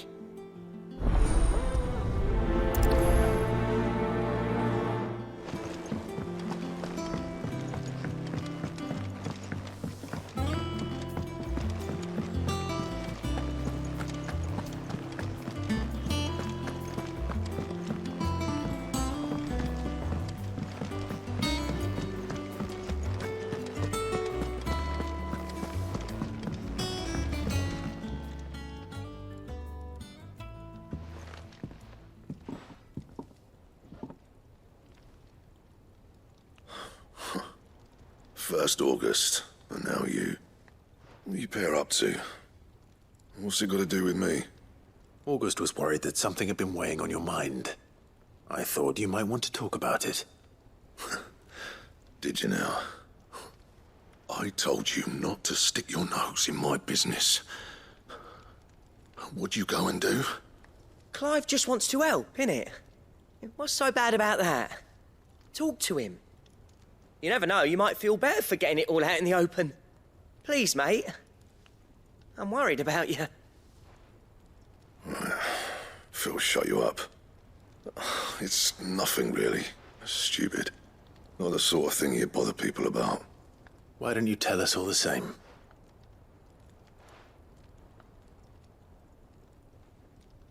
Karen and I have an arrangement. I keep an eye on Goots, and she shows me what the competition's up to. Interesting arms and armor, things like that. Anyway, the other day, she shows me a cuirass she's come by. Masterpiece of level work. Light, supple, and tougher than it had any right to be. Made my stuff look like every clumsy shit. I should have brought the bastard thing there and then just to study it, but I was too proud. Now, every time I reach for my hammer, I'm reminded that I'm not the craftsman I thought I was. There. You happy? You got what you came for? Now piss off. All right. We're going.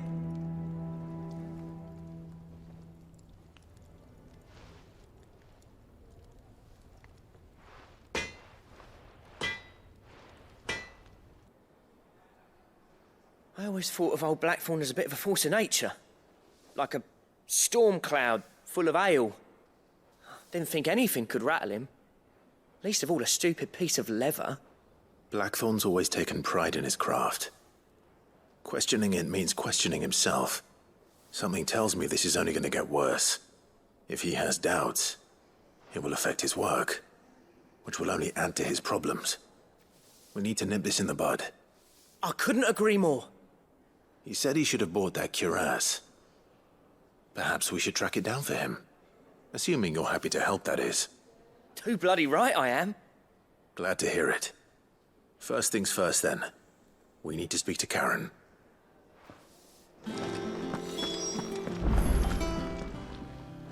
Karen, do you have a moment?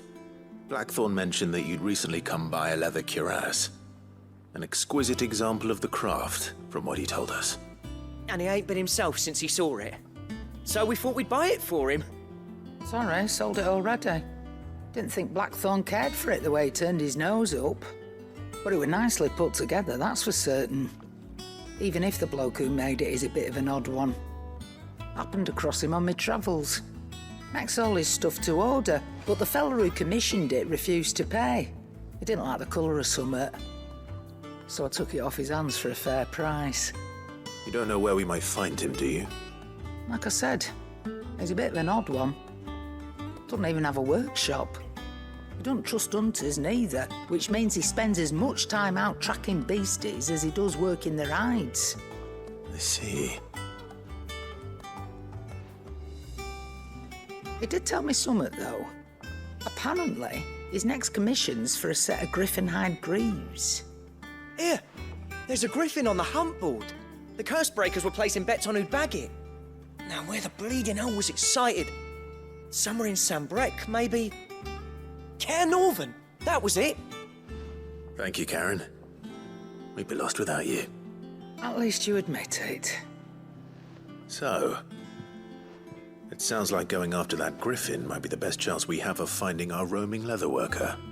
I'll leave the hunting to you if you don't mind. While you get on with that, I'll ask around the markets. See if I can't sniff out who he is and where he's hiding. Good idea. Hopefully one of us will be able to track him down.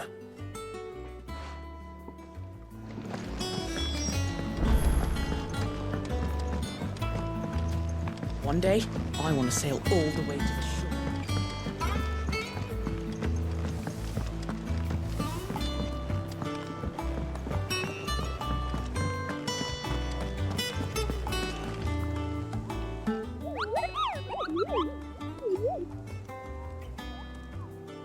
Ah, yes.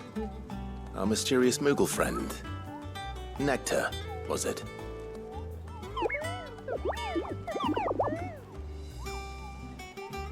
I'll stick with Nektar if it's all the same to you.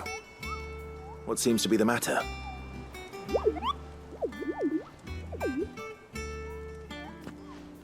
The hunt board? It's where the curse breakers post sightings of particularly fearsome beasts. Those that might pose a threat to our operations if they were left to roam free.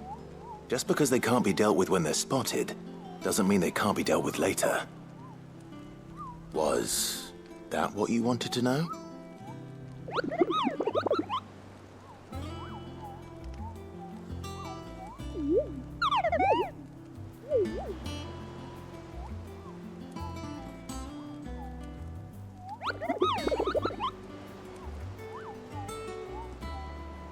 Right. Well, leaving your mightiness aside for the moment, the people of Valisthea are going through a lot already. What with the Blight and the war. The last thing they need is ungodly fiends terrorizing them on top of everything else. So if the curse breakers are too busy to help, then perhaps I can. Or at least I can try.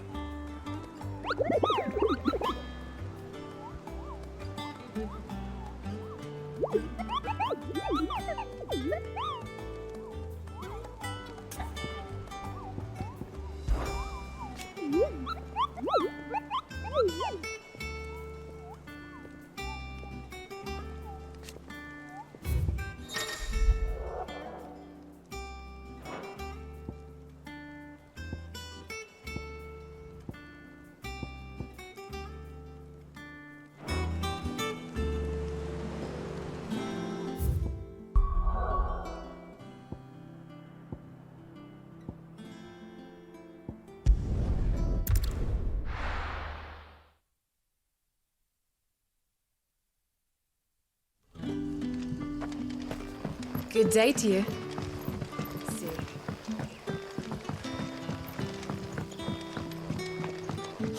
The crystals we get from the tail are all but worthless. It's not just the crystals. Bearers are having trouble with their magics as well.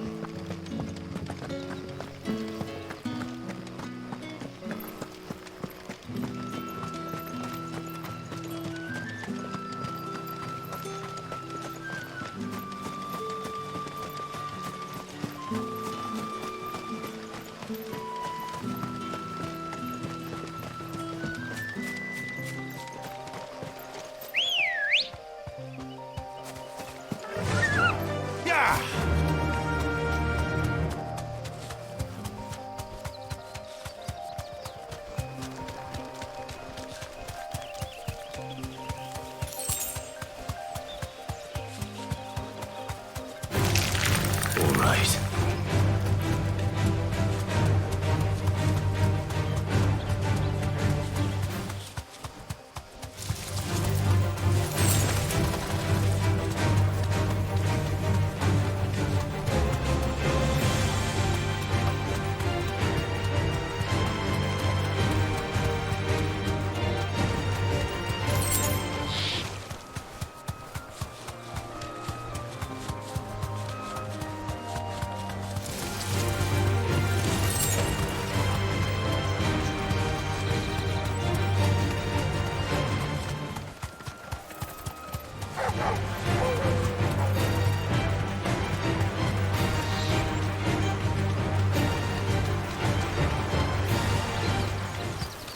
Griffins don't exactly make for easy prey. Let's hope our craftsman hasn't bitten off more than he can chew.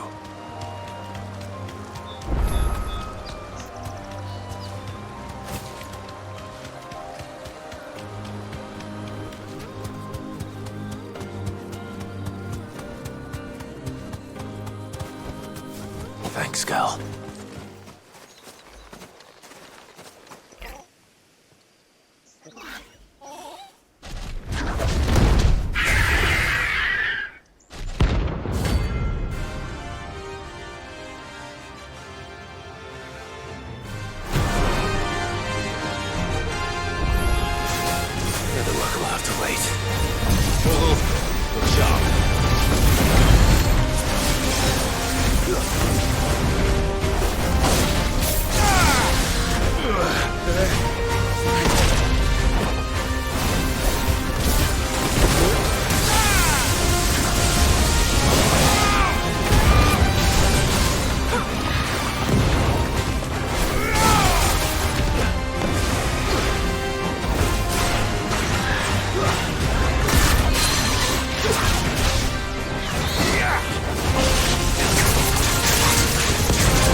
Is something there, boy?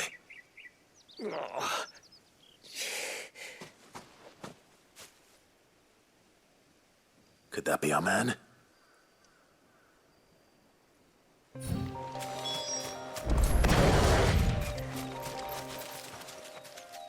Are you all right?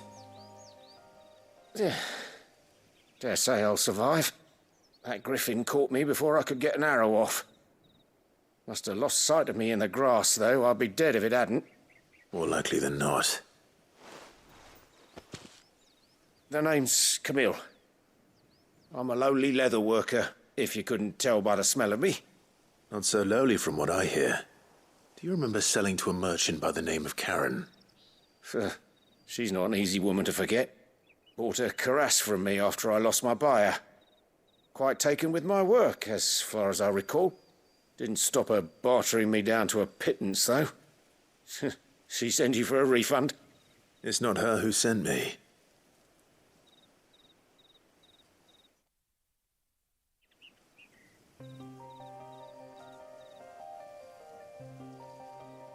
Well, consider me flattered.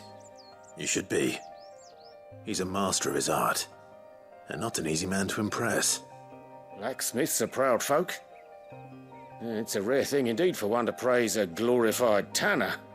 And I don't imagine an impressive swordsman like yourself would be getting your steel from any but the best. I'd dearly love to help a fellow craftsman, but... Well, actually, I suppose you could give him this. What is it? Treated leather. Same stuff I used to make that cuirass. If your man's as skilled as he sounds, he'll know what he's looking at. You sure? Well, you did save my life. And thanks to you, I'll be going home with all the griffin hide I can carry. I'd say it's the least I can do. Short of showing him how to make the thing myself, that is. But there are rules against it. Secrets of the trade and whatnot. In that case, I'll see that he gets it.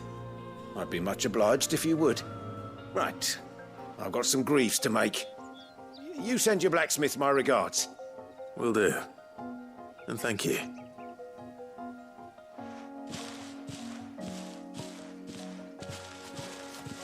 Hopefully this will sweeten Blackthorn's mood.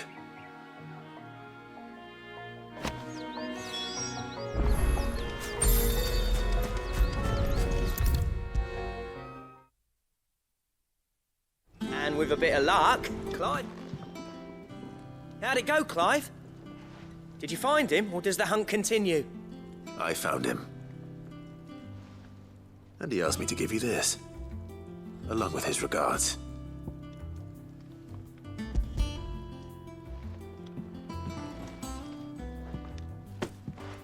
You're joking.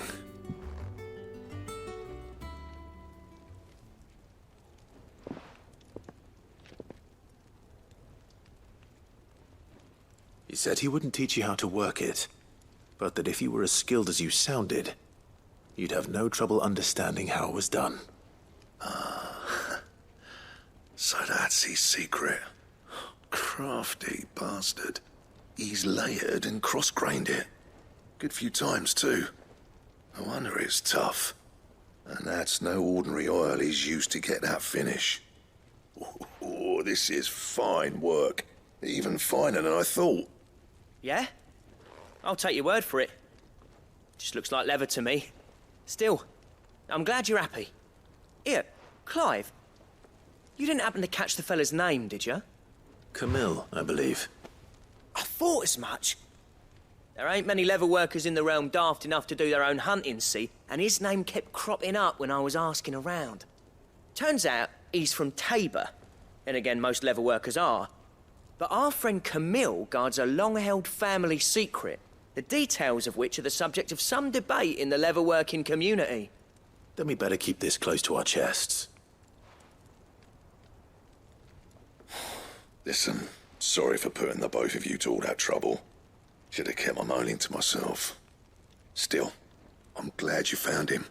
This has cheered me right up. That was the idea. Clive's idea, anyway. He did most of the work. It's good to have you back, Blackthorn.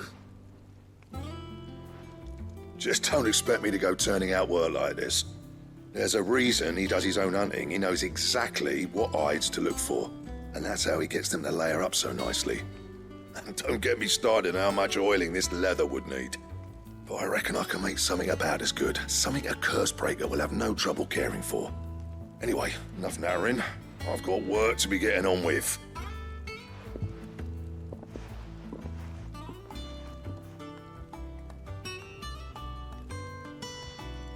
Looks like we won't be needing a new blacksmith. As if there was a better one out there. Nah, it wouldn't have been the same anyway. No one spins a yarn like old Blackthorn in his cups. Right, now that's sorted, I've got duties to attend to. Thanks, Clive. You've given me my mate back.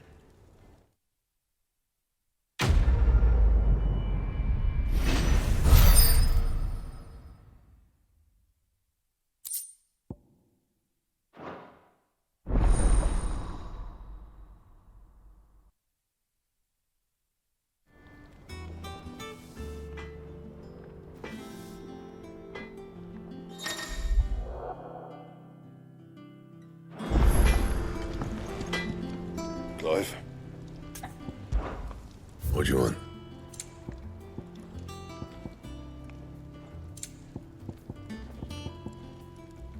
That it? Fine.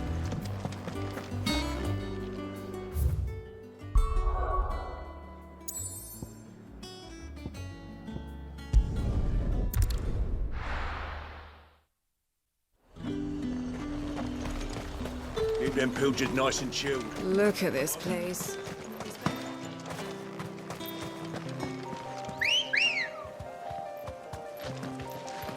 Let's go.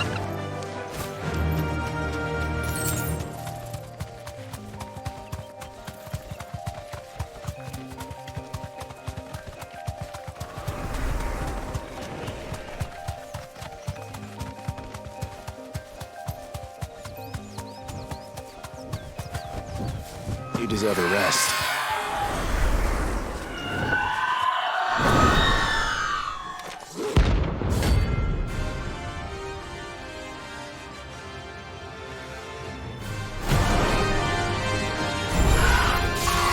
That's what I think it is. This isn't gonna be easy.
Rest well.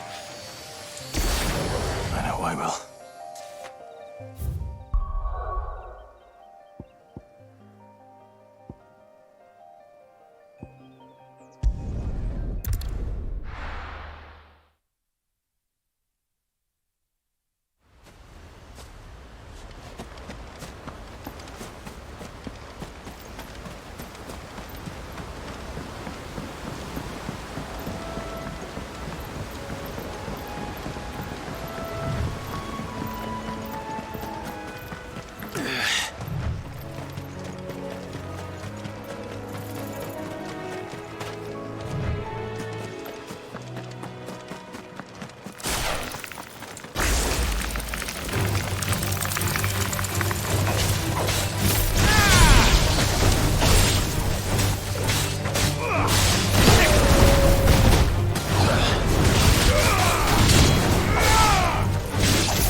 Hope there aren't any more of them.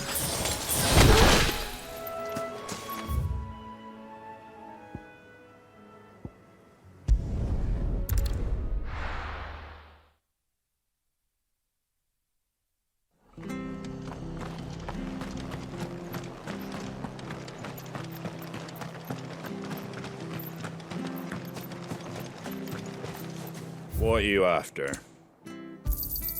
There you go. Thank you for sticking with us. Those of us who are still here have to look after Can't exactly leave old Martha in the lurch. It'll take ages to tidy up all this stuff.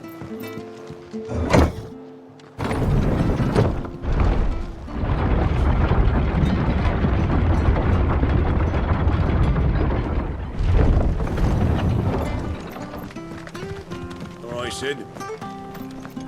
This is no time to ride. Let's go.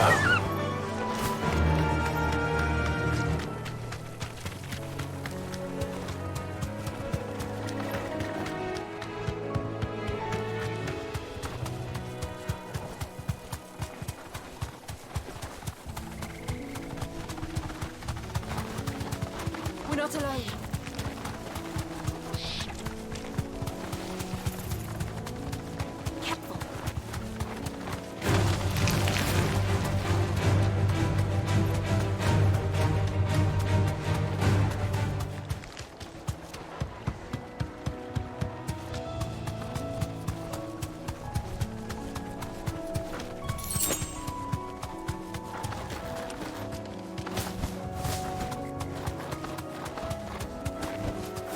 Thanks, girl.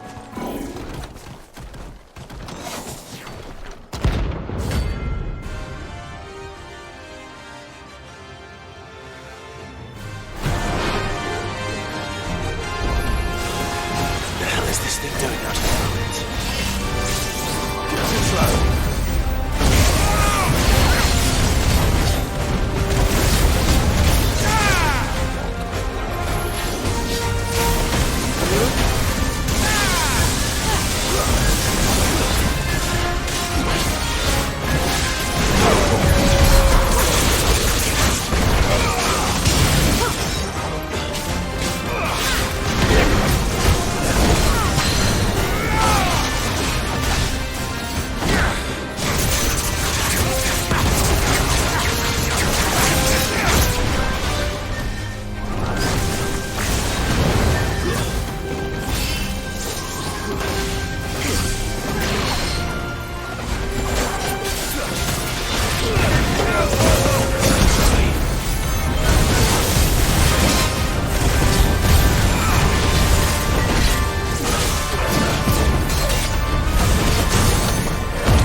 it came, and to ruin it returns.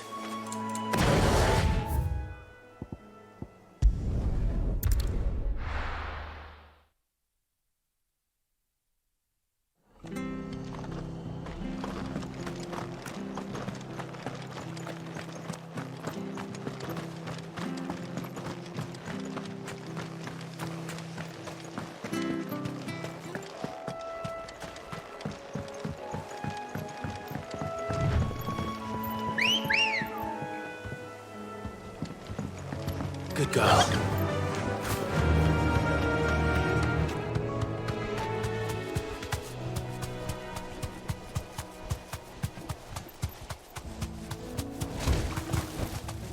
Not alone.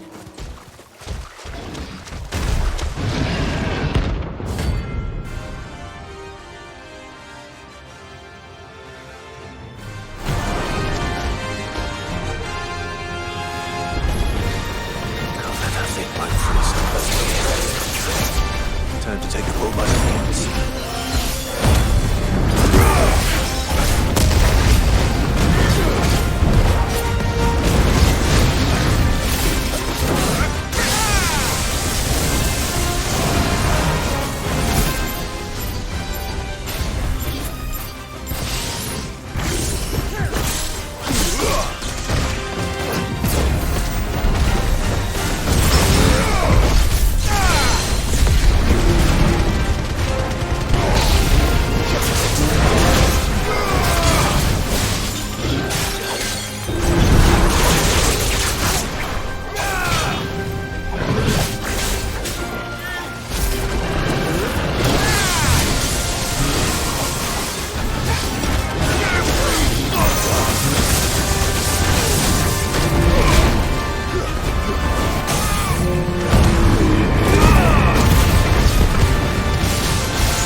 Without him at their gate.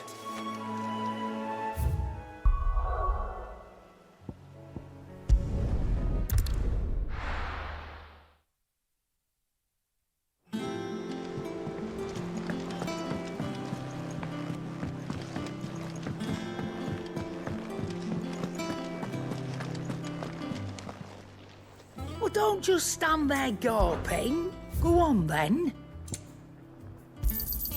It'd better all be here. Finished, are you? Clive? What do you want? Should last you a good while. And?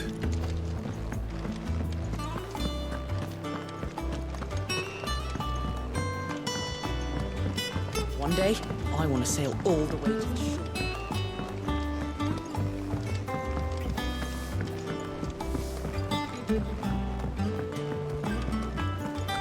We must be ready to leave for Rosalith at a moment's notice. Don't. Oh, I wasn't expecting you back so. All yours. You earned this. All done? Gov gave you the news then? We're leaving for Rosalith, but not before I know exactly what's going on. What have we heard? All sorts. Nobody was expecting the Dalmex to open up a new front against the Empire, least of all our friends in the provinces. Reports have been rolling in from all over the place, with no two saying the same thing. I've been passing them on to Vivian, in the hope she can make sense of them. If you're set on going, you'll want to talk to her. Understood.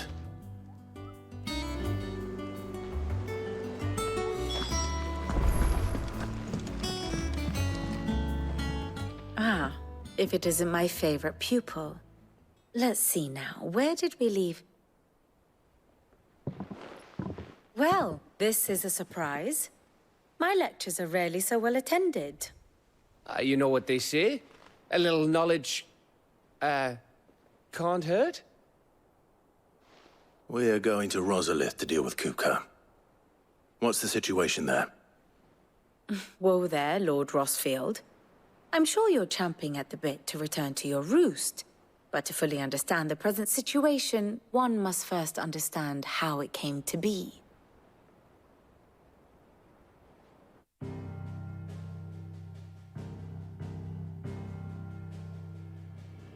Let us begin with the story of Hugo Kupka, or the permanent economic advisor to the Dalmekian government, to give him his formal title. In a republic founded on commerce, there could hardly be a more influential position. It has granted him both extraordinary wealth and extraordinary power. Not that he ever wanted for the latter. Being Titan's dominant, he is also Dalmekia's last line of defense, a fact he has used to his considerable advantage. Why, he was even able to pry Drake's Fang, one of the pillars of the Republic, from Parliament's grip. And he was quick to buy the loyalty of the Fang's protectors. Today they are his faithful creatures, a private army in all but name. The self-same army that marches upon Rosarian soil as we speak. By which I mean Imperial soil, not that you need reminding of the fact. Suffice it to say, the Empire's attentions are elsewhere at present, deadlocked as it is with Dalmekia over its occupation of the Crystalline Dominion, where its legions are now gathered. Scarcely a handful of garrisons remain to secure its western provinces, and half of them left after the fall of Drake's Breath. With the threat of the Ironblood thus diminished, they had little cause to fear a maritime invasion. And so today, only a token force guards the former duchy's shores, as Kupka was quick to descry. He landed his troops on the Rosarian coast without encountering so much as a single ship. All for you, Clive. He wants your head. And so he and his men advance upon Rosalith, not to capture the province, but to draw you out.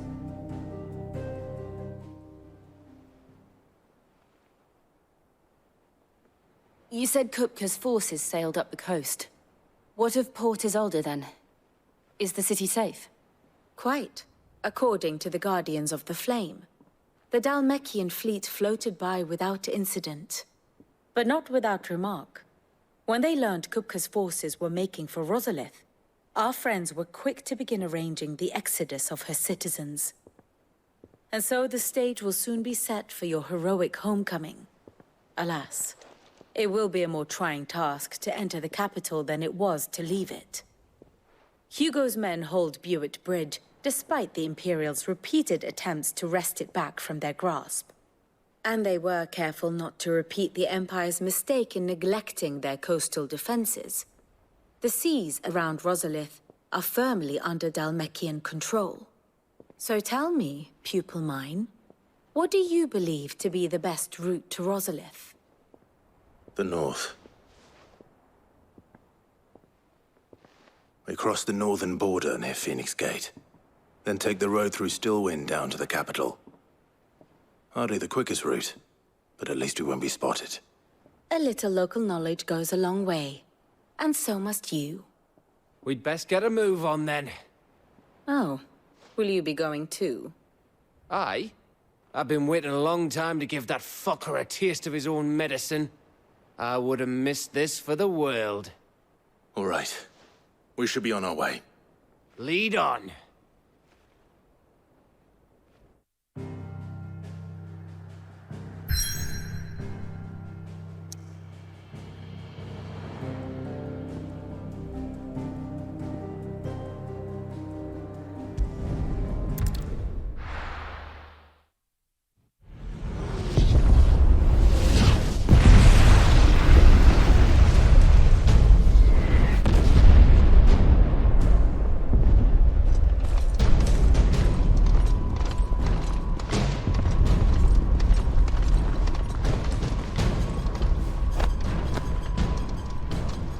Fortify the castle gates at once.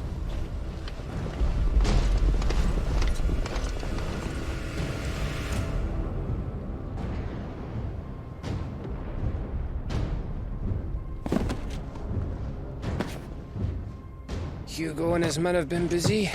They've already breached the castle's outer wall. The Imperials are holding the ground for now, but it's only a matter of time before the keep falls. Those fuckers really went to town on this place. Almost like they want to wipe it off the map. Just a means to an end.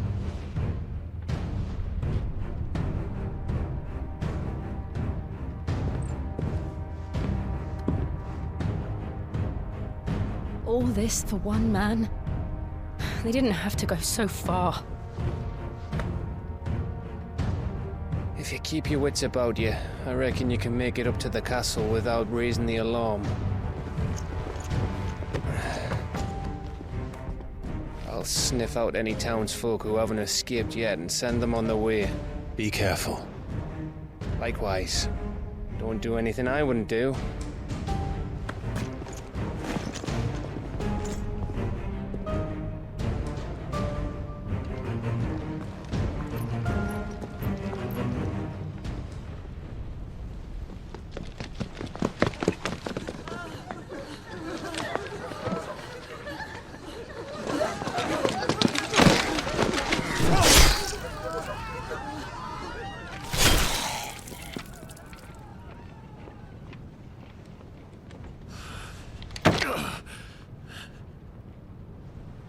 I thought I was ready for this, but...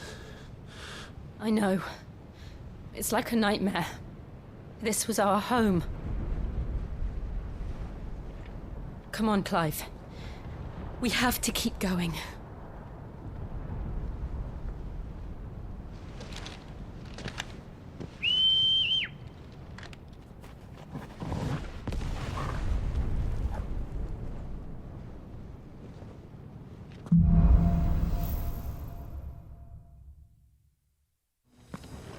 This isn't an invasion. It's a massacre. He'll stop at nothing, Clive. Nothing.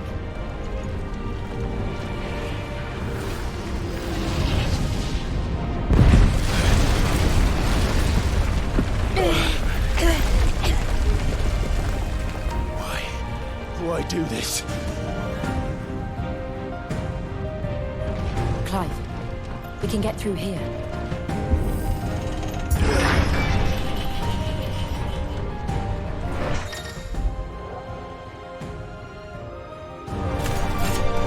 Murderers!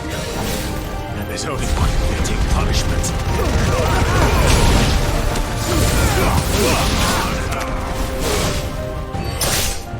Farewell.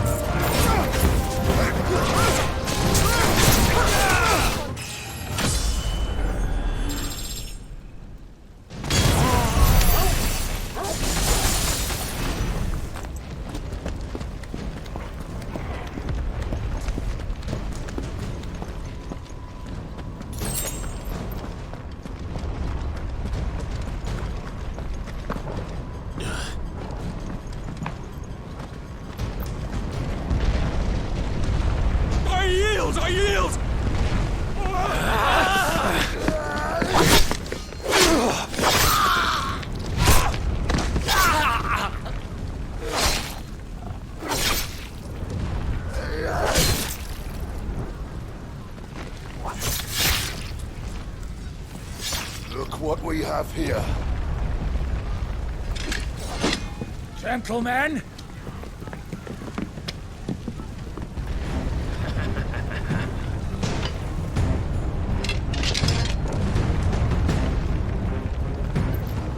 You won't escape!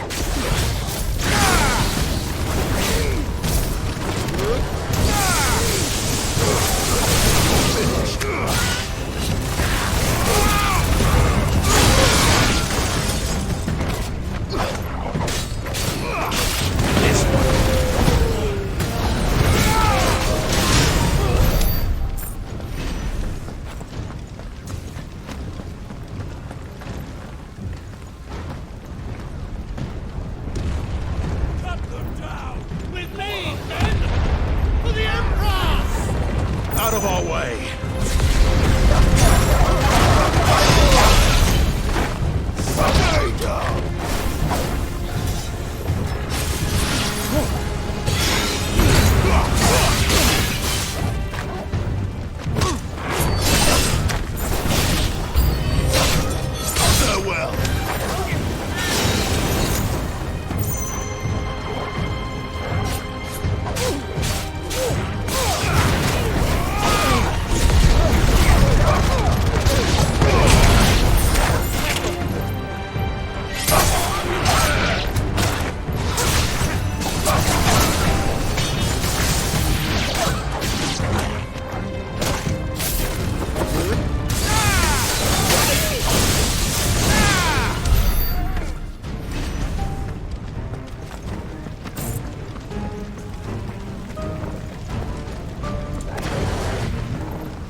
Come on, take him!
Stay down!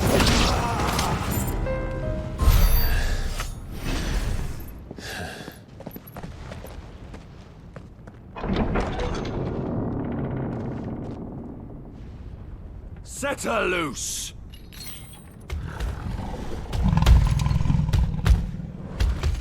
They have a curl.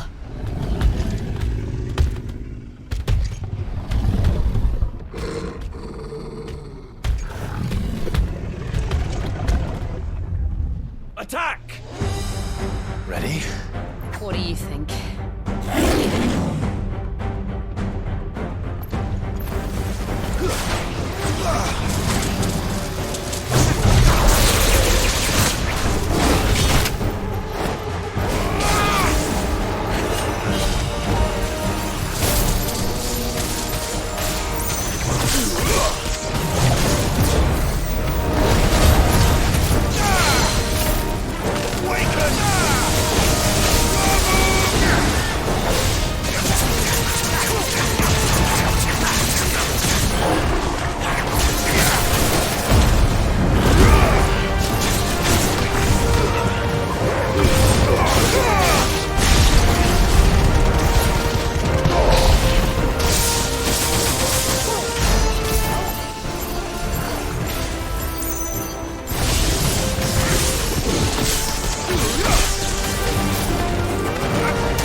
Something. We need to stop it.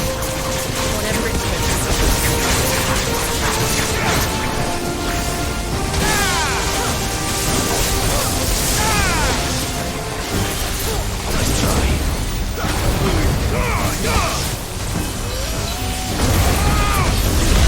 It's down! Then let's make this count.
Jill!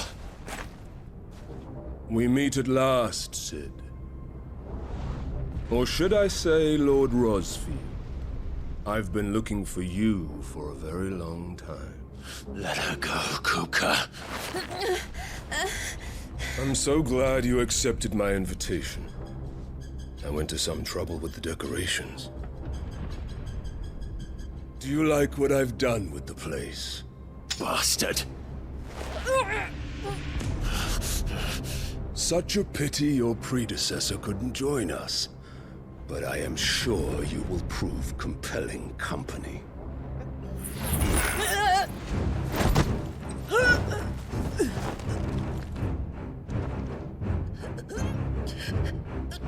Be still, little snowflake. I would not have you melt before your starring moment.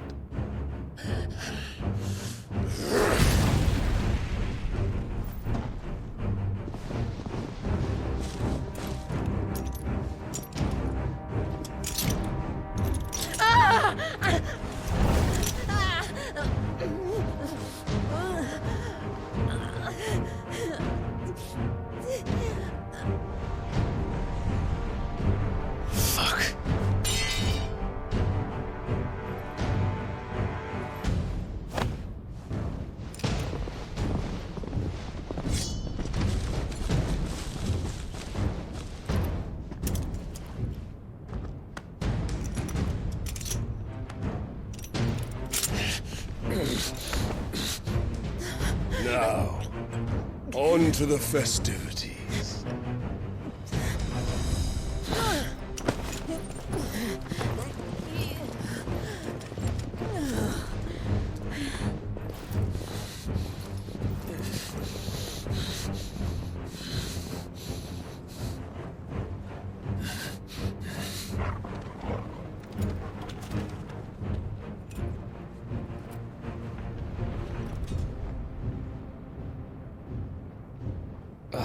That's just great, that is. I suppose it's up to me, then.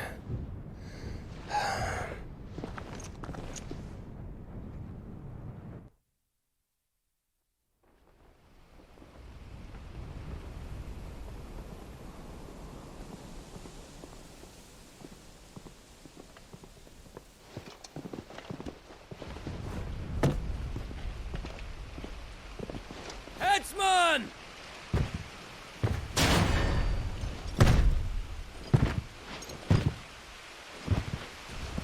Where do you want me? You! Bring the prisoner!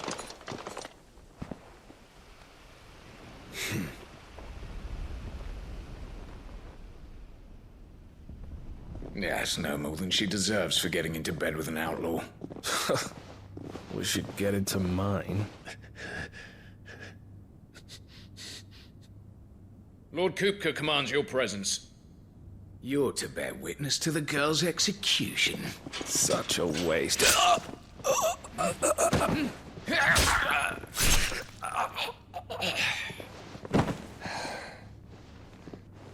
Gav!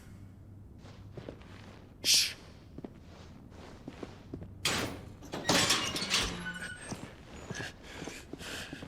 Crystal fetters are a bastard to open, just so you know.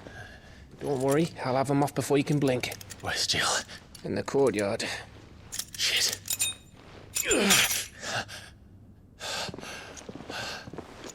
We have to hurry. The Imperials have sounded the retreat and cleared out of the castle, but the place is still swarming with Kupka's men. Leave them to me. I'll make my way up top and circle round the back. Quick as you like, eh?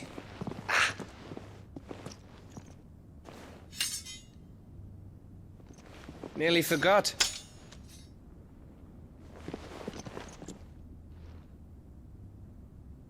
Hold on, Jill. I'm coming.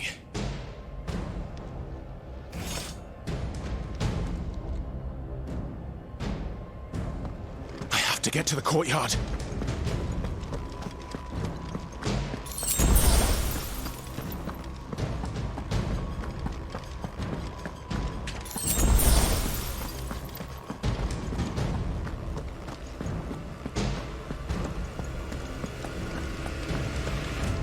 Don't you let her die.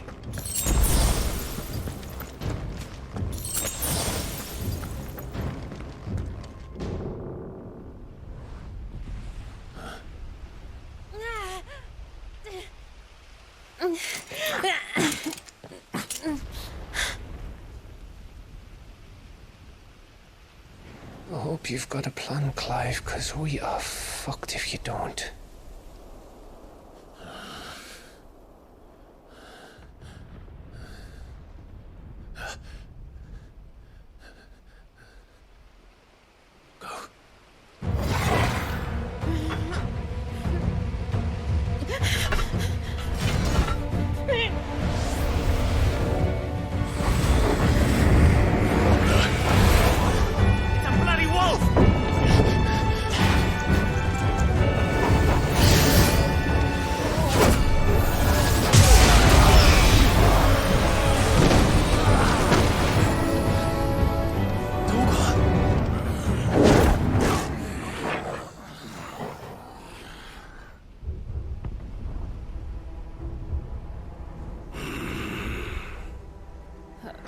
Jill, can you stand?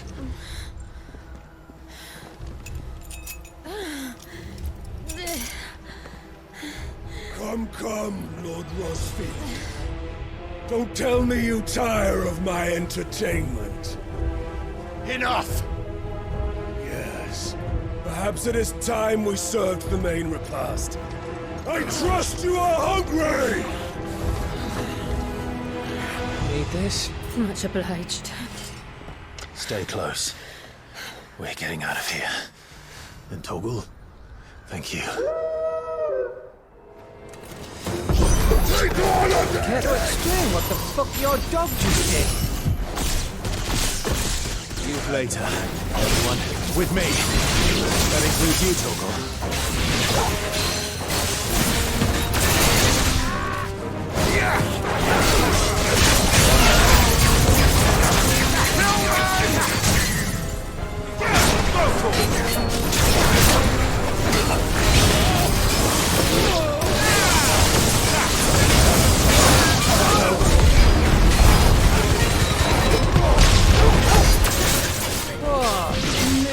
Where did this lot come from? Can you still fight? I can try.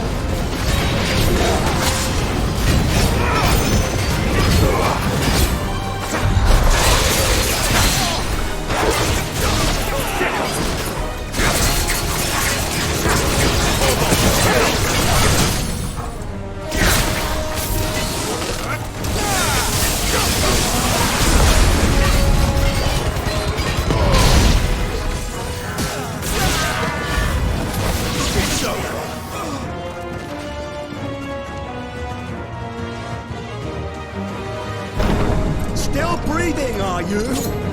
Excellent. Then Lord Kupka's reward shall be ours. I thought bad news always came in threes. Let them come.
It's over.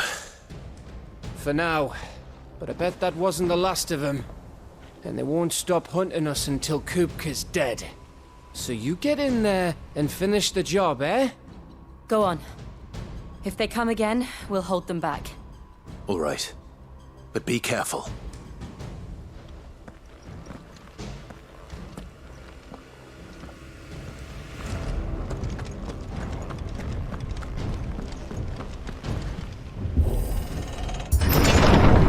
I promise you, Sid.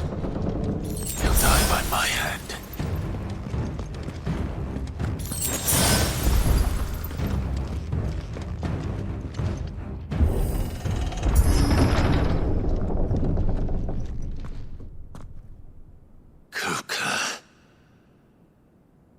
You're late.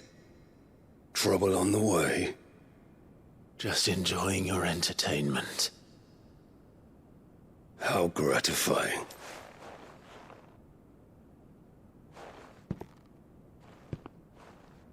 Have you come to defend your father's throne, Lord Rosfield? The Grand Duchy of Rosaria. A realm without a ruler, an army, even a people. A veritable kingdom of dust.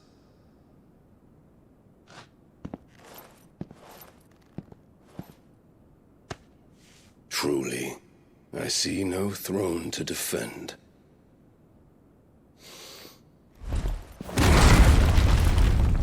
No!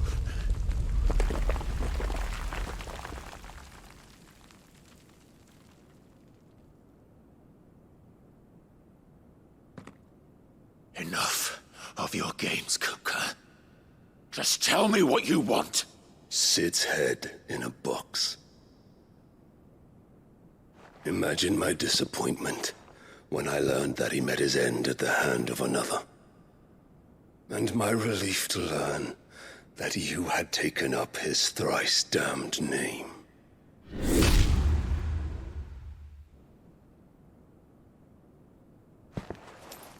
Your master slew Benedicta Harmon and defiled her body. If you choose to bear that murderer's name, then you shall answer for his crimes. The only crimes I shall answer for are my own. Sid did everything in his power to save that woman, though she was long past saving. And so I did what he couldn't. It was me all along, Hugo. It was you.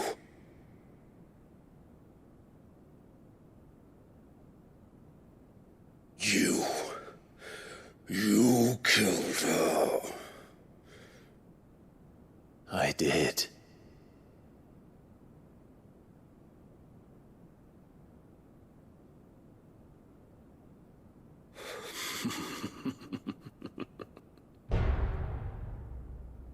Then I am fortunate indeed.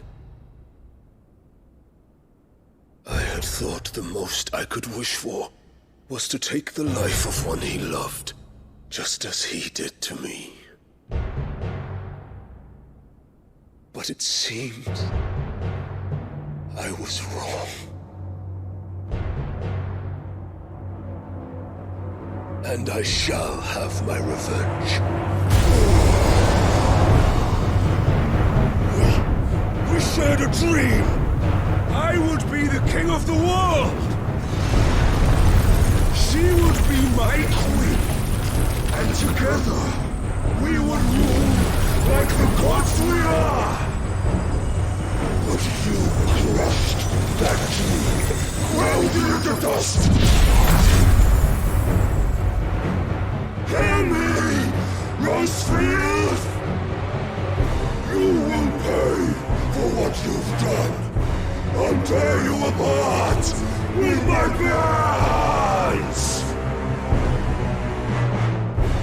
And what of you? How many people have you killed? How many dreams have you crushed? You're not the only one who's seen their world fall apart around them. You'll get no pity from me, Kuka. No pity. And no mercy. Now die!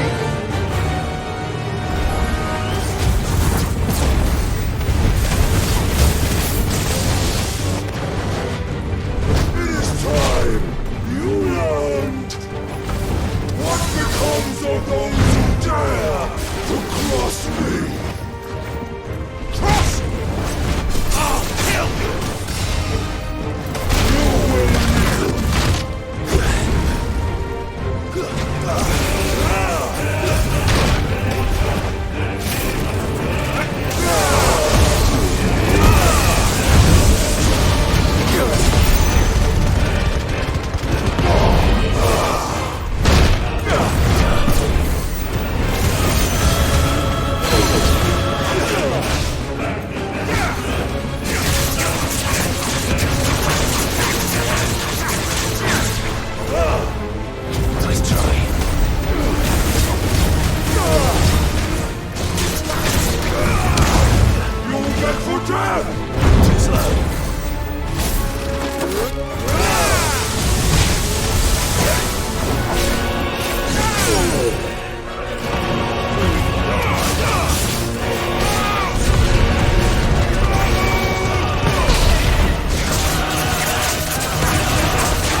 and yielding.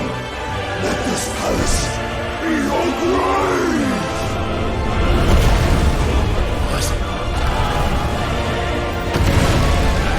Oh, shit.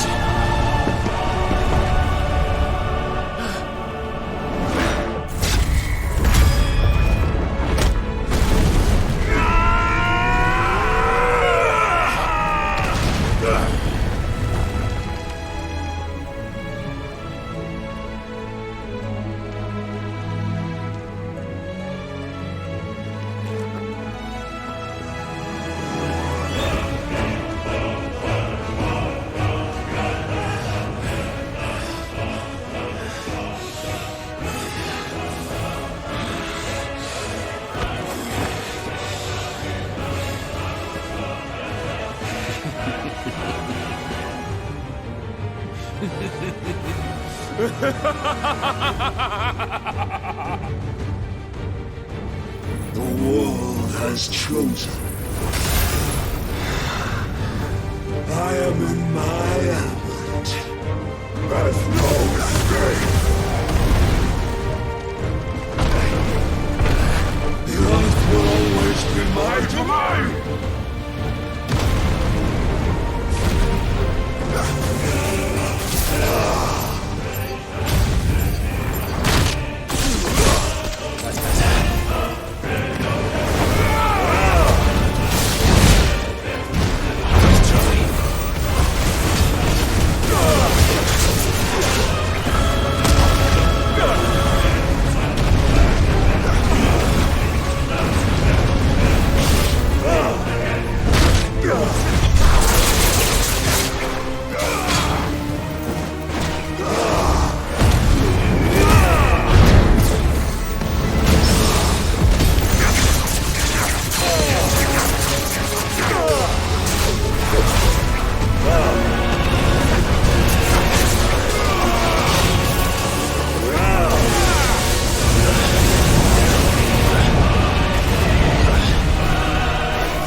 show you.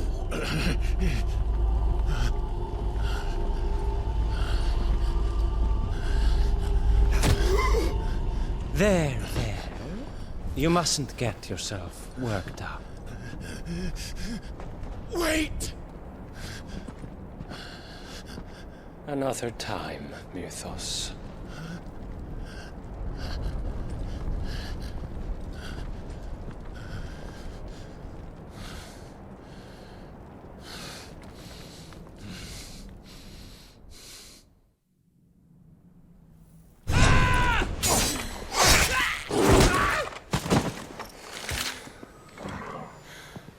Is that all of them?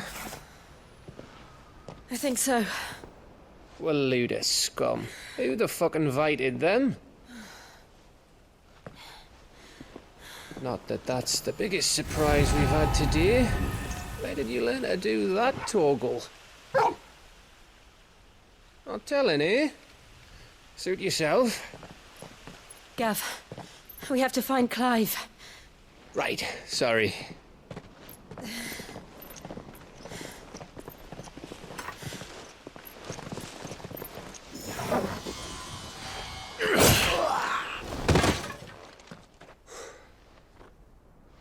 You missed one. We were worried. So was I.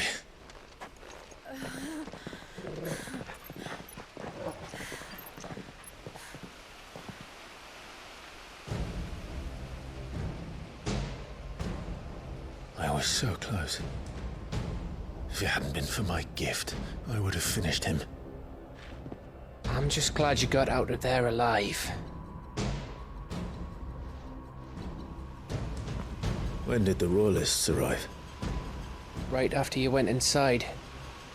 Just when we thought we were shot of Titans, lot. In pile Odins. Not enough of them to worry us, though. No. You didn't see the one who took Kukra away. So, what? You think they came here to save him? Well, I'll be fucked if I know what's going on, but every minute we spend racking our brains, that bastard's getting further away.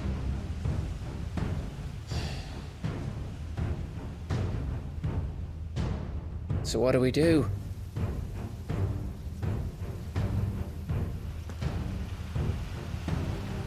We go back to the Hideaway. I'm too tired to think. As are you, by the looks of it.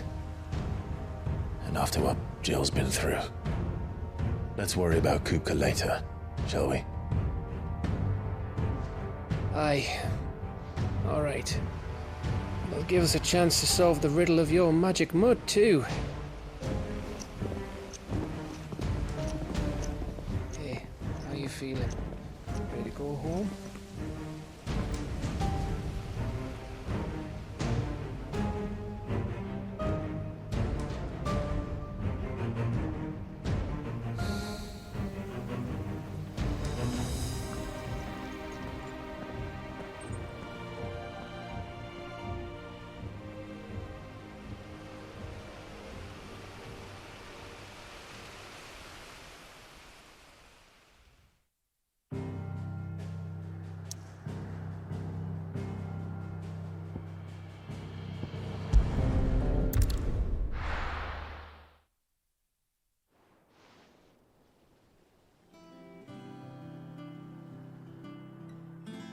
Just look at the state of you.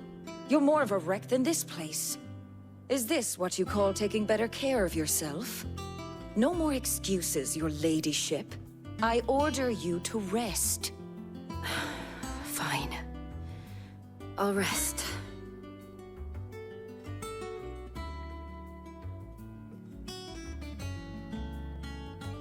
Don't worry, Gav. She's in good hands. But we should have never let her fall into Hugo's. Back when he had some, like. The question is, where is he now? And what the hell were those royalists doing there? I was wondering about that all the way home. Otto may have heard something. I'll talk to him. And I'll talk to Tomes. The lawsman? About what? About your faithful hound for a start. If any four-legged friend's ever done that before, I'm betting Torms will have read about it. But what I want to know is, what happens afterwards? It's all well and good Torgal saving our arses, but if it costs him what it cost Jill... Right. Let me know if you learn anything. Will do. And you do the same, eh?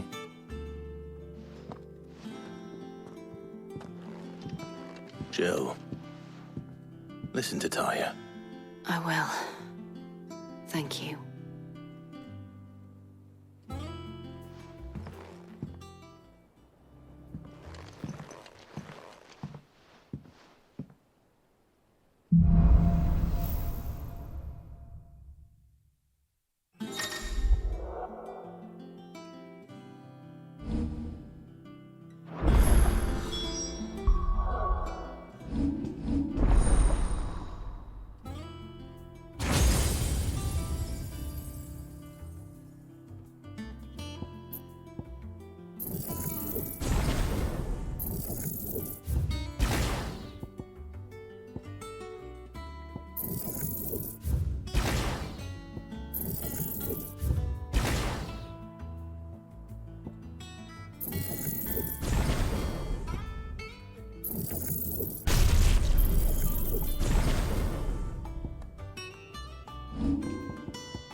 Not all of the nobles made it out alive. Kupka and his men had their fun with more than a few. Otto, is now a good time? It's not a bad one. How's Jill doing? She's been better. Taya's making sure she gets the rest she needs.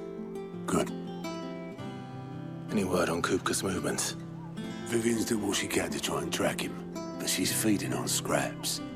We've sent ours out to the Cursebreakers and our other friends in the West, asking them to keep their eyes peeled for anything unusual. No leads yet, but it's only a matter of time. All right. Let me know when you find something. There he is. All right, Clive. Still busy saving the world. Mid. When did you get back? Just now. What about your studies? Adjourned. Since Hugo Kupka invaded Rosaria. All the canvas in uproar about it. He's gone mad. He's turned rogue. It'll be us next. You try concentrating with all of that. All right. You win. How long will you be staying this time? Dunno. A while, most likely. Any road, while I'm here, I was hoping you could do us a favour. Mid. You can't just expect me to... Please, oblige her.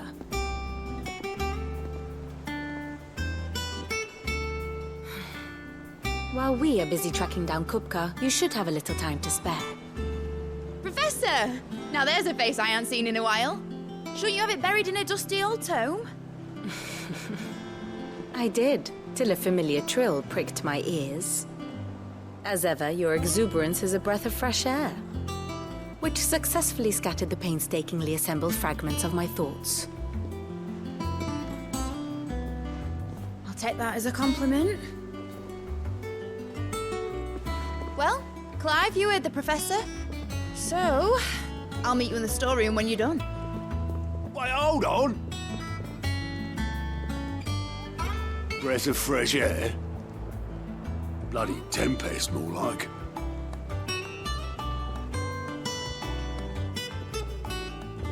Oi, Otto, you got my guilt. Huh? What are you on about? My fee for bringing Mid across. She said you were paying. That little... The storeroom, was it? I wonder what Mid's plotting.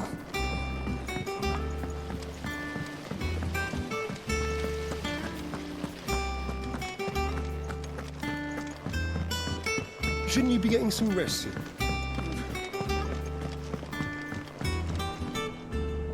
You took your time. I'm a busy man, Mid. I'll get to the point then. I want to turn the room down there into a workshop like the one I had at Dad's place. Mid, you've only just come back. And I've been thinking about it for a while. Dad said I had a knack for engineering. Told me everything he knew about it, then sent me off to Canva to learn everything he didn't. That was his dream for me, that one day I'd put my studies to use for the good of the cause. But I'm helping no one stuck at school. I've studied enough. It's time I put my knack to work. I know that I can help the people here, and I want to do it. Well, well, well. If Sid could see you now. All right. I'll tell Otto you'll be staying. I knew you'd say yes.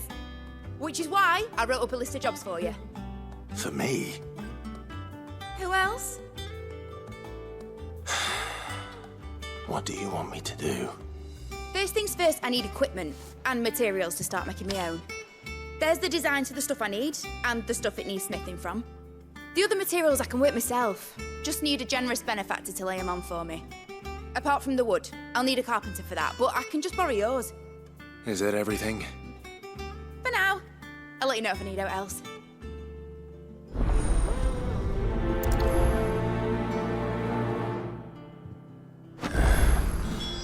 Where to start? Materials and tools. That means Karen and Blackthorn. You were born in Rosalith, weren't you? Must be hard. Hearing what became of the place. How's it coming along? Nearly there. Just need to get these last boards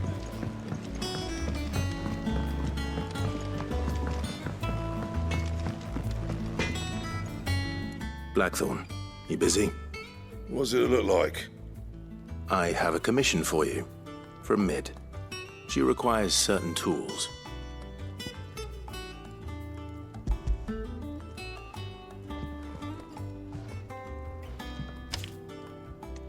Do you think you can make them?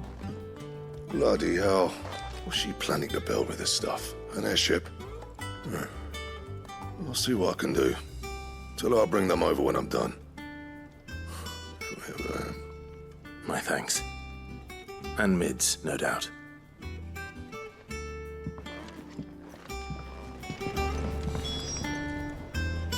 Back, are ya? What do you want? Should last you a good while. That it? Fine.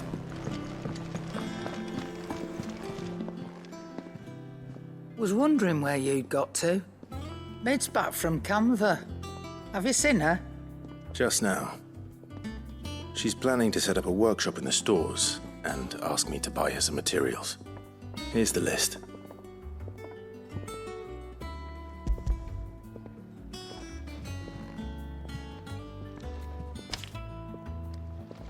Think you can find everything on there? This lot. Wouldn't be much of a trader if I couldn't. Excellent. As for payment... It's paid. 100 times over by what that girl's done for us. If it weren't for her filters, we'd have naught to drink but blight water, and that would have drained the life out of us long ago. Indeed it would. I'll send the stuff on to Mid when it comes in. Thank you, Karen. That just leaves the carpenter. Let's see if Bardolph's available. Is it business or pleasure?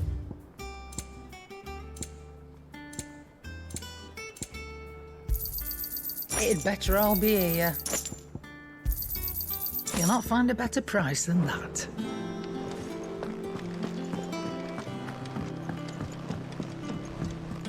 Jill looked white as a sheet.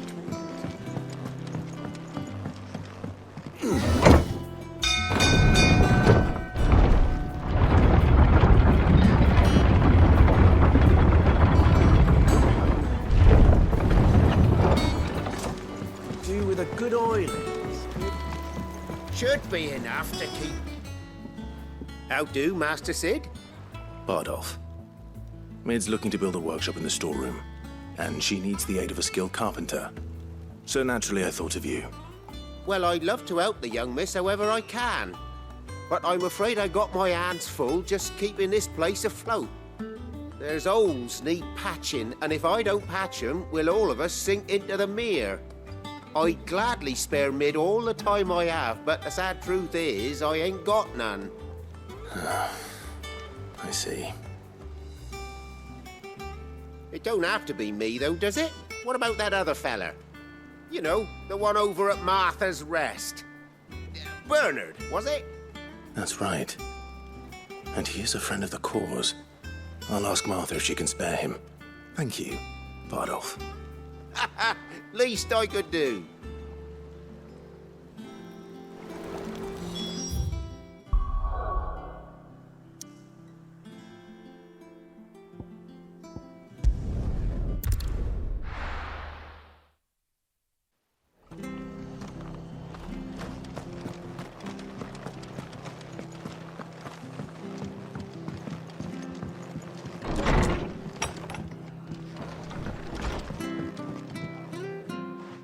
Clive, what brings you to the Rest?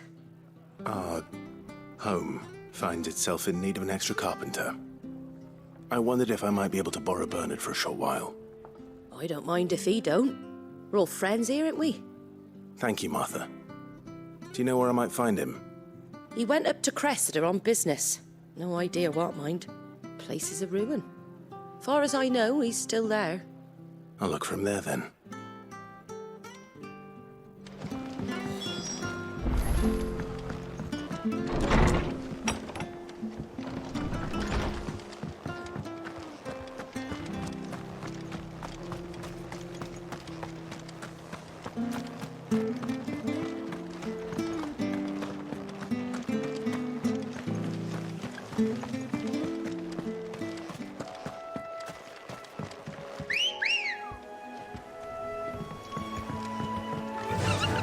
Run like the wind.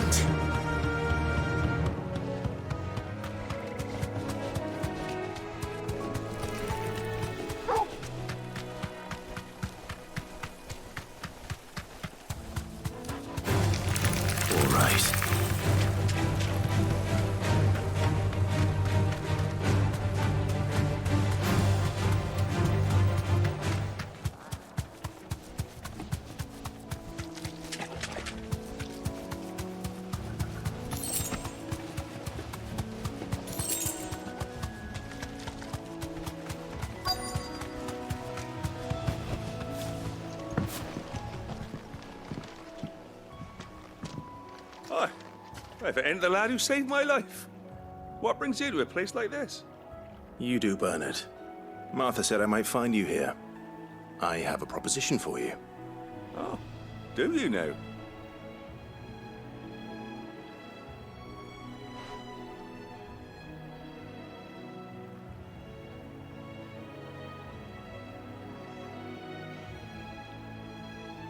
Building a workshop, you say? Well, that beats tacking boards to bridges, sure enough. And if Martha didn't mind me being gone a while, then neither do I. You just tell me where you want me. That's the spirit.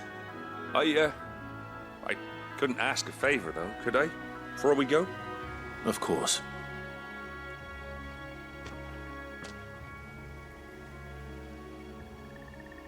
Well, that there is Cressida, where I grew up. Ain't much left of it now, though. Except my parents' graves. But I came up here hoping to visit. I even patched up the bridge to get across. Only to find the place crawling with fiends. But you're a dab hand when it comes to dealing with beasts and bogles, ain't you? Any chance you could, It's the least I can do. Well, thank you kindly. And take care.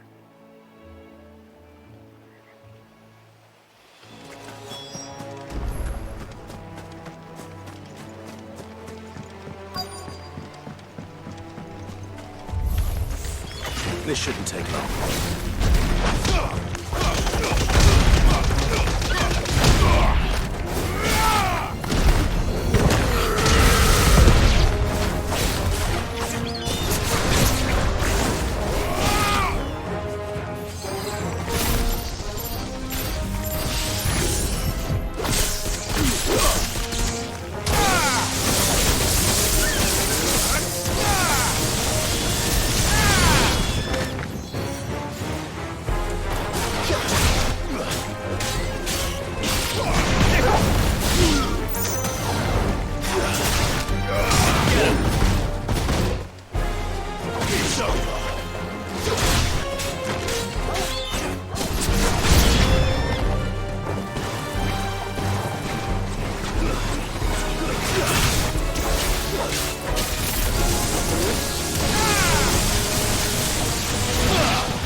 That should do it. You made short work of that lot. Thank you, son. Now my folks can rest in peace once more. How long is it since the village was abandoned? Oh, people started packing their things after the duchy fell. Between the Blight and the Imperials, you just couldn't make ends meet. Must be nigh on a decade since the last wagon left. Though it may as well have been a century, looking at the place. This isn't the Cressida I remember. I'm sorry. Ah, don't be. Can't live in the past, no matter how nice it might have been. Soon as I'm done saying a prayer for those that raised me, it's on to your hideaway. I'll meet you there.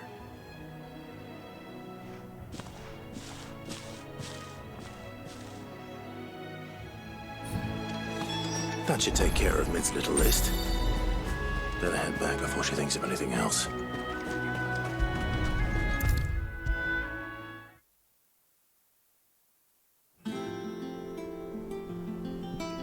All right, Clive? You've all done then? I am. I've placed your various orders, and a carpenter by the name of Bernard is on his way from Martha's Rest. That's brilliant. Thanks, Clive. Is there anything else you need? Nope.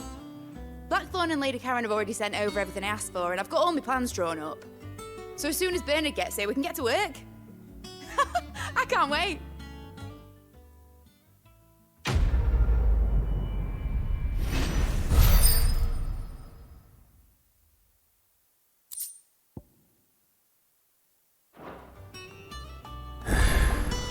That's my good deed for the day done.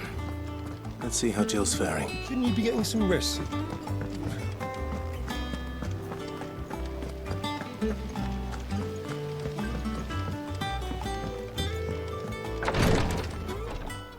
Ah, Clive. Talia, how's Jill? Recovering, but she still needs her rest. Of course. Take good care of her, won't you? I'll do my best. Oh, Gav was looking for you. He said he had something to show you in the shelves. The shelves? Oh, that's right. He went to ask Harpocrates about Torgor. He must have found something.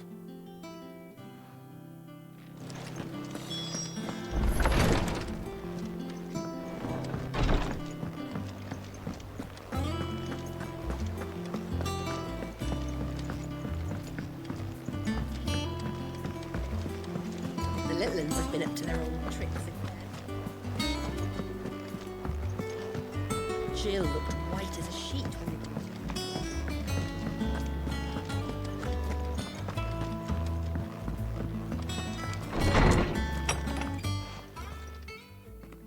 Clive, where have you been? I've been wanting to ask you something about Torgal.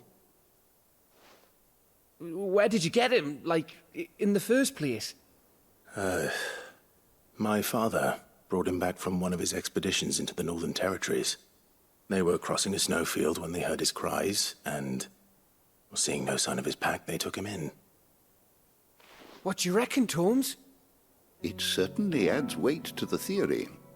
Clive, I believe that Torgal may be no mere hound, but a rare frostwolf, an animal native to the far northern reaches of Valisthea. In one of our oldest bestiaries, I found reference to a frostwolf who served as guardian to an ancient queen of the north. Such was his mastery over ether, he could cast magics on command. His name was Fenrir. Fenrir the Frostwolf. Now, the annals do not state it explicitly, but I have reason to believe this queen was a dominant of Shiva, a girl from the Northern Territories and her faithful hound. One awakens as the dominant of Shiva, and the other? You're saying that Jill granted Torgal his powers? What? Just like Fenrir. People called him my hound, but Torgal and Jill were inseparable. He grew up as a faithful companion to the dominant of Shiva, and years later, his powers awakened, just when his master needed him the most. You're right. If it weren't for Torgal blasting those bastards to Kingdom Come, Jill would have been for it. Quite. Though Torgal's power is his own, his latent birthright as a Frostwolf, it had only to be unlocked. Oh, get you, Torgal. You're an even finer hound than we thought. And regarding your original concern, you need not fear for Torgal's health. Why, the beast has the appetite of a behemoth. Just this very morn, I found him with his nose buried in my nuts. There you are! I've been looking everywhere for you. Bernard's here. I need you to introduce us so we can get to work. I shan't be a moment.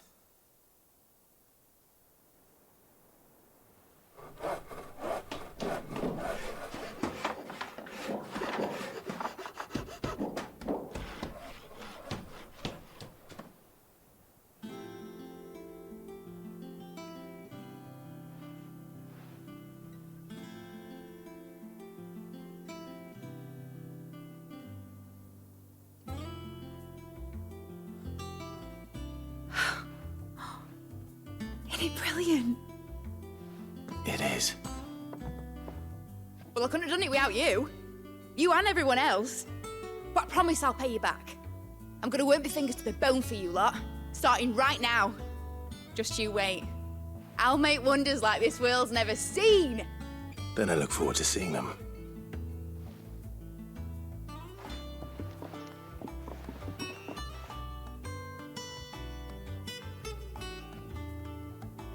Now that that's settled, I wonder if Vivian's made any progress tracking down Kupka.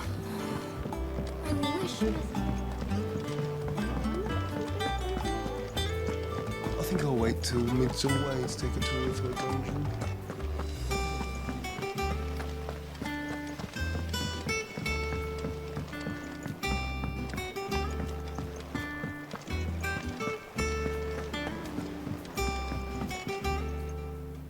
How goes the hunt for Kupka?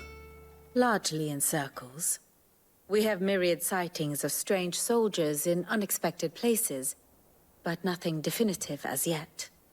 If only we knew for certain by what route he left Rosalith.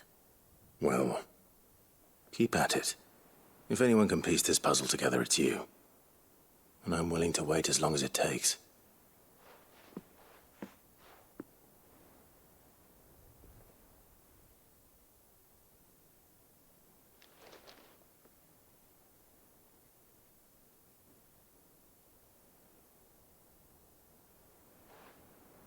What?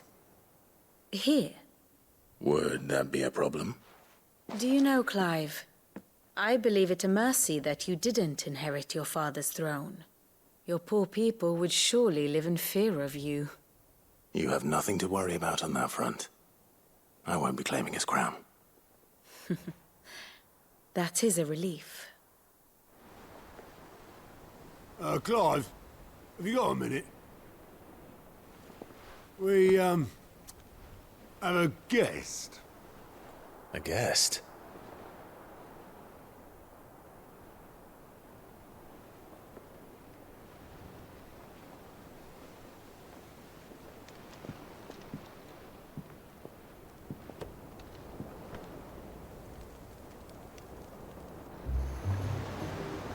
For your trouble. It was a pleasure, in hindsight. Uncle Byron? Clive, my boy! Tap a cask and stoke the ovens for your favourite uncle is here!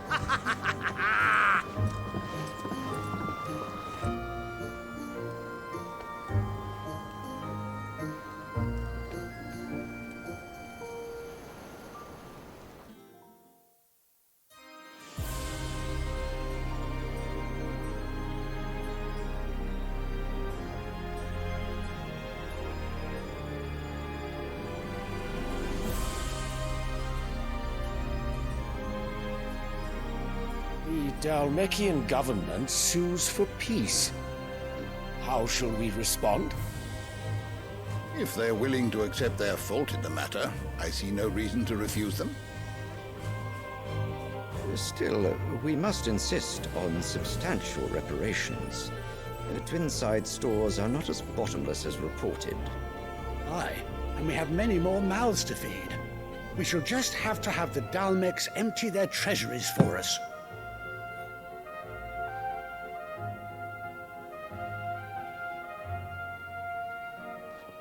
Of course, none of this would have been possible without your timely intervention, Prince Olivier. Indeed, I doubt any of us would have had the courage to trade words with the mighty Titan, nor less the wit to win him over. The Empire owes you a great debt. May the blessing of the crystals go with you, Your Highness. May the blessing of the crystals go with you. Very good.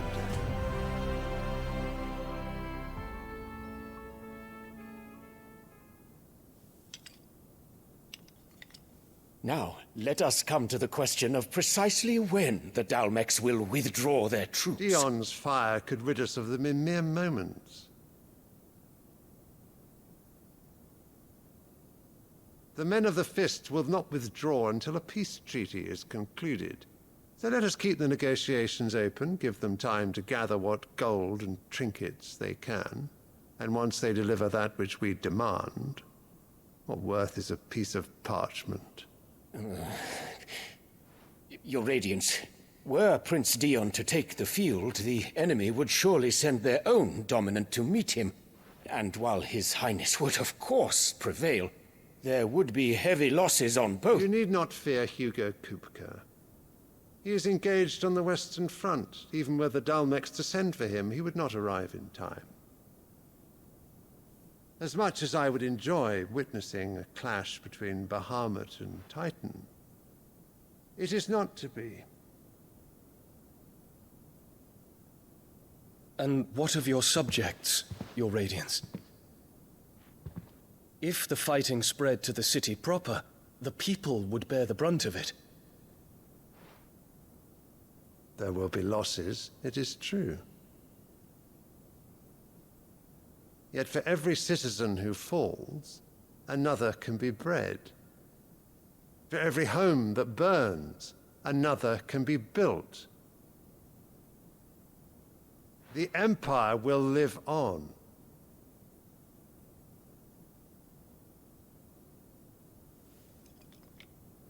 Dion? Yes, sire.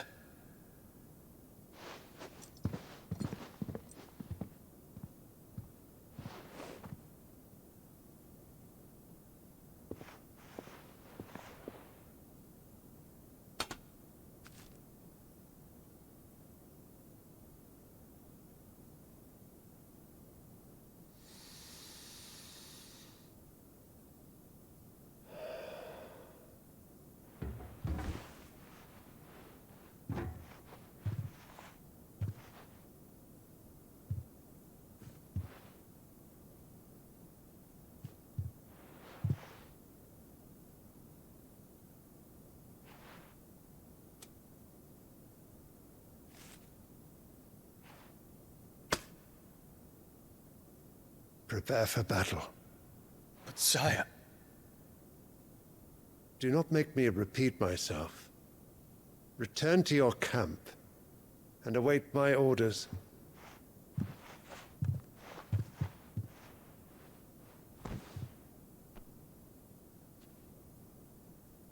If that is your wish, Your Radiance, I shall depart at once.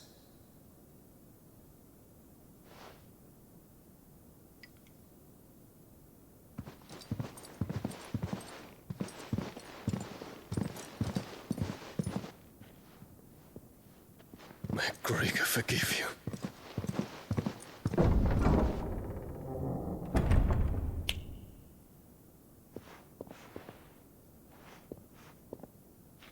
What do the astrologers augur? The stars are in agreement, Your Radiance. The shadow of treachery hangs over Prince Dion.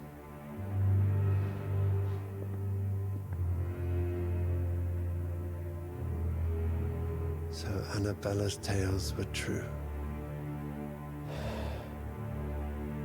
You disappoint me, Dion.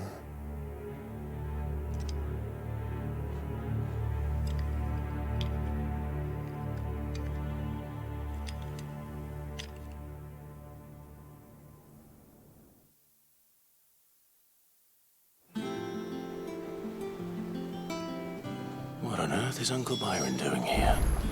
Only one way to find out.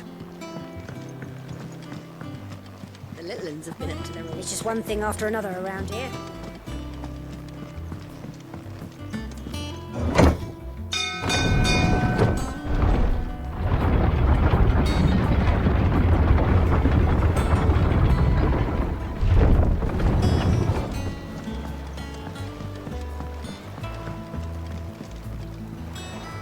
Ah, my dear nephew, how I've missed you.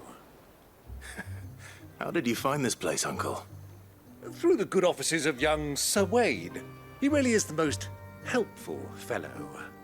As are you, I hear. The Guardians and those they freed tell the most outlandish tales of your heroics in Rosalith. Which is why I came, to learn the full truth of the matter. Sort the fact from the fiction, so to speak. You were working with the Guardians of the Flame to evacuate the people of Rosalith to Port Isolde. I was, aye. Then I have questions for you. Please, come inside, Uncle. Gladly. You there?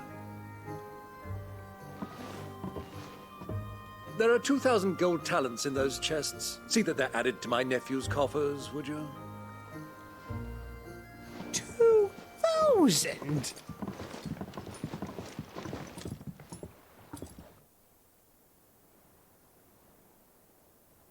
And I'm afraid that is all I know. A fleet sailing south past Port Isolde.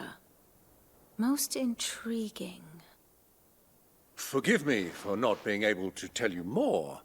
I hadn't the faintest idea Kupka withdrew wounded from Rosalith. Still less that my own nephew dealt the decisive blow. What do you think, Vivian? I think, with this news of the Dalmekian fleet and recent reports of the Royalists' movements, that the final piece of the puzzle has fallen into place. Come here and I'll show you.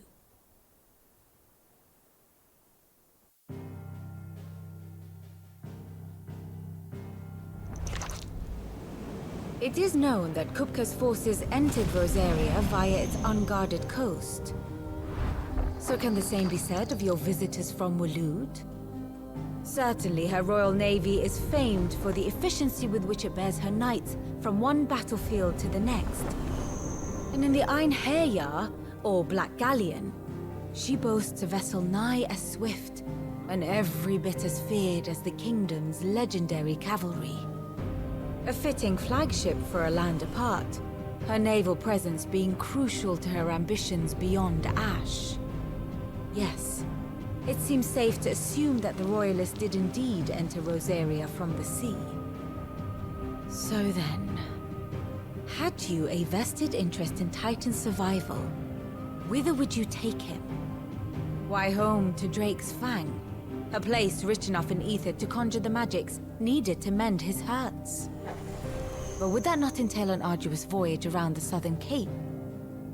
Let us say that the Royalists did put ashore with a mind to spirit Kupka away from under your very nose. Could that truly have been their plan for him? To load him aboard one of the ships flying Republican colors sighted off the coast near Port Isolde? To spend weeks at sea, being tossed hither and yon by unforgiving waves, his life hanging in the balance? No. The journey would mean Titan's death, and Kupka's faithful creatures would not allow it. So what then was the plan of our Waloed friends? Reports suggest they made not for the coast, but for the desert. And by cutting through the Velcroy, a party traveling light would have Titan back in his bed days before a galley could lurch into port. To wit, it was the Royalists, not the Republicans, who effected Hugo Kupka's safe retreat. I would stake your life on it.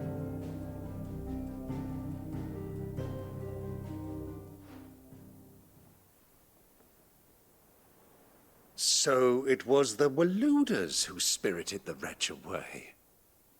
Now I think about it, there was something a little strange about the ships I saw. The men seemed almost crestfallen, as if in mourning, as if they believed, or were made to believe, that their master was dead. You have a keen mind, Lord Rosfield. And you have your answer. To find Kupka, you have merely to follow the Royalist trail across the Velcroy. It may well have gone cold by now, but as they say in the Republic, all roads lead to Drake's Fang. Allow me to accompany you part of the way. As luck would have it, I had intended to journey Candlewood on business after visiting you here. The Fang would be but a short detour. I'd be glad of the company. Give me a moment to make ready. I need to tell my friends what we've learned, and where we're going. Very well, but be quick about it, my boy. Time waits for no man.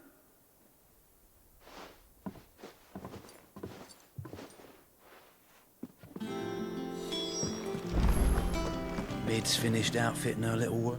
Otto, Kupka's at Drake's Fang. I'll be leaving before sunset. You're not going in there alone, are you? Don't worry. I'm not going there to destroy the Mother Crystal. All I'm after is Kupka's head. I won't risk any more than I have to. I promise. The Lanza and the Fang are all Kupka's personal fiefdom. You have any trouble on the way, you ask for Rosina Dalimil. Some call her the Desert Hare. Who is she? An old associate of Sid's, and only Sid's. All I know is the name, and that they used to meet at the Dalimil Inn. We've heard nothing from her since he died. But I'm thinking maybe the new Sid might be able to bring her back into the fold. Thanks. I'll keep that in mind. So, what about your uncle? I mean, he's welcome to stay, but... Don't look so worried. He'll be coming with me.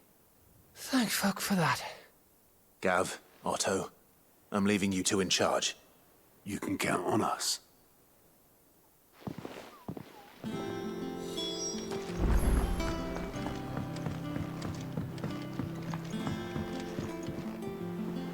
All right, Uncle. I'm ready to depart. Shall we? We shall. Come, let us away to adventure.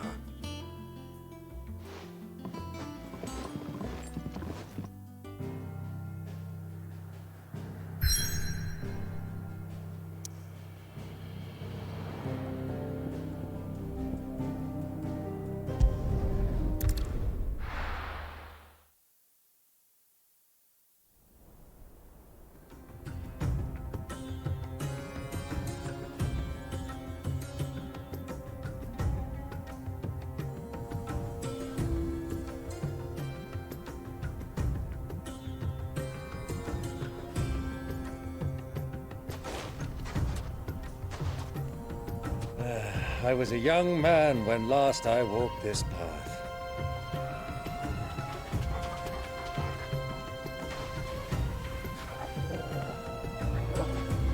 There's an old trading post not far from here. The road to Drake's Fang leads through it.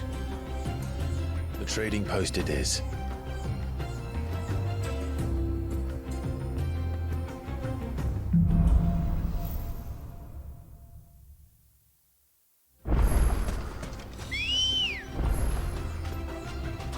Let's go. Fly, Ambrosia. Our destination lies over that dune, beyond the ruins. Mark them well, Clive. It's all too easy to lose one's bearings in the sands. Many years ago, when you were just a boy, you and I rode this way together, accompanying your father on a scouting expedition to Drake's Fang. He let me come with you. I'm not surprised you don't remember. It was just before Joshua was born. You were so eager to be there when your brother arrived that you whipped your chocobo too hard on the journey home and fell from the saddle. I shall never forget how Elwyn fussed over you as you sat in the sand, bawling like a babe. Who do you think those soldiers were in the inn?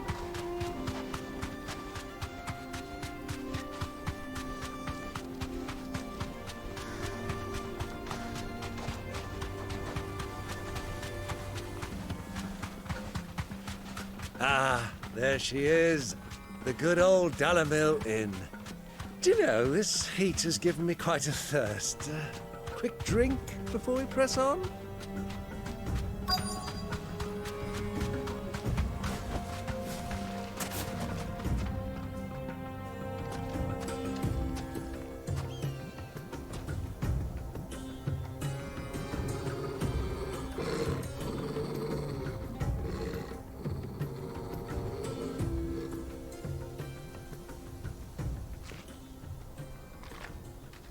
Look, there. Those are Ashen steeds. No doubt about it. And such a long ride from Stonehere. Our Waluda friends must be soothing their saddle sores in the inn. Shall we join them?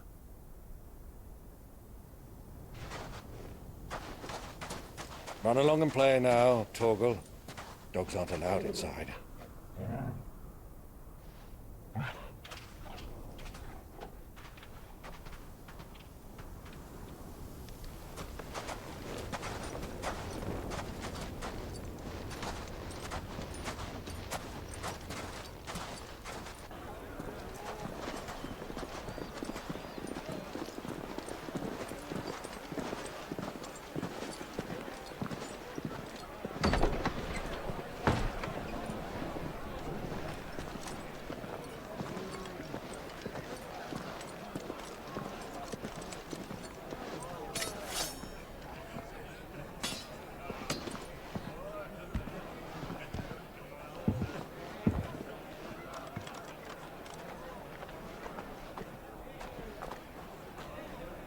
Good day to you. Eating?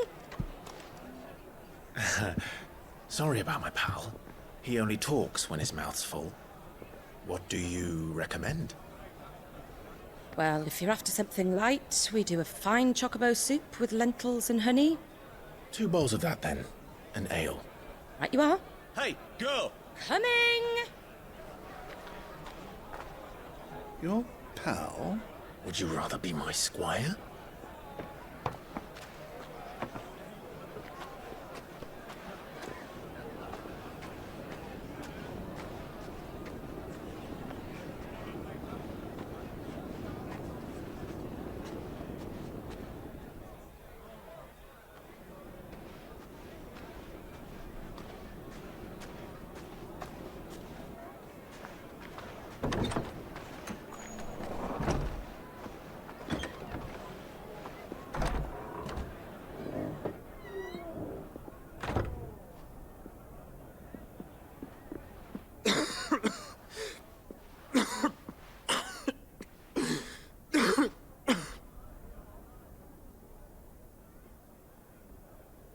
Your Grace, it is plain you are not yet well enough to travel. If you would only let me take you to someone who can better attend to your ills. No, we must press on. Prince Dion has returned to his camp and will soon depart for the front. I must speak with him at all costs. Miss this chance and I may never get another. You do understand that? Yes, Your Grace. But you must at least agree to take your medicine. I'll fetch you some water.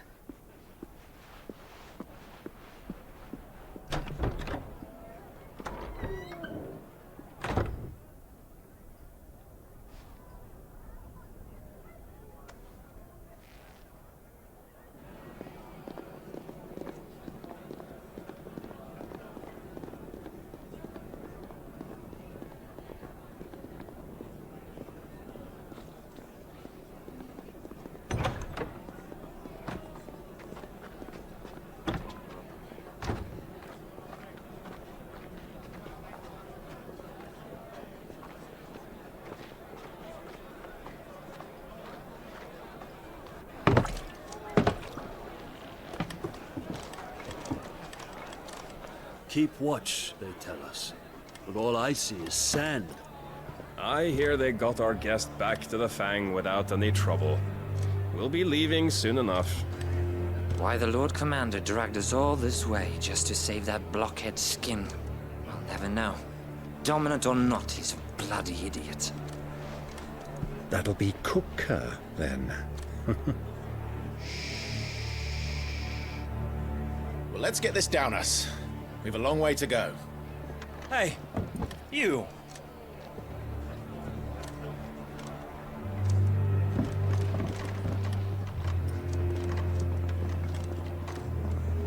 Uncle? Sorry.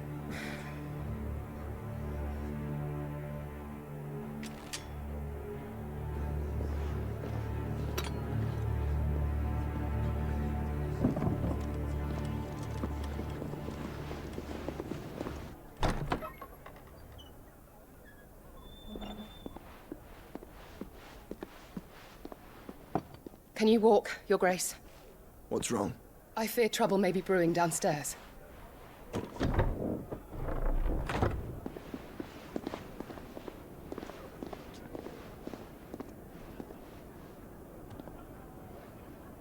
You two are travelers, are you not? Me and my companions are strangers here. Perhaps you'd be good enough to accompany us a while. Help us find our way. Sorry, lads, but we've got business in camera that can't wait.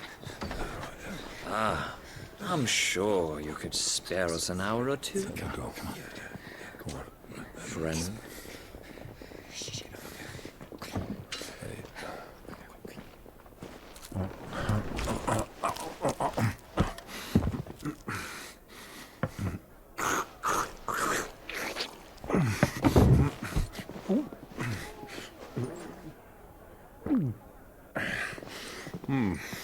I'm afraid we don't have a moment to lose. Stay back, Uncle. Gladly.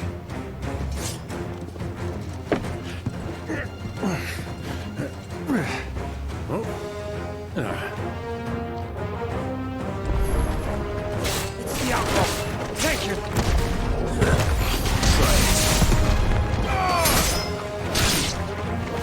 Bravo, my boy! Just like that!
For your trouble.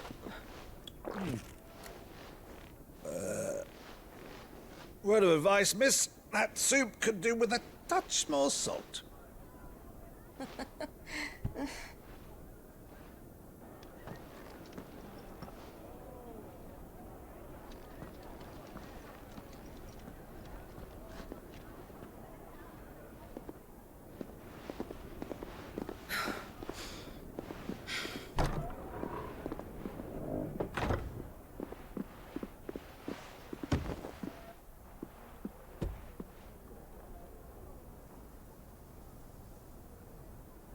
Now's our chance.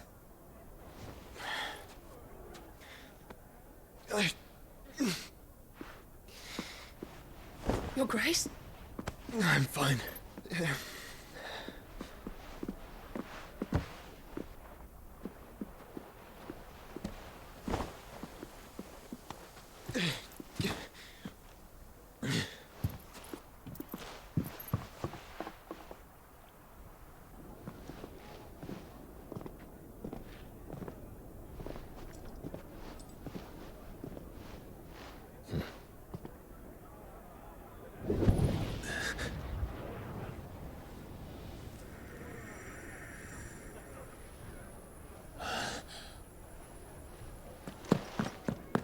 Clive?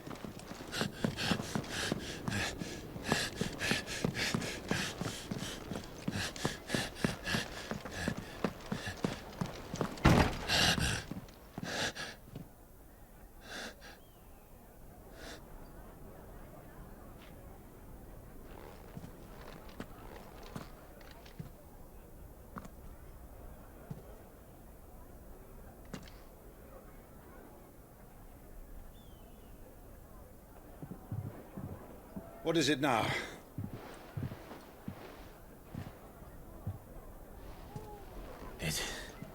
It's nothing. Let's go.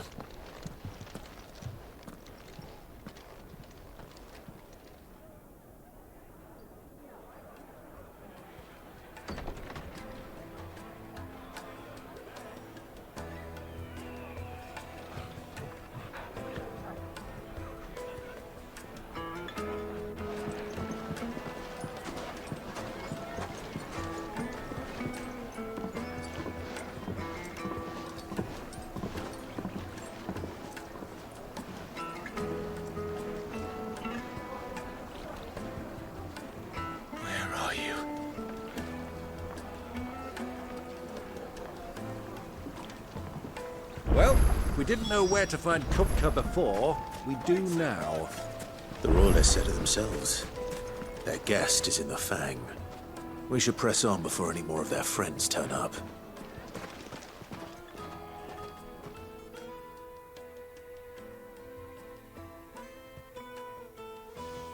Ah, they've closed the road.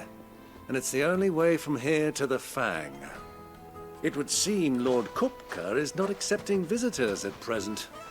We have to get through that gate. Not by force, I trust. We've attracted quite enough unwanted attention already. By guile, then. Perhaps the Desert Hare can offer us her aid. Rosina Dalimil, woman of mystery. But how will we find her? We know naught of her but her name. And that she was working with Sid. Sid's other collaborators have all been people of means, the wealthiest and most successful members of their communities. I'll wager this Rosina Dalimil is the same. That would certainly help to narrow the search. We need only inquire as to who is in charge of the town. And that's exactly what I mean to do. Looks like we won't be getting back to Drake's Fang anytime soon. Good day, my lord.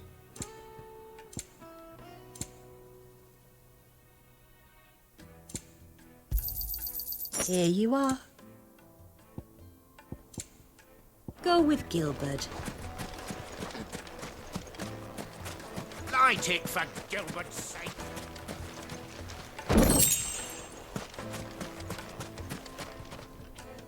Anything I can help you with, travelers? Allow me. My good man, we represent one of the oldest and greatest trading houses of Port Isolde. We're seeking to expand our business in the region and would very much like to make the acquaintance of Dalimil's leading entrepreneurs. If only we knew where to find them. Well, we're best known for our baths, our markets, and our smithies. I suppose you could do worse than start your search at one of those. Thank you. You've been most helpful. Oh, you wouldn't happen to know a lady by the name of Rosina Dalimil, would you? No, I can't say I do. Well, thank you all the same.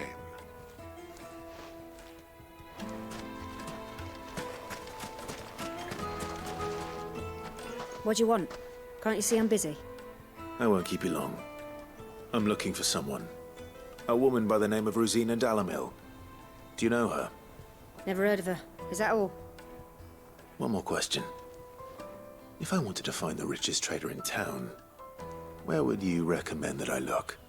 Oh, that's easy. The Briar's Kiss. Won't find a finer smithy this side of the strait.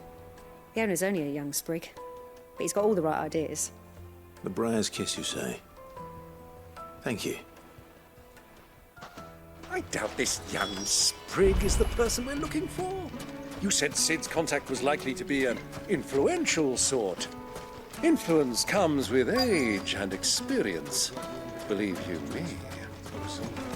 Well, it's not like we've got a reason to. Can I help you? Yes, I'm looking for a woman by the name of Rosina Dalimil. A long-standing pillar of your community, I believe, from old trading stock. Then you should ask further. He's been here for years. Knows the place and its people like the back of his hand. And he's in with all the old merchant families. Try the baths. That's where you'll usually find him. Thank you kindly. Well, it sounds like we have our man. Perhaps. Let's go and find out exactly what this Furder knows. Sweet incense! What candles? Excuse me. Are you Furder? I am. Can I help you, travelers? I hope so. You've lived here for some time, is that correct? Do you know Rosina Dalimil? We believe she may be a trader of some renown.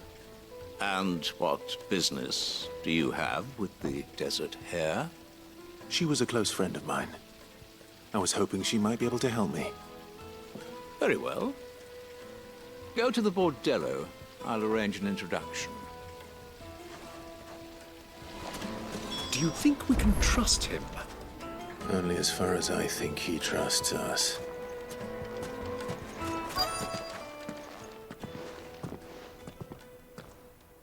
So you're the ones who've been sniffing around? I beg your pardon? Don't play the fool. Stick your nose in our business and you're likely to lose it.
Who are you working for?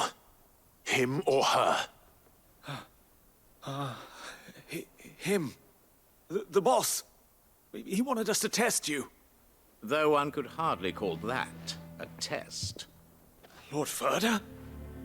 Look what the cat dragged in. Your skill with the blade is rare indeed, my lord. A fitting talent for an outlaw. You know who I am. So what now? Call in the Men of the Rock and collect the bounty? That isn't my decision to make. Our work is done. Take him to meet his precious Rosina. She will be interested to make his acquaintance. Yes, my lord. To the Lock of Leisure, then. To the Lock of Leisure.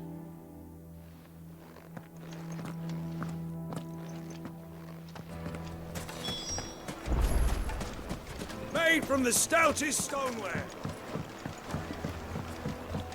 Fresh bread, warm from the oven. The most fragrant herbs. The finest fabric.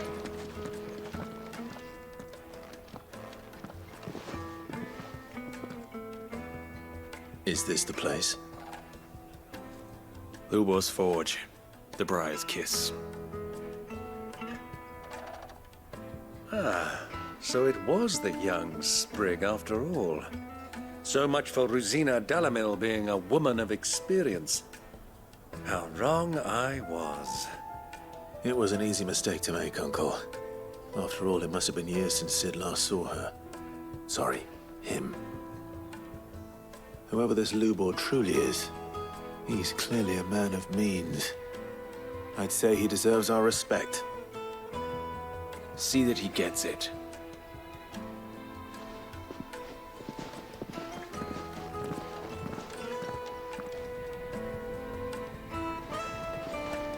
Lubor, Lord Furder told me to bring them to you.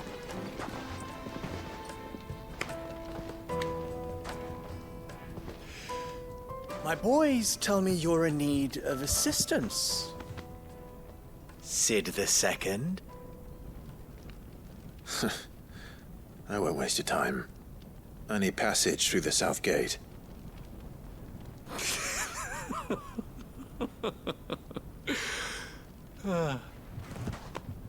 Tell me, what do you think is a merchant's most important commodity? Why, trust. Everyone knows that. Without it, you have nothing. And nothing is exactly what you have. And so, for you, I, too, have nothing. I'm not in the business of helping every lost puppy that wanders in off the street. I'm a busy man, as you can see. Let's leave this mummer to his farce. By all means. Find someone else to help you on your way. Just be sure to tell them you're not the two travelers from the inn the guards are looking for.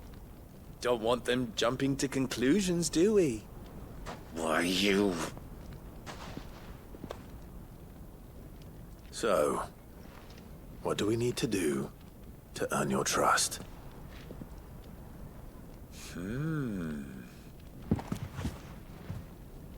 I like this one.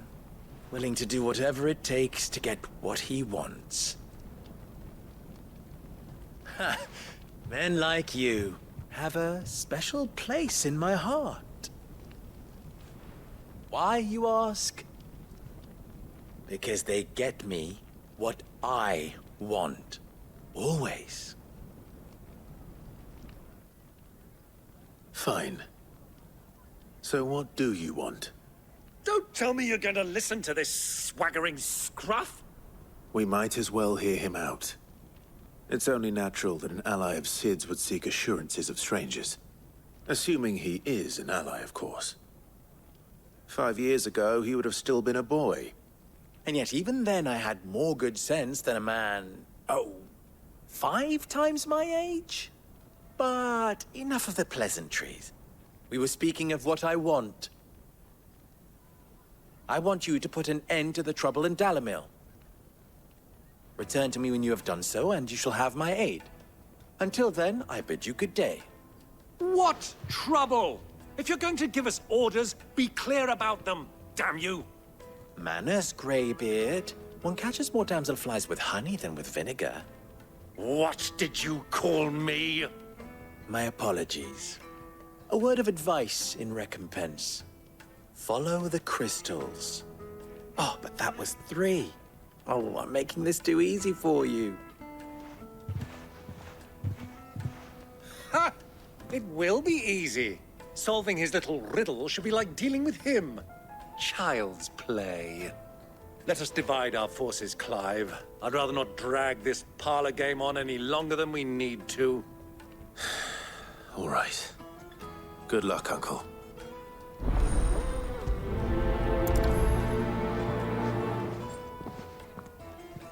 I thought we were the only ones causing trouble in Dalimil.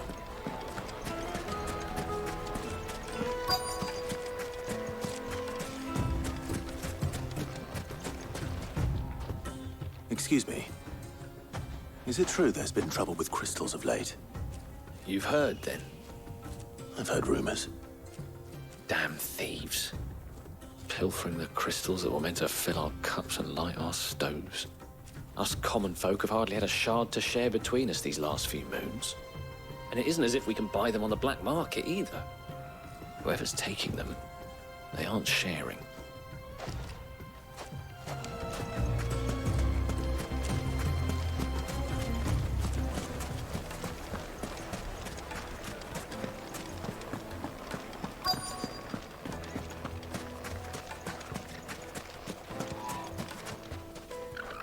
Do you have a moment?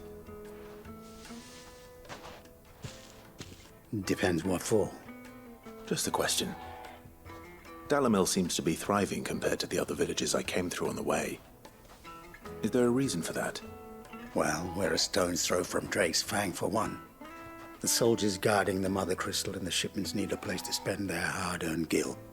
The men of the Rock throw their money about like there's no tomorrow. Is that so? Well, thank you. Don't let me keep you from your work any longer.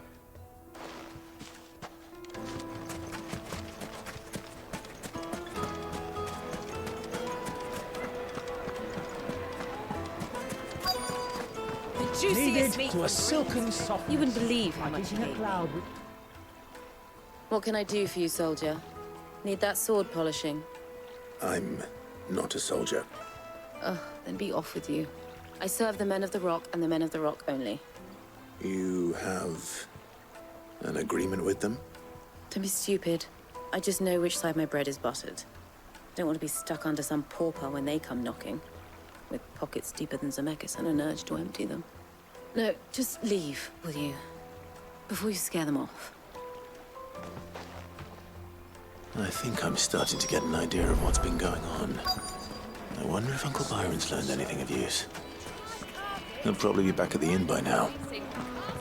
What was all that crashing and banging about before? It's you, the one who broke all our furniture. What do you want? Haven't you caused enough trouble already? I'm looking for my pal. Have you seen him? The gentleman who was with you? Yes, he's upstairs, but... Thank you. I'll go and fetch him.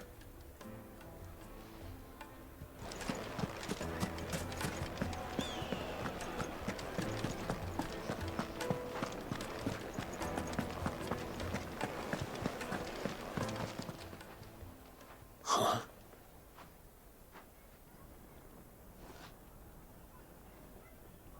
Will this suffice as a deposit?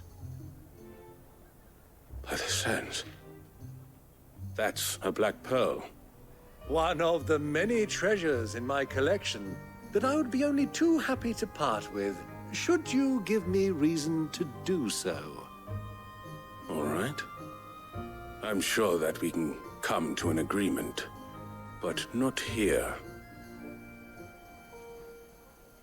What are you doing, Uncle?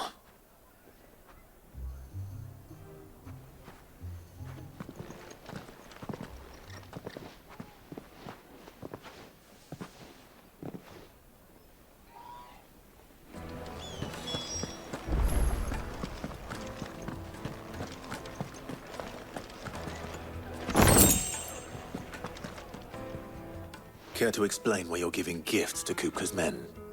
Bait, my boy. One cannot catch one's prey without it. And I do believe I've snagged us quite the quarry. I started by asking around the markets as to where I might purchase crystals. I had no luck, of course. It's forbidden to trade in such things. But my uncharacteristic indiscretion just happened to attract the attention of those uniformed ruffians. They took me aside and said they could procure the crystal I sought if I proved I could pay for it. So the pearl was your proof? I thought they'd ask for more. A second-rate specimen like that would only fetch 500,000 or so. A small price to pay for admittance to the underworld. But enough about my little act of subterfuge. What did you discover? That the supply of crystals has dried up of late. And some people seem to think they're being stolen. Meanwhile, members of Kupka's private guard have been spending money all over town. I'll wager those soldiers you've been talking to have been siphoning off crystals meant for elsewhere, and pocketing the profits. I'll wager you're right. We'll meet with them then, just as you arranged. and put an end to the trouble Lubor spoke of. Ha! That preening popinjay thought this would be difficult. It just goes to show, one should never underestimate a Rosfield.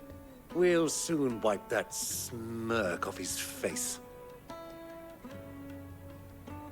I arranged to meet with the soldiers in a secluded corner of the Velcroy, far from prying eyes. The perfect place for a spot of double dealing. I trust I can count on your support, if things turn sour. Of course. What was all that crashing and banging about before?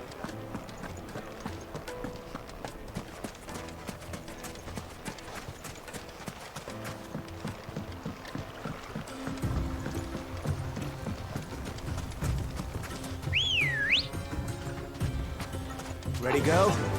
Faster!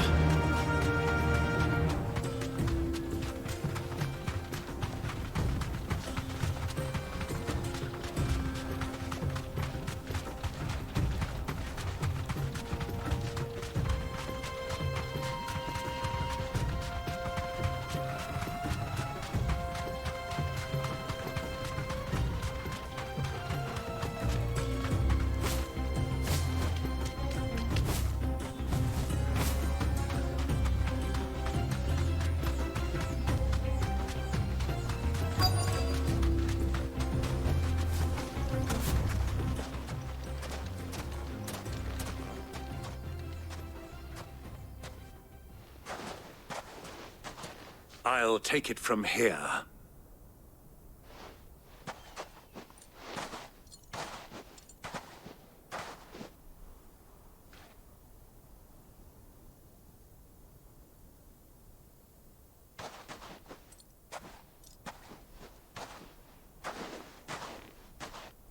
I was beginning to think you weren't coming, my lord. You've brought your contribution?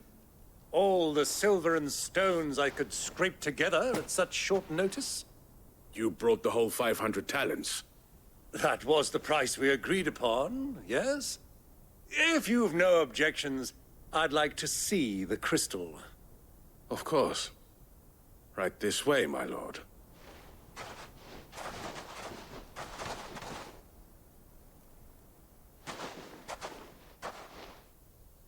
Not bad at all. You weren't lying about the clarity. But what of security?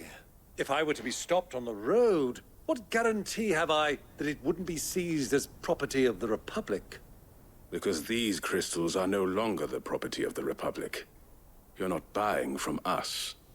You're buying from them.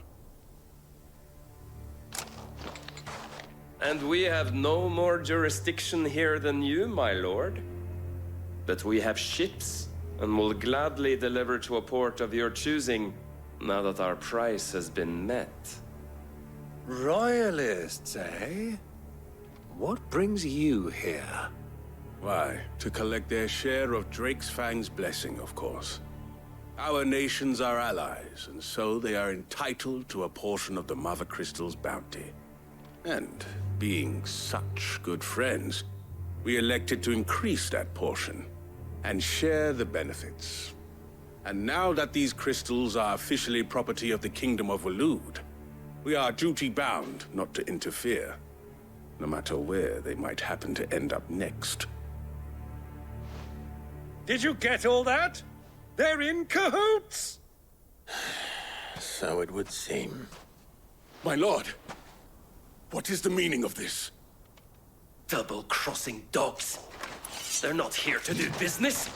Kill them! Kill them both!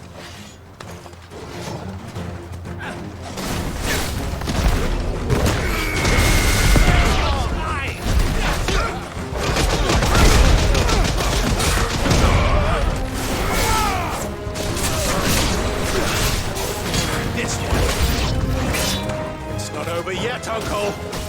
I'm just getting warmed up.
Well, that wasn't too bad. How'd you like my performance, huh? I've often played the villain on the stage. I think I did the role justice. Don't you? Greybeard, you were magnificent. The battle scene was particularly thrilling. Such a shame you didn't have more of an audience, but perhaps that's for the best. How long have you been watching? Long enough to witness your uncle's sordid transaction. I hardly expected one so venerable to degrade himself so thoroughly, buying one's way into the confidence of degenerates. Ingenious. This was the trouble you spoke of. The men of the Rock taking crystals meant for the common folk and conspiring with the Royalists. Well, now it's over. Indeed it is. The people of Dalimil had scarcely any means of redress against Kupka's men, let alone a foreign army. Until you two came along, that is.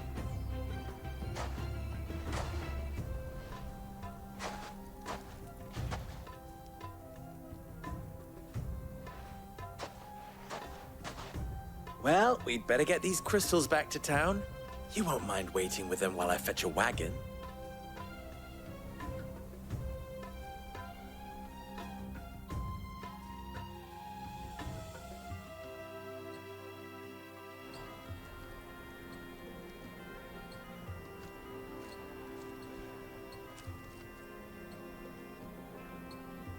It occurs to me that I still don't know your name. Clive. So, Sid the Second is a Clive. I suppose it could have been worse. Well, Clive, you held up your end of the bargain, so I must do the same. Passage through the South Gate, was it not? To tell the truth, you've helped a little there too. Many of the guards have already been redeployed to deal with the issue of their missing comrades. And those left behind have been encouraged to look the other way should you attempt to pass through. Thank you. And please allow me to cover your costs.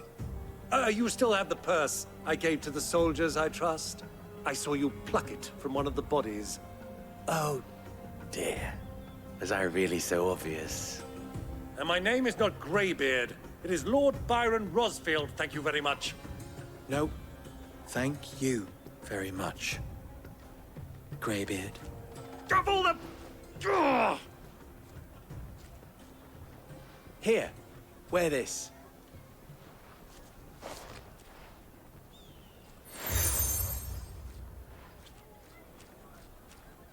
Any friend of mine who sees you with it shall be a friend of yours. Thank you, Lubor. And please, feel free to send one of my Stoluses back to your people. Tell them that Rosina Dalimil is back in bed with Sid.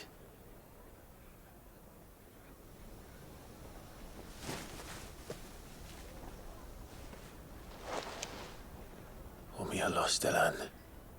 Tuisakelis.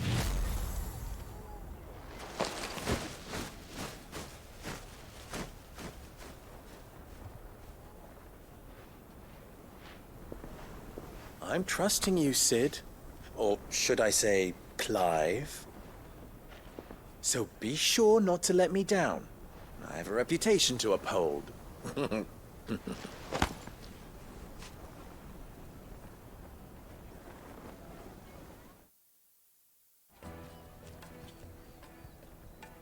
Well then, I wish you a safe journey south.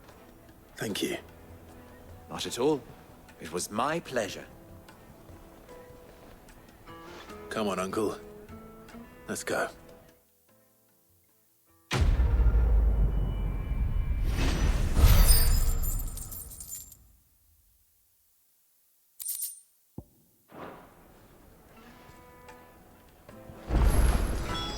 Is it true what I'm... Yes, they're quite sore. I've eaten Fresh dark. bread, warm from the oven. Here, have a taste. Plates and pots! Silver platters! Ah! They've opened the gate! Lubor was true to his word. We should get going soon. Ah, I'm not too late. What is it, Lubo? A question that I neglected to ask earlier. Where is it that you're bound? To Drake's Fang. To finish Hugo Kupka. Just as I thought. Then allow me to share a secret. Drake's Fang is currently riddled with royalists. Talmeki and Walud are allies, and as you've seen, their soldiers work hand in glove. But no nation has ever before allowed a foreign army to make a barracks of its holiest of holies. Not by choice, at least. And there's more. A man on the inside of the Fang has failed to report for several days. I fear there may be more trouble lying in wait for you on the road ahead. Isn't there always? If you're determined to beard the lion's den, then promise me one thing. That you will enter via the mines, where the guard is lightest. I've lost one Cid already. If I lose another, people will start to think me careless. I don't plan on dying. Not before Kupka does, anyway. Well, so long as you have a plan.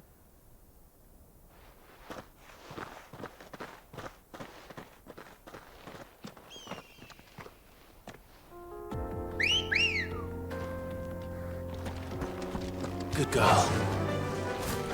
Drake's Fang should be just beyond these springs.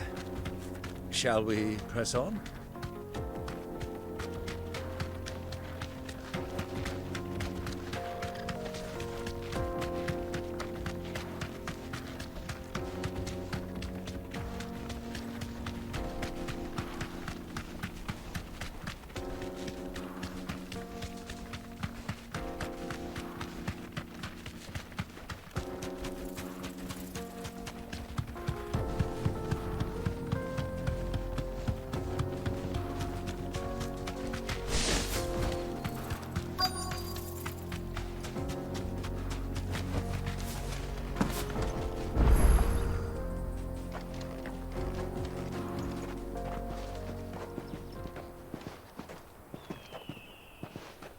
There it is, Drake's Fang.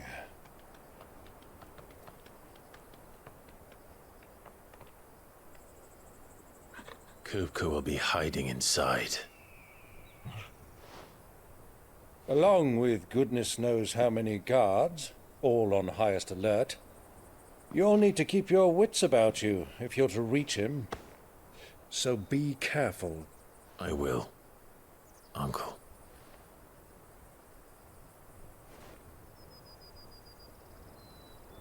Before you go, Clive, allow me to apologize.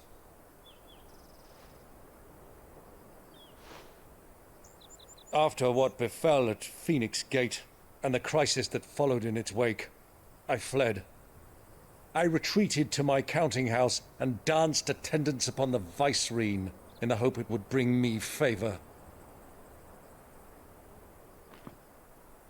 I betrayed my nation to save my skin, like the coward I am.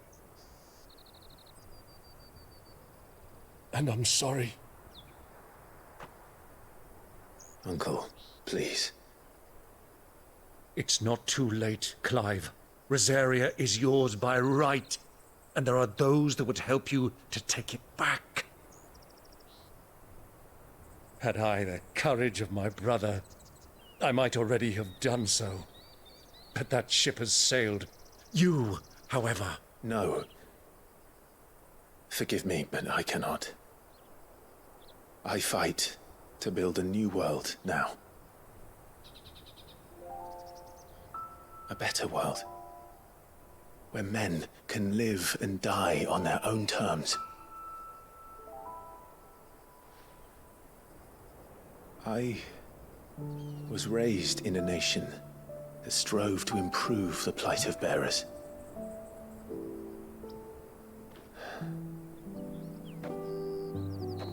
Only later did I realize that spark of freedom did not arise by chance, but was kindled by my father.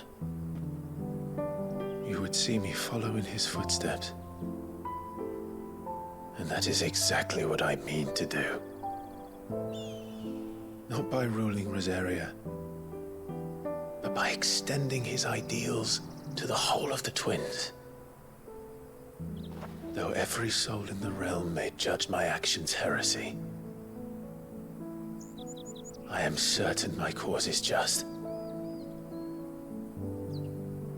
You really are just like him, you know?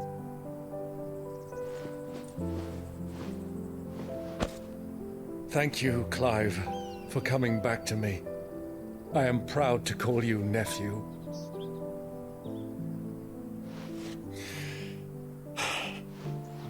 Well then, this is where we must part ways.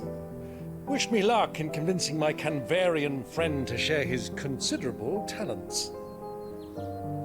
I mean to plunder his coffers and prove myself worthy of a place in your merry band. Till then, my boy. Till then, go safely, Uncle. And you, nephew. We have much to catch up on, you and I. I shall expect you to regale me with the tales of all your adventures when next we meet. You can regale me too, Torgal.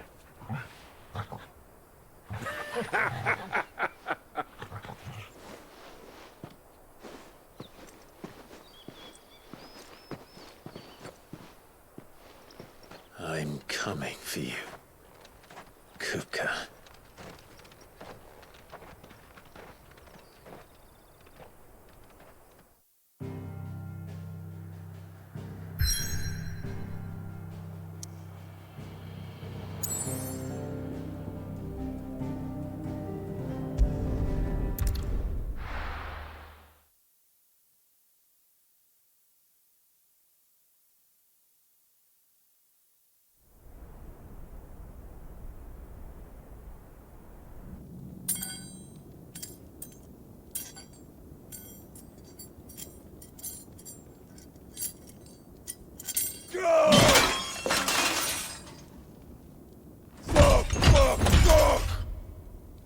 What are they stored? What has that gutter rat done to me?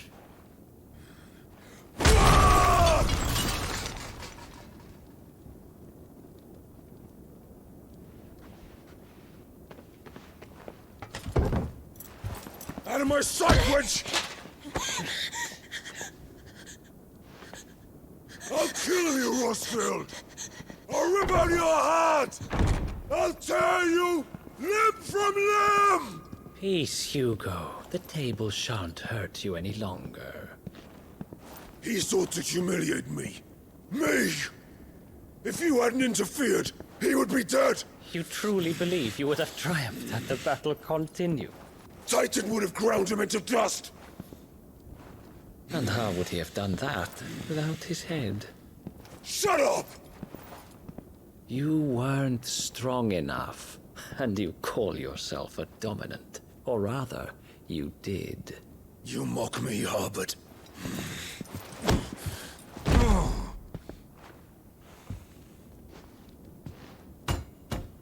Do you see, Hugo? You are weak. Fuck! But so long as that fire burns within you, there is still hope. There may yet be a way for you to take your revenge. Tell me, what must I do? Please, I'll do anything. Just tell me.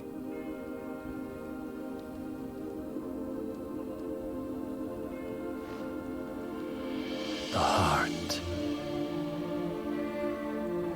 What of it?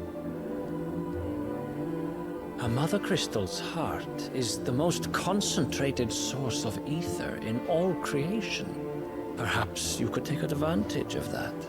Of course, the crystal would not yield her blessing to any ordinary man.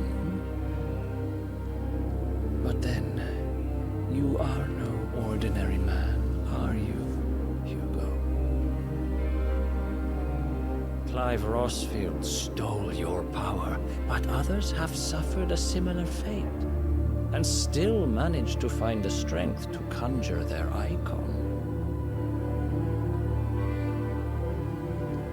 Like Benedicta Harmon. She too drank of the ether and gained a power beyond human understanding. She did?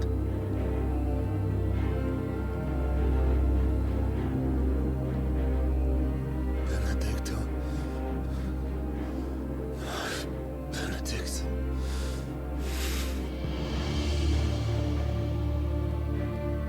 I'll do it. My love. I'll avenge you.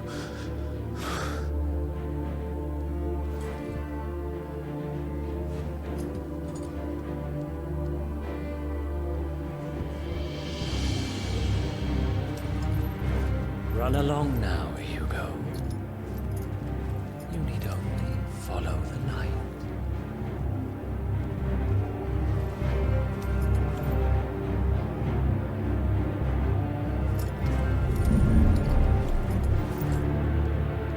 Muthos is here.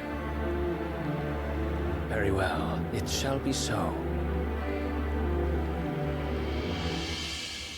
You may leave everything to me, Your Majesty.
Did the Royalists bring them from Ash?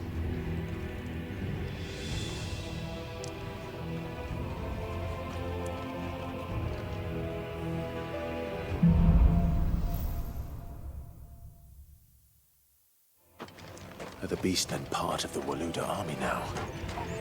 How the hell did that happen?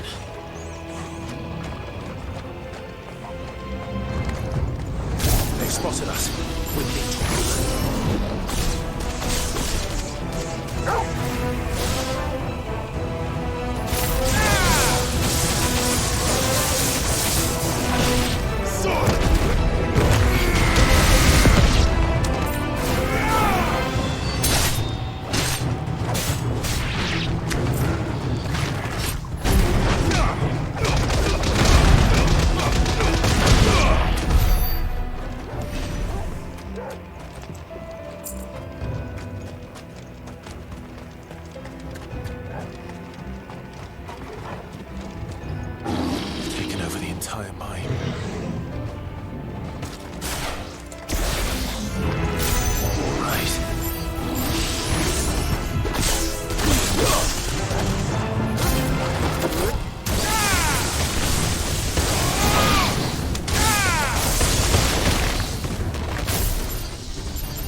So much for the men of the Rock.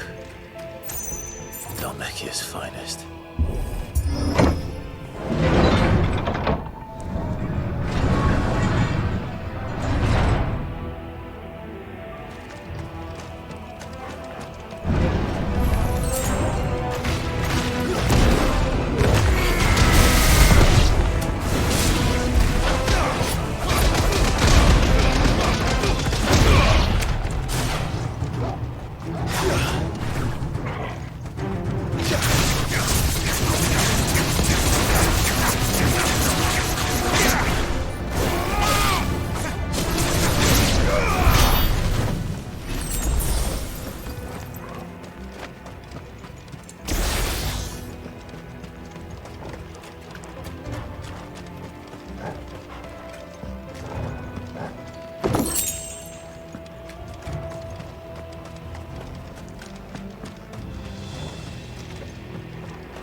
Stairs. This must be the way out.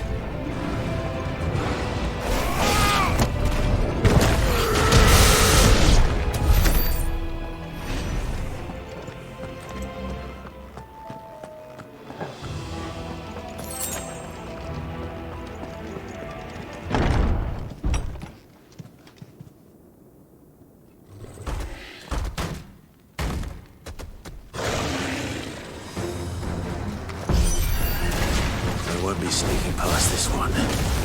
How did it get in here?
flames.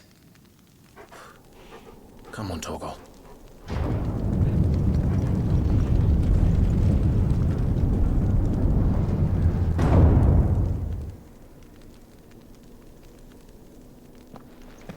Vulcan never did do things by halves.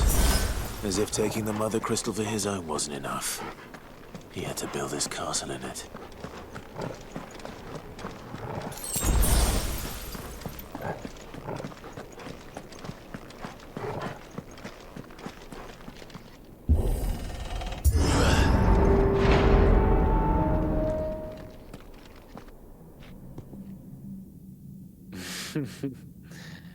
Let the trial begin.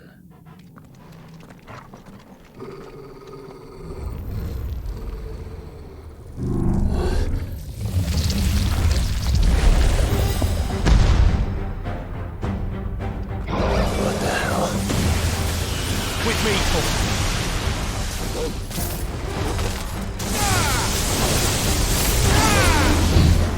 Too slow.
Seems we're expected.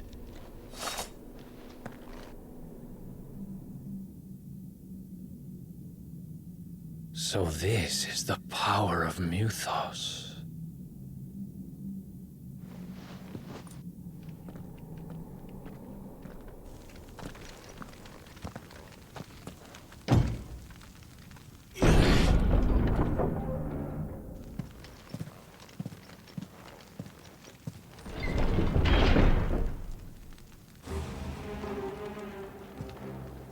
Did the orcs do this too?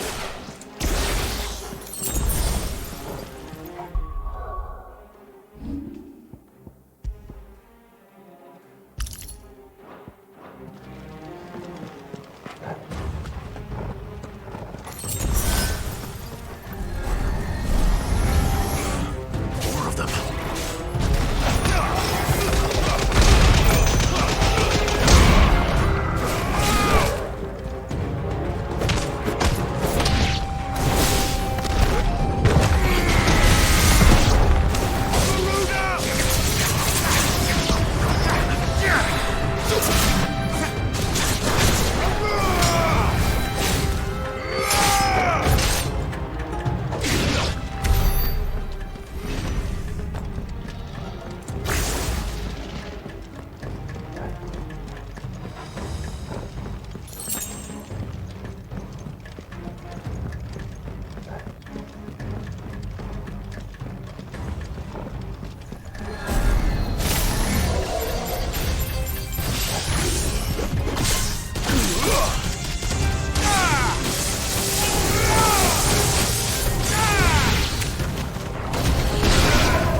Hang on.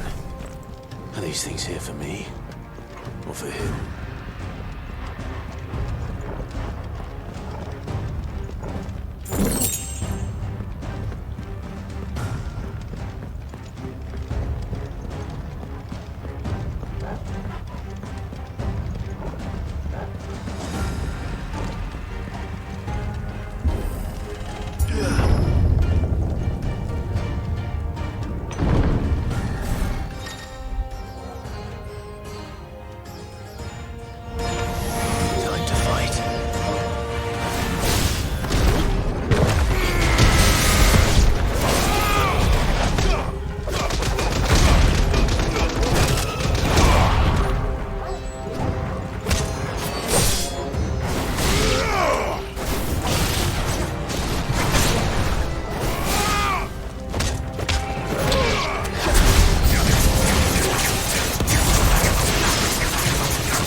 First orcs, now these nightmares. Is this your doing, Ultima?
You've been busy, Kupka.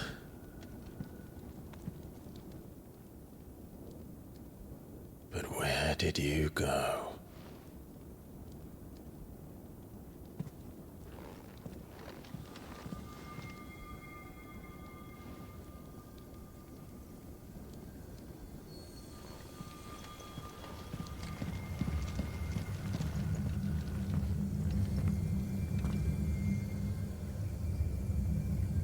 The heart.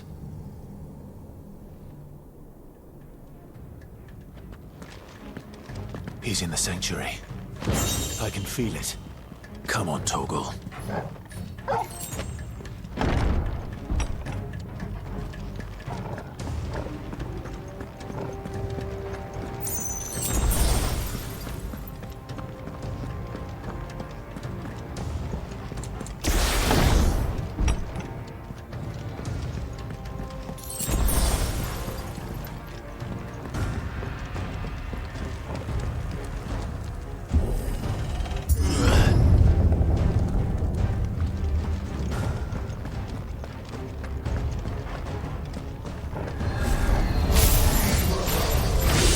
Just what I needed.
Better be the last of them.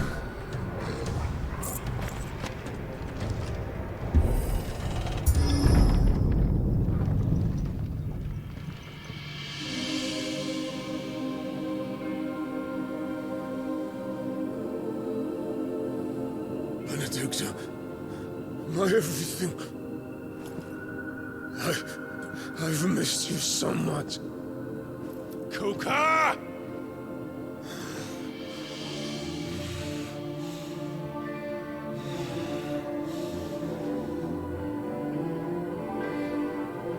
I swear to you, my love,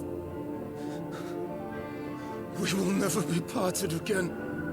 What's wrong with him?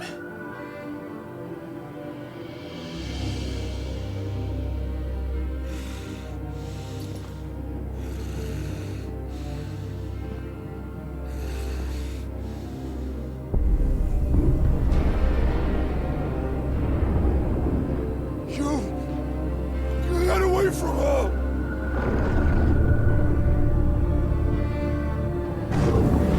Benedicta!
But if you can do it, then so could I!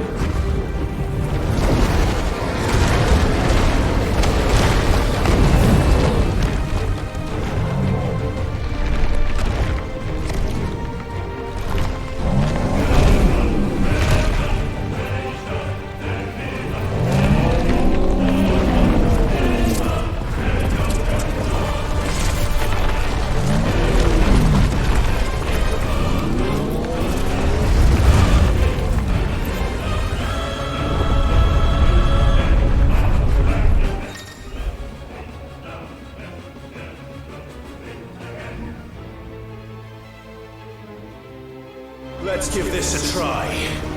Not bad.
Mortimer.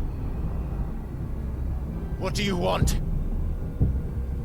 Your soul is tainted with worthless human will, yet your thirst for power remains undiminished. With every sip you take, you grow in strength, and soon you shall achieve perfection. I don't know what you're talking about. You will accept us, Muthos. It is inevitable. You were created for this purpose, and you shall serve it. Never!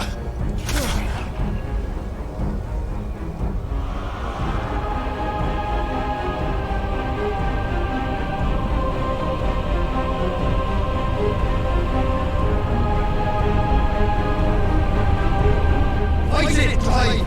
Don't let him in! Consciousness. We see now. Human will is so insubstantial it cannot exist in isolation.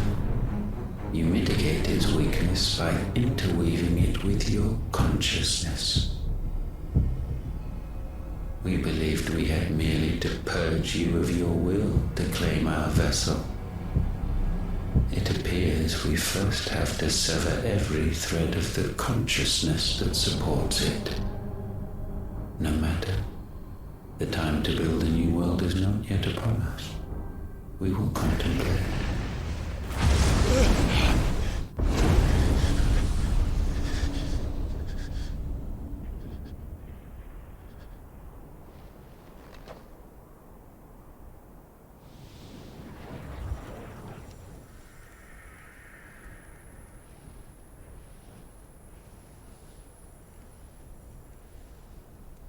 Thank you, Joshua.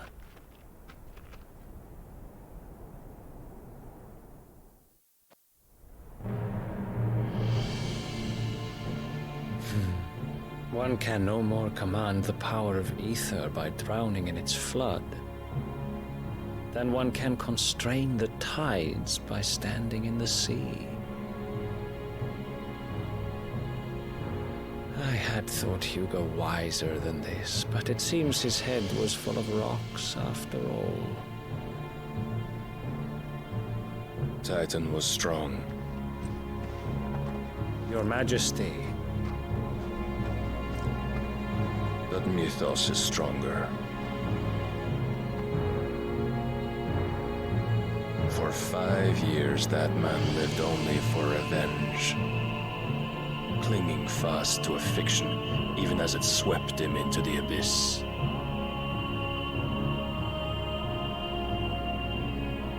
One cannot change one's nature through force of will alone. Only the Almighty can do that.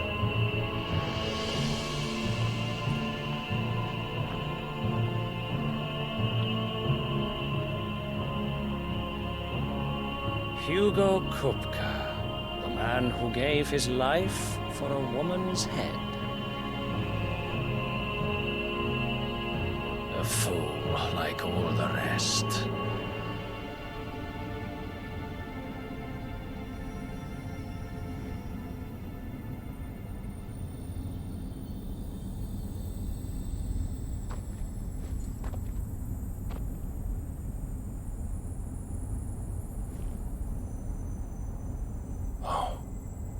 That the death of a mother crystal should be so beautiful.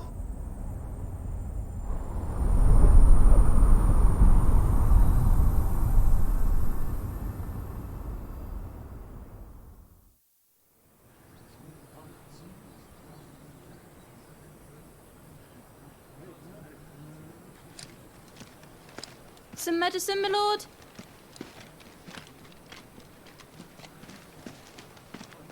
I have salves, potions, anything you need. Stop bothering me, urchin, or you'll feel the back of my hand.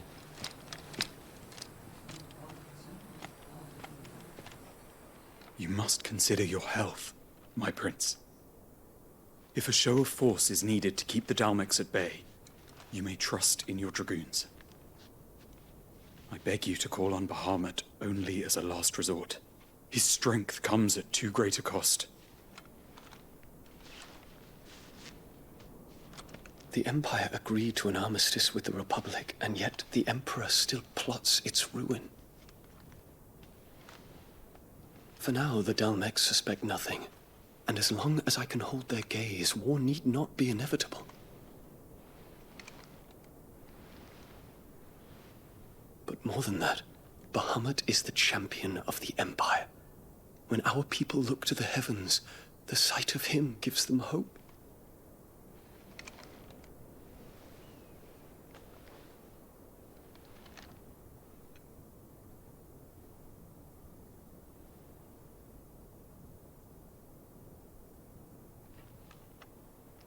Forgive me, Terence. Would that you were my master. But alas. I will always be your loyal servant.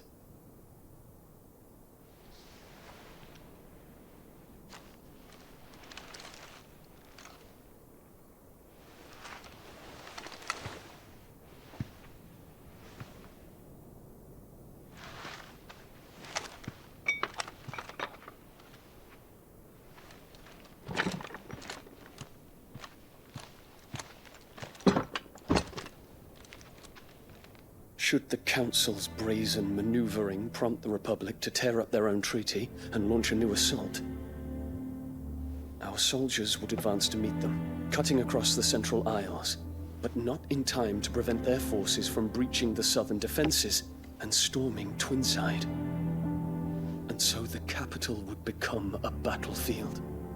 Thousands of innocents would die. I cannot allow that to happen. There is one small mercy, at least. You will not be forced to do battle with Titan.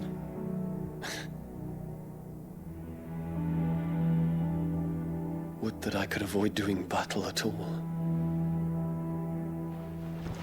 1,000 pardons, Your Highness. What is it?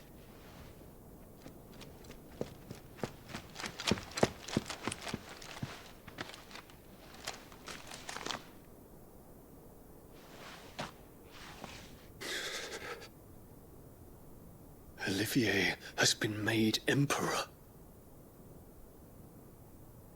What is the meaning of this? My father's orders. What were they? Quickly! Yes, Your Highness. His Radiance requests that Your Highness maintain position here and... Ah!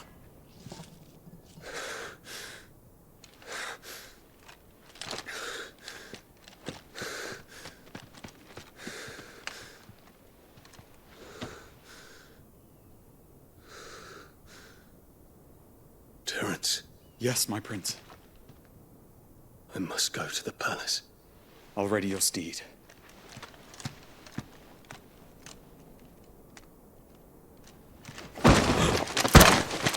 What is it now?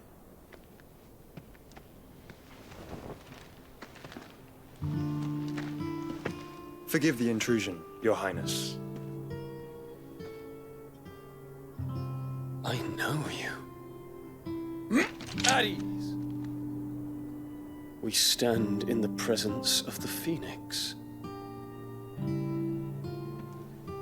You wouldn't want to get your fingers burned. I hope I'm not interrupting. Not at all. Though I admit, I did not expect such a distinguished guest. How many years has it been since the Remembrance ceremony? 20? I thought you long dead. Do I address a ghost? Many have told me that I look like one. But no. I'm alive. Just. Prince Dion of the House Lesage, I have a tale to tell you.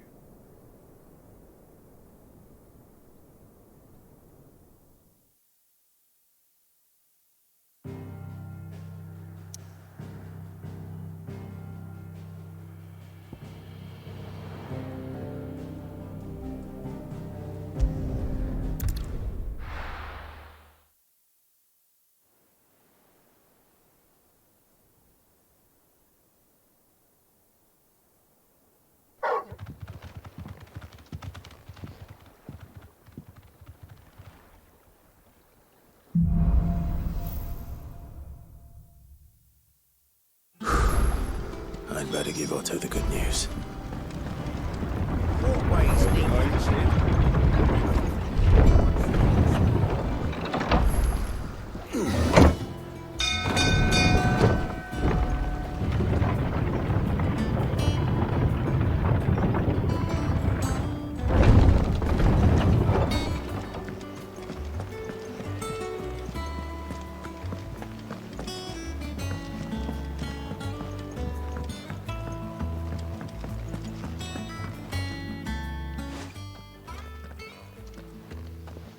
Clive, you're back. I am. And with glad tidings for once. Hugo Kupka is no more. Well, I'll be. All of our comrades who lost their lives back at Sid's place be smiling down at you right now. We had a stolus from Lubor saying Drake's Fang had fallen. I expect that was your doing as well, was it? It's a long story. One for the history books, I'll bet. Welcome home, Clive. It's good to be back. You look better. I feel it. Which means I'm coming on your next little adventure. You're not leaving me behind again. Wouldn't dream of it. Otto, any word on the Royalist movements since I've been away? Shouldn't you be putting your feet up? If you really want to know, go and have a word with Vivian. Thank you. I will.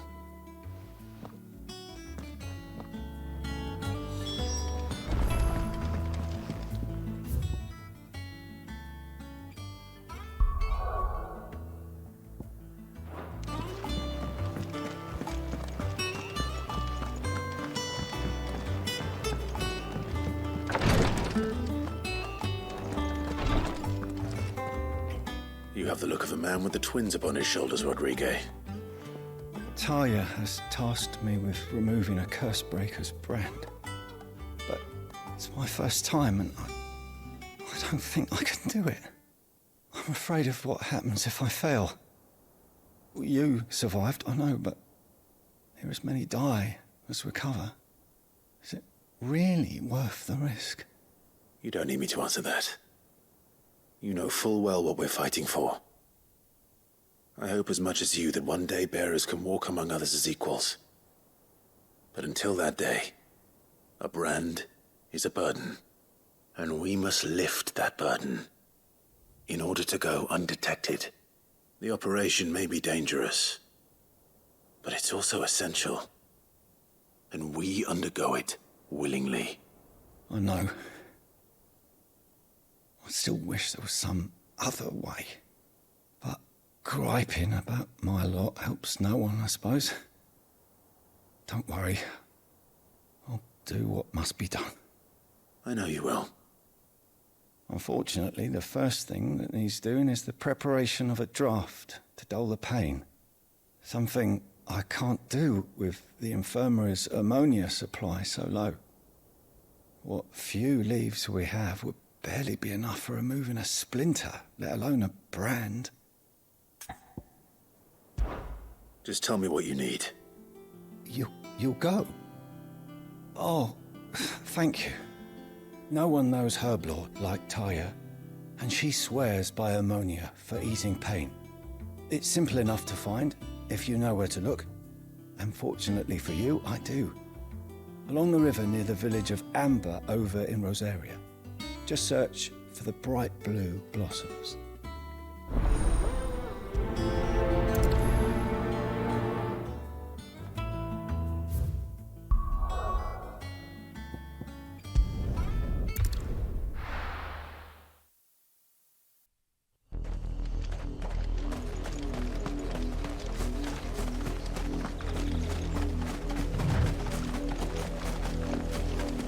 The river was easy enough to find. Now for those herbs. This might take a while.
I know.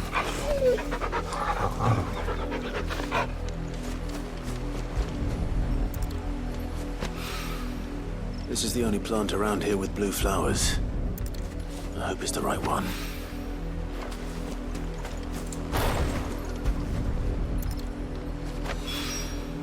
Should be enough to keep the infirmary stocked for a while.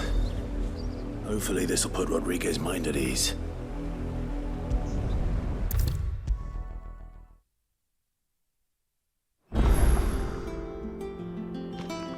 I hope you didn't have too much trouble finding the ammonia.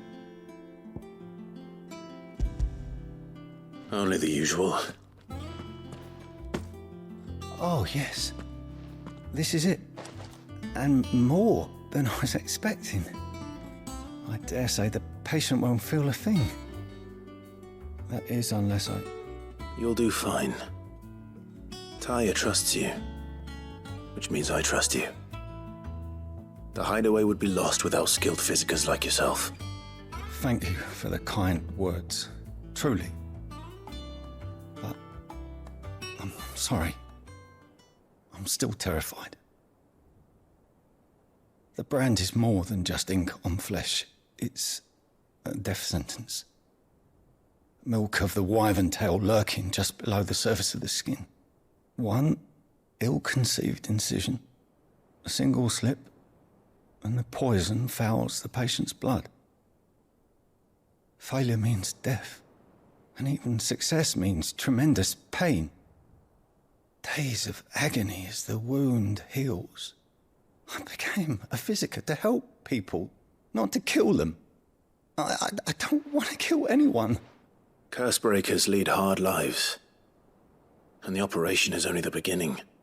They toil in the shadows, risking life and limb, knowing their efforts will win them neither glory nor acclaim. And yet we have no shortage of volunteers. The day I decided that I would take Sid's name was the same day Taya took my brand. I remember. It wasn't long after we came here. What little medicine Taya managed to salvage from the wreckage of the old place had been used up treating the wounded. She begged that your operation be delayed until a new supply of antalgics was found. Procedure was even more dangerous back then. Only a few souls had undertaken it. Doris, Cole, a handful of other cursebreakers, and those who are no longer with us. Those who lost their lives in the process. It wasn't something to be done lightly. No. But it was something I had to do, if I was to take Sid's name. He always led from the front, and never asked anyone to take a risk for his cause that he was unwilling to take himself, even if he knew that it might cost him his life.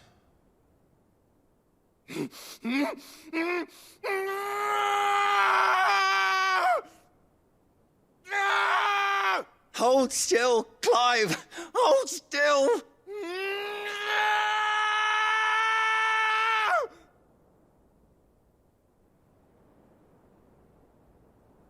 I knew there'd be pain.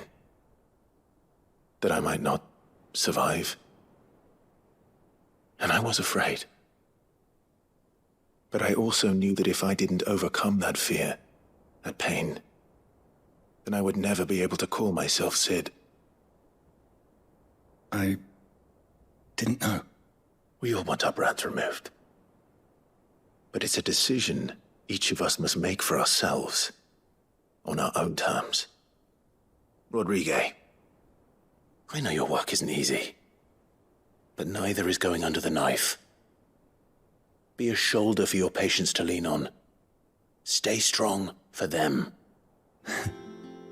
You sound like Taya. Do you know what she once told me? It's natural for a patient to feel like they're suffering in solitude. And it's a physiker's duty to see that they don't. Thank you for helping me remember that. I won't falter. Not again.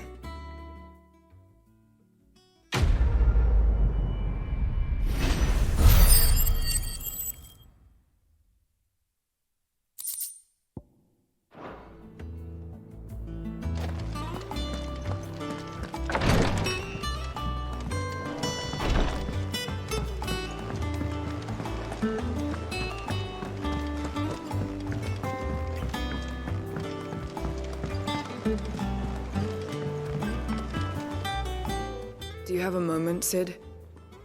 A team of curse breakers has gone missing near Northreach. Which team? Coles. They were sent to liberate a carriage of bearers before they could be smuggled to market. They were moving in for their assault when the carriage was attacked by goblins. A curse breaker managed to release a Stolas amid the confusion, but... this was days ago. They should be back by now, but I've heard nothing from any of them. I can't help but worry that... They know the work is dangerous. But I'm sure they're fine. But what if I've got them all killed? Before they go out, I always remind them why we're doing this, what they escaped, and what we're freeing people from. But I never really thought how my words might affect them. What risks they might take because of the things I've said. I'll go and find them. We'll both rest easier knowing they're safe. Thank you, Sid. And I'm sorry to trouble you with this. The plan was to intercept the slaver somewhere in the Dragon's Eyrie. I can't tell you much more than that, I'm afraid. That should be enough to go on. If they were there, Torgal will track them down.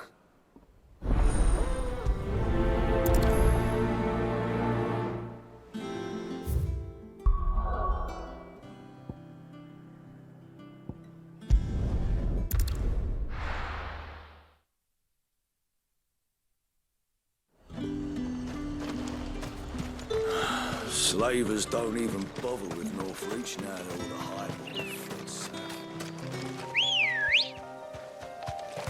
Come on.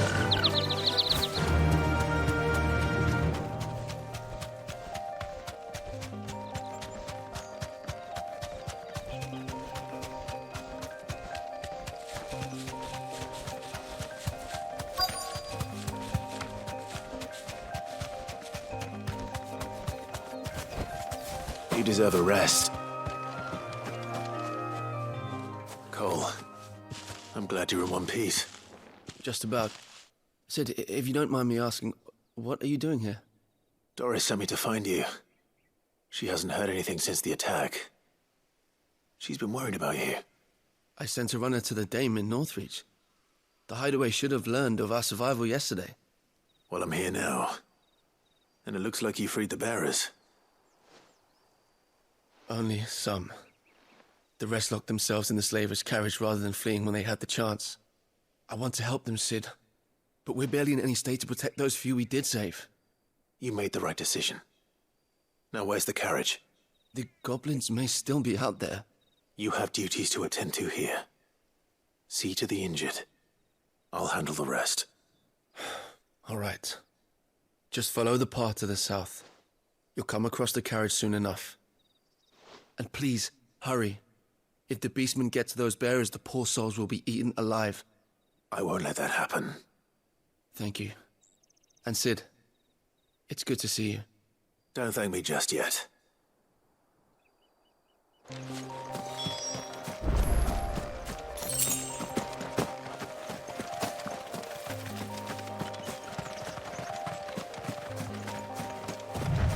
They're trying to get into the carriage. Garuda!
Who are you? A friend. Are there any more survivors? Why didn't you flee with the others? If the goblins had made it through that door, you wouldn't have stood a chance. Why should we run? One miserable death's no worse than another. Perhaps. But we're here to give you another choice. Freedom, safety, the life you've been denied. Come with us. Let us protect you. Sid, I couldn't just let you... You weren't too late then. Thank the gods. This man risked his life to save yours. To give you a second chance. Fine. Do with us what you will. What we'll do with you is take you to safety.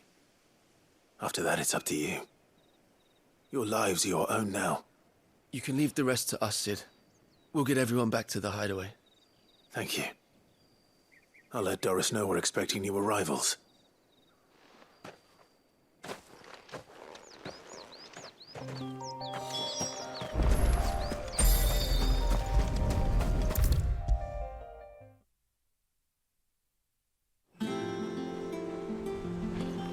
Sid, welcome back. A Stolas from the Dame arrived not long after you left. If I'd just waited a little longer, I might have been able to deal with things myself. Or maybe I wouldn't. I keep making the wrong decisions. Cole and the others got home safely. You made exactly the right decision. No, I was lucky. I've been tracking that slaver for months, and then I sent Cole and you after them woefully unprepared. What kind of leader sends people into danger without considering all the risks? I should have urged greater caution, told Cole to be wary, to pull back at the first sign of trouble. We swore the same oath as you, Doris. It's good to see you safe and well, Cole. I'm sorry. With all due respect, we Cursebreakers don't risk our lives because you commanded of us. We risk them because we believe in our cause. No one with doubts ever joins our ranks. The agony of removing the brand more than sees to that. We all know how much bravery that takes. Cole, I never doubted your courage. Only my ability to see it put to good use. Thank you for your faith in me. I'm not sure I deserve it. I sometimes wonder if I might prefer to risk death alongside the others than ask it of them. But I'm a Cursebreaker. I swore an oath too. I have a role to play, and I must trust that I'm the right one to play it. You will. In time.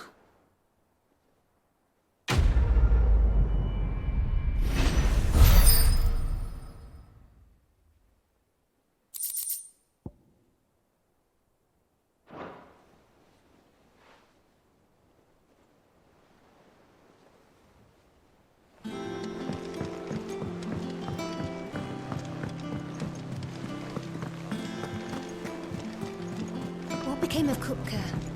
Why haven't we heard anything?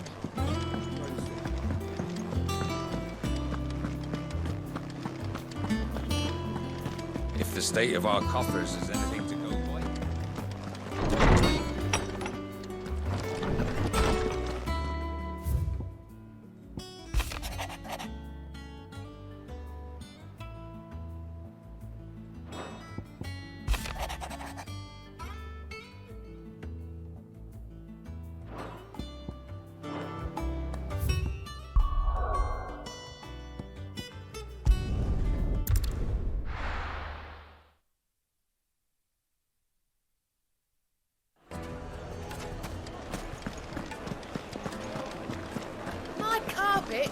Take a sniff, good sir. Kneaded to a silken softness. Oh, where did all the men of the rock go? Plates and pots! Bowls and basins! Everything I've worked for. All those years of toil. Every coin I've ever earned is tied up in this place. Are you all right? The baths are closed. Leave me be. On second thought, perhaps you are just what I need. Might your services be for hire? That depends on the job. I'd have you save my business, the baths.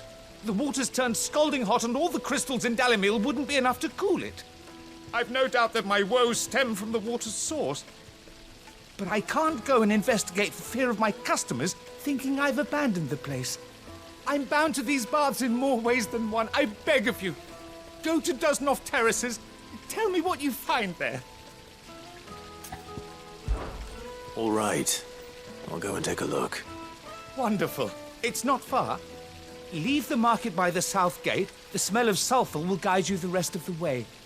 These baths are all that keep me from an ignoble end in a debtor's prison.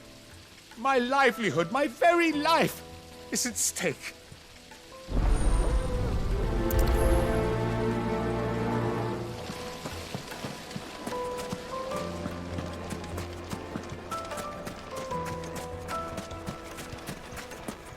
No, I'm telling you, it's gone.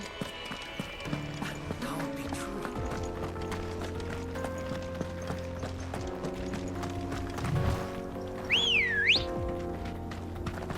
Good girl. Yeah!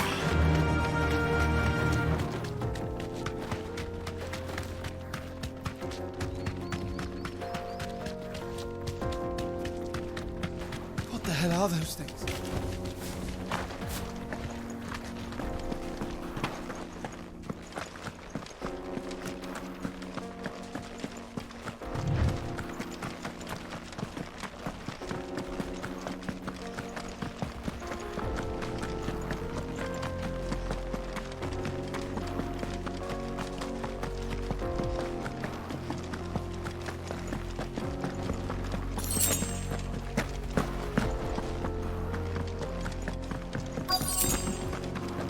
By the flames. That explains the heat.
That's cooled things down a bit.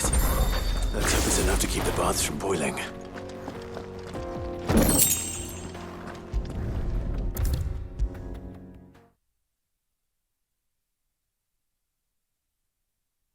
There he is. The man. I was hoping we'd be seeing you again. The baths grow more bearable by the moment. It won't be long now before we are back to business as usual. I'm glad to hear it. Now, tell me this. What did you find at the terraces? What threatened to make me a pauper? Not what I expected, that's for certain.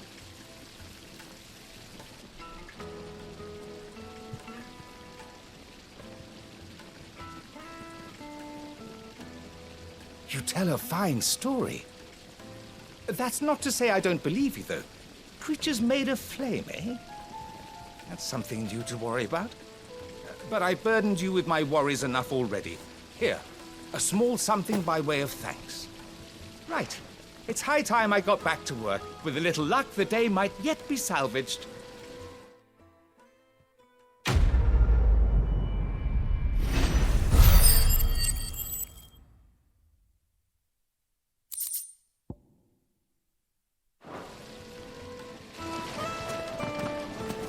Made from the stoutest stoneware. Oh, where did all the men of the rock go? Needed to a silken soft. Take a sniff, good sir. My carpets have pride of place. I've never even forged a button. Perhaps Forge Master Luber's having fun at my expense. I wouldn't put it past him. Neither would I. Oh, wait. Are you Clive? Sorry, my mind was elsewhere. I'm Sava, Master Luber's least accomplished apprentice. Soon to be former apprentice if I don't pass this test. Maybe I'm just not the resourceful type. People are buying up weapons faster than the Briar's Kiss can forge them, and here I am, unable to make a decent bit of kitchenware. He wants me to make a carving knife, one that embodies the spirit of Dalimil. Whatever that's supposed to mean. I don't suppose you have any idea what he's on about, do you? I'm afraid not. Never mind. Thought I'd ask. It was that or pack my bags. I could give you a hand if you like. I know how busy the Briar's Kiss has been, and that Lubor needs all the capable hands he can find. I'd be a fool to refuse. So, where do we start? Good question. If I'm honest, I've never made any kind of knife before. And then there's this little riddle to keep in mind. The spirit of Dalimil. Nothing is ever simple with that man. The way I see it, there's only one way we'll be solving Lubor's puzzle. We need information. The more the better. You're right. There's no point fumbling in the dark, I suppose. Now, who to speak to first? Well, there's plenty of folk in Dalimil who use knives for a living. There's the butcher, of course, and any number of cooks. They're bound to have an opinion or two about the tools of their trade. All right. I think we have a plan. Let's get to it, shall we? I'll talk to every cook I can find. You speak to the butcher, and anyone else you can think of. All right. Good luck. Let's hope that someone says something useful.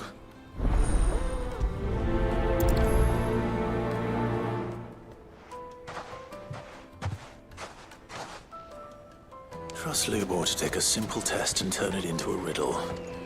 I'd better get to it. Yes, they're quite sort. Lord...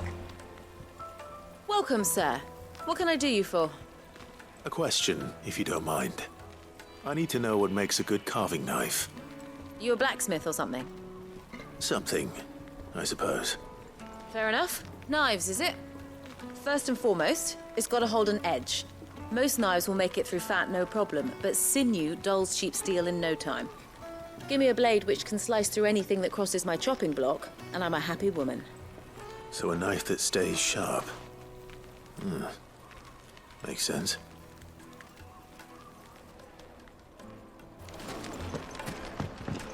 Oh, where did all the men of the rock go? Probably round. Just look at the detail.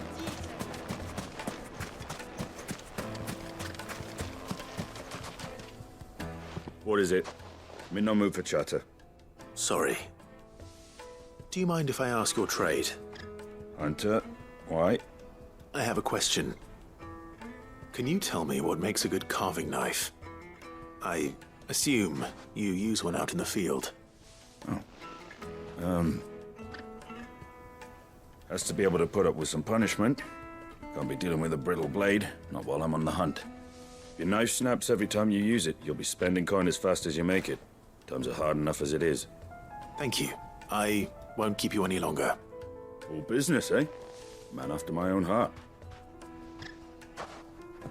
So, a carving knife should be hard-wearing and hold an edge. Hardly a revelation. Let's hope Sava had better luck than I did. Silver platters! Plates and pots! Kneaded to a silken softness, like eating a cloud. The finest fabrics! Fresh from So, how'd it go? You learn anything useful, or should I be looking for a new trade? Only that a blade should be durable and stay sharp. But I don't see how that relates to the spirit of Dalimil. I didn't have much luck either. All the cook said was that he needs his knives to be light. Too heavy and they do his shoulder in. So we're no better off than when we started. Perhaps Lubor didn't mean anything with his Dalimil remark. But that can't be right. I've bandied enough words with the man to know that he chooses them carefully. No. We must be missing something. Something right in front of our noses, most likely. No doubt you're right, but I have to make a start soon. I can't put off making this knife forever. Agreed. Lubor wouldn't like that much. Right. I've been trained to work iron. The cheap stuff, mind. But it's hardy enough if you don't hammer it too thin, and it sharpens up nicely with a bit of effort. Trouble is, it's either durable or it's light. Meaning someone is going to be disappointed. Forge Master Lubor, probably. Is there no one else you can turn to?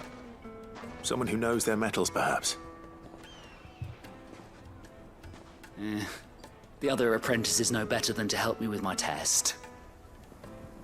But maybe there is someone I could turn to. A merchant, a favourite of Forge Master Lubor's, who sells metals to tradesmen passing through the Valcroy. I bet she'd know a thing or two.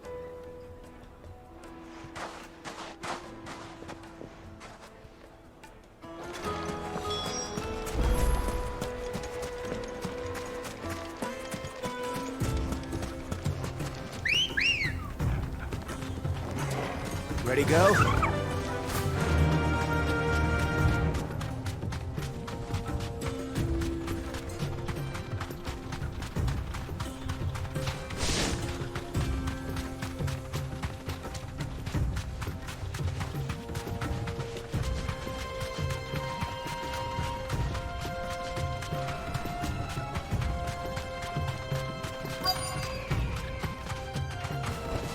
Be safe.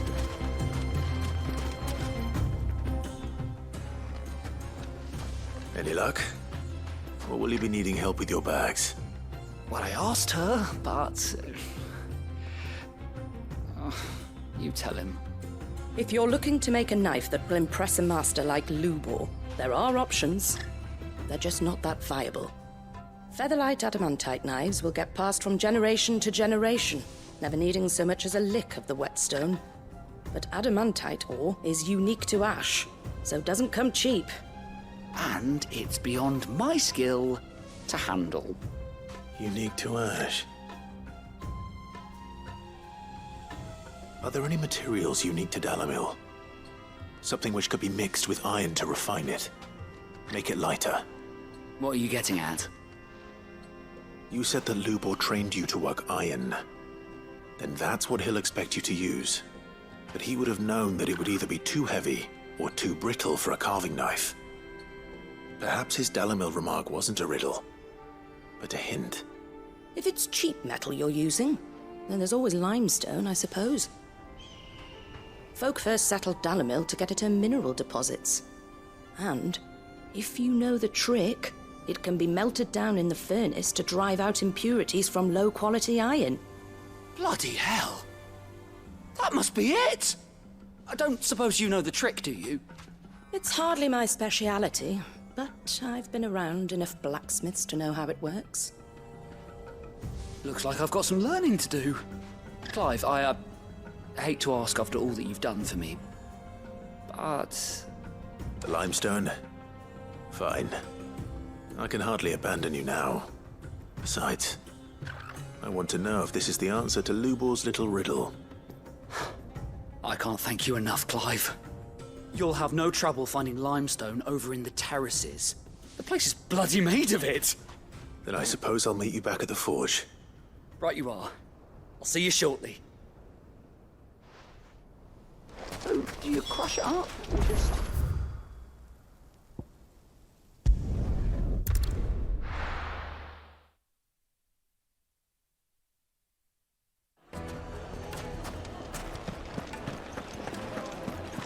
The finest fabric! Take a sniff, good sir. Fresh bread, warm from the oven. Here, Oh, have a taste. where did all the men of the rock go? Plates and pots!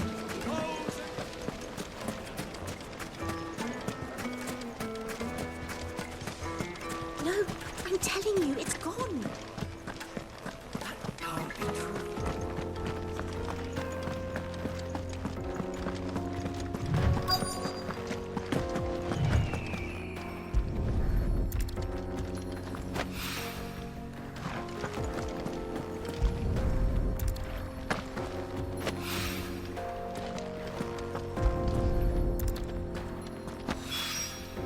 One rock looks a lot like another.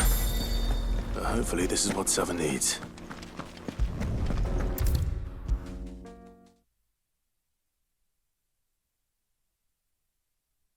Master Lubor says Drake's Fang has fallen. I wasn't sure how much you'd need, but I hope this is enough.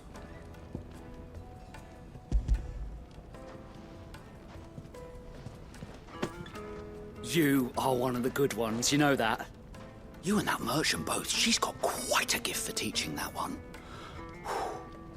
Now, time to see if limestone is the secret weapon we were hoping for.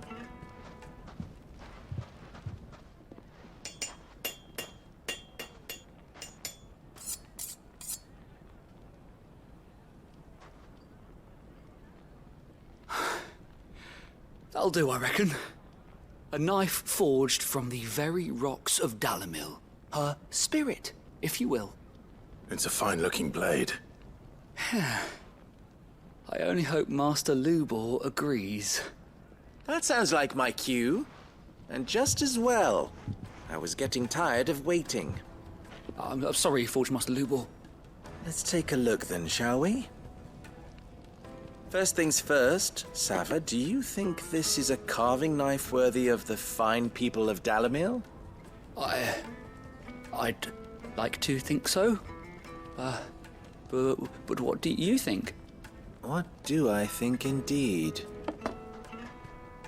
It's sharp-ish, but it won't last long with hard use. And it's heavy, heavier than it should be.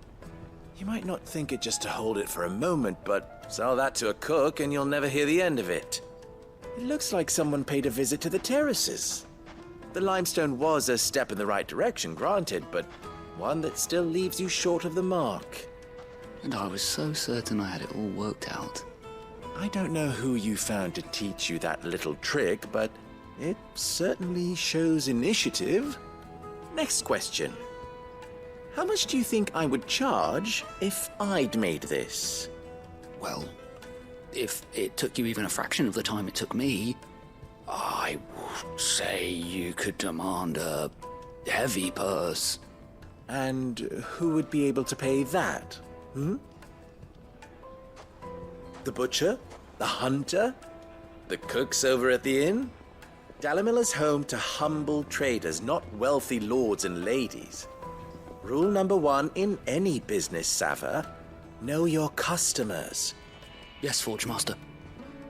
This is just about passable.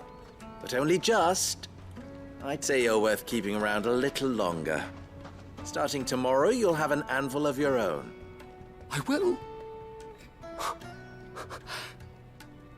Thank you.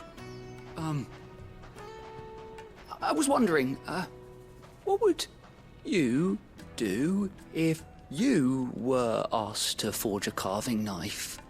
I'd do what I always do. Ask who it's for. If it was for the butcher, I'd make sure it holds an edge. For the hunter, I'd make it as tough as Titan. For the cook, light as a feather. And for the nobleman, I'd make it cost an absolute fortune. There goes a master, all right. It looks like congratulations are in order. I couldn't have done it without you. So much for the Forge Master's riddle, though, eh? The spirit of Dalimil had nothing to do with limestone or anything much at all. Meaning, I had you run around for no good reason. You've passed your test. That's all that matters. You'll have a forge of your own in no time.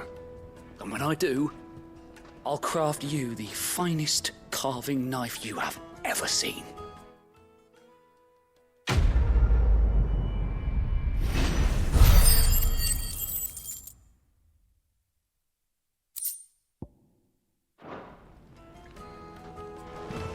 Master Lubor says Drake's Fang has fallen.